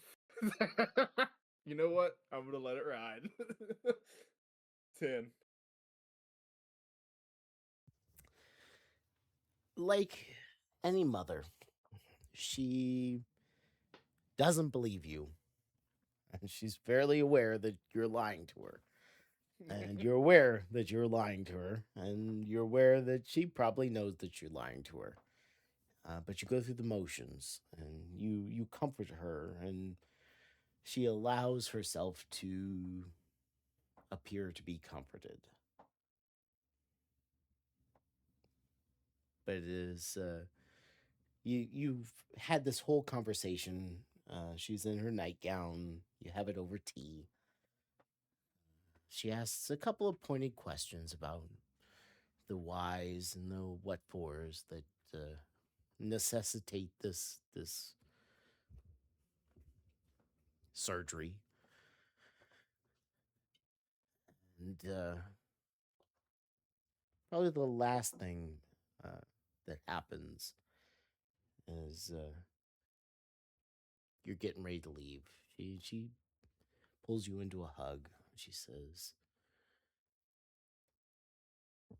I want to meet this Katha and see if she's good enough to work on my daughter.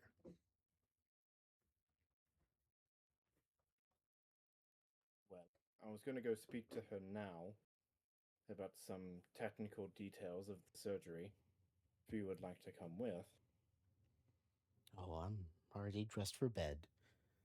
I'll speak with her tomorrow. All right. I'm sure you'll have a chance to meet her before I'm under. Good, and I will be right there when you wake up.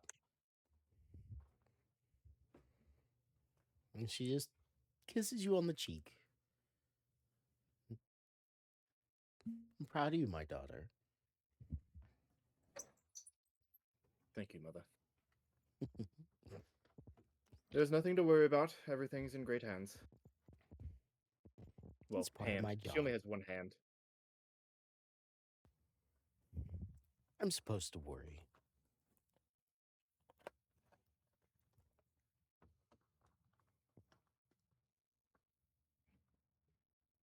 And then, yeah, for the rest of the night, Avandra will sit down with Katha and tell her everything that she wants to know. Okay. During this conversation, Rathu, Luna, you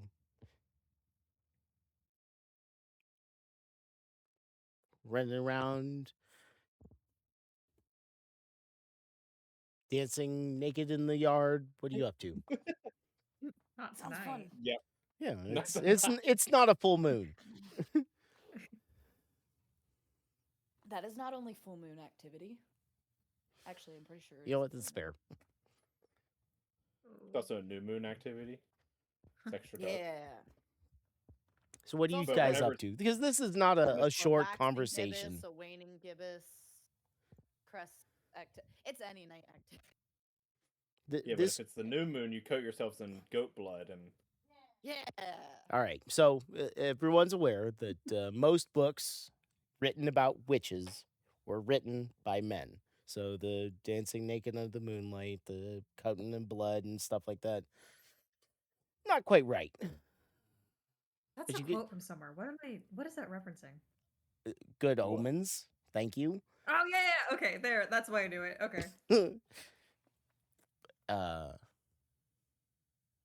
It's but different. yeah. Well, don't all women have? No, I won't say that. What? Careful. Nothing. Don't worry about it. Go ahead. I No, caught I'm myself. curious No, now. no, Yeah, you're nope, playing I a I wanna woman know right what now. You believe Avandra has. Let's go. Nope. Whoop. That didn't happen. I'm not going to say that. So Avandra's off talking to mom. It's going to be an involved conversation. Mom's aware.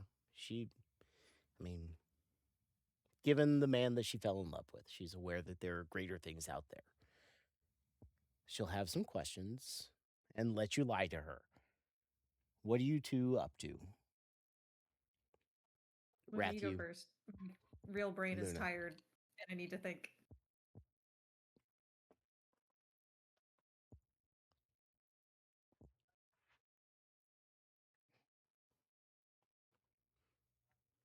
She's dead.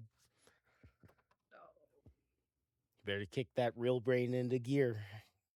I can't. Sorry, was that not one of the most enthralling conversations that we've ever had with an NPC over the course of 4 hours? bits and pieces? Oh, I have so many things I want to do, but I don't know what I want to do.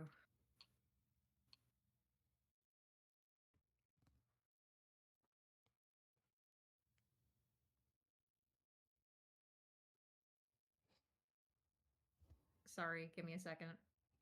Take your time.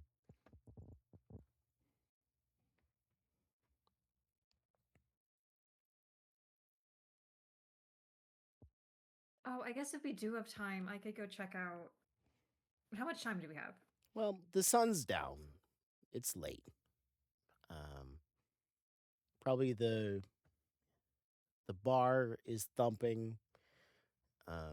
Most of your household is only awake because you're still awake.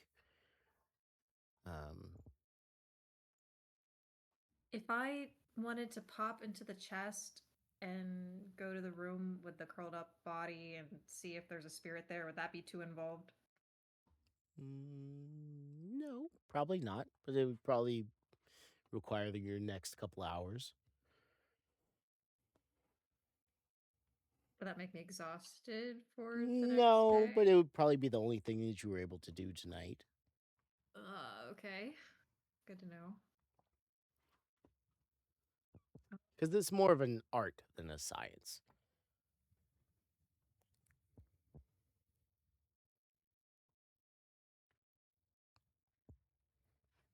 Sure. I'll Rat will squirrel away to do that.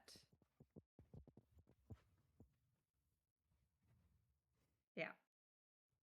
Okay. The chest is in a fairly secluded, safe area that you all, at the moment, have access to. You activate the uh, level with the corpse.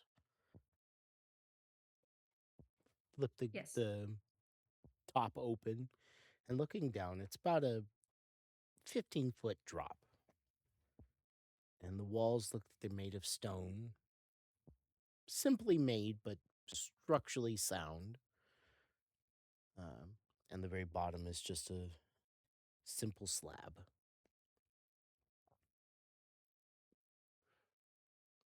On it is a body, a small body, curled up, where you found the sword so long ago. Smaller than me? Yeah, probably. Not by much, but a little bit smaller. Do they have human proportions?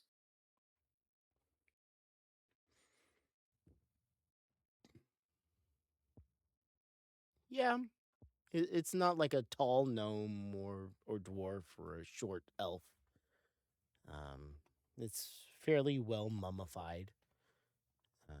Skin stretched taut. No hair. Just Okay. huddled down. Rat will sit crisscross on the ground with her back to the wall. Close her eyes and step out as her echo. Take a look, see if anyone's there. Okay. Cat Rat steps out, looks around, and the space shifts slightly in Cat Rat eyes. The corpse is still there, but there's these ephemeral walls around it. The gap leading up and out of the chest isn't there. The texture of the walls shifts very subtly to something a little bit rougher.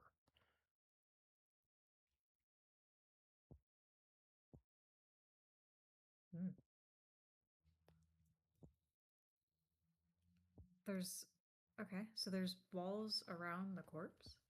Yes. Kind of like a sarcophagus. Can Cat Rat paw at it real quick? Can I pass through it? It's like passing through or forcing your way through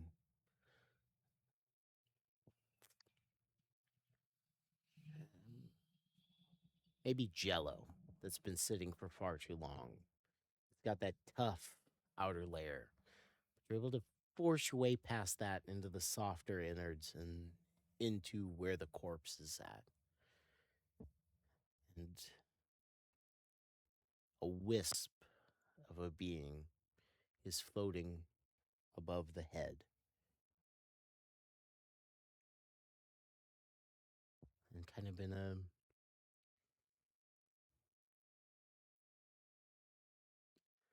voice that's neither male nor female nor old, not young, just kind of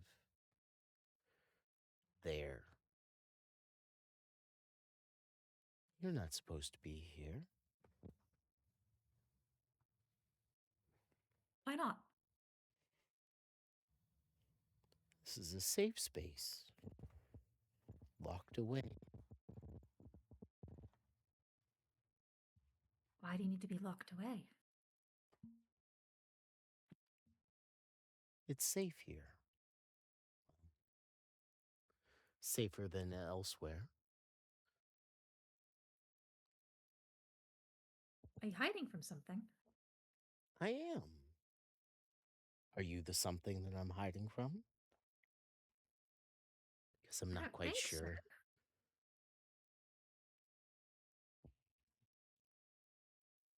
Did someone tell you to hide here? Well, I decided to hide here.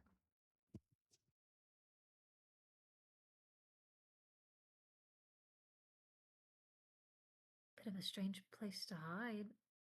What makes you think it's so safe?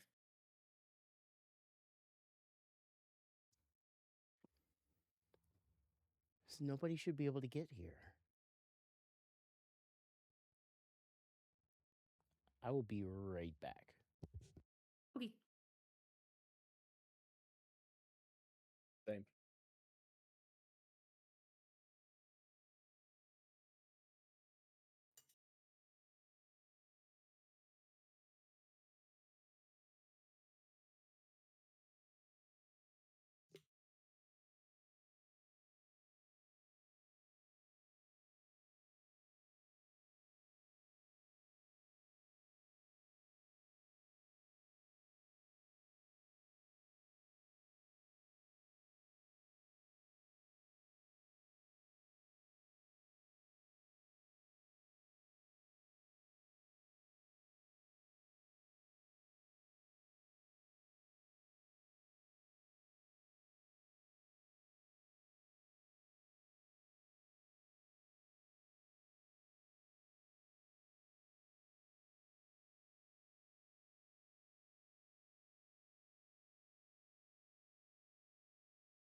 All right, Raphu. I have guests at the moment, so I'm going to go ahead and end the session here. Bitches, gripes, and plates for me.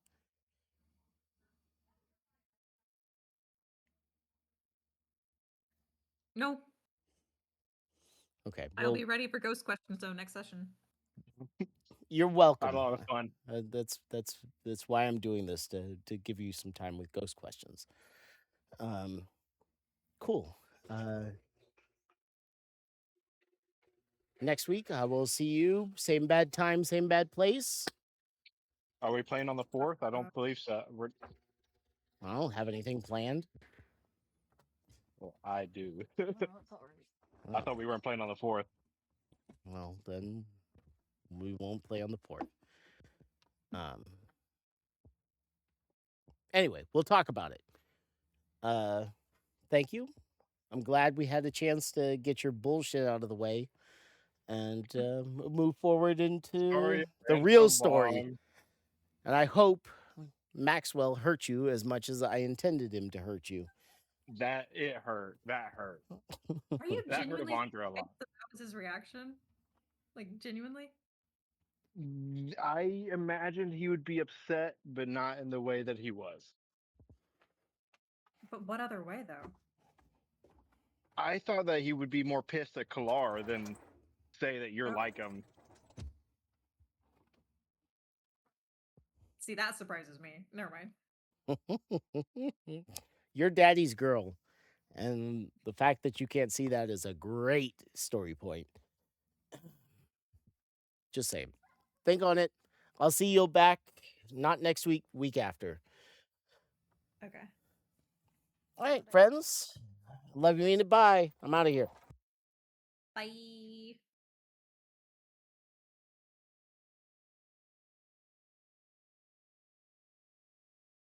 So, like, if you want to talk about the Kalar stuff, I'm down. From like a Parker perspective rather than a Avandra perspective. Yeah. So, Parker, kind of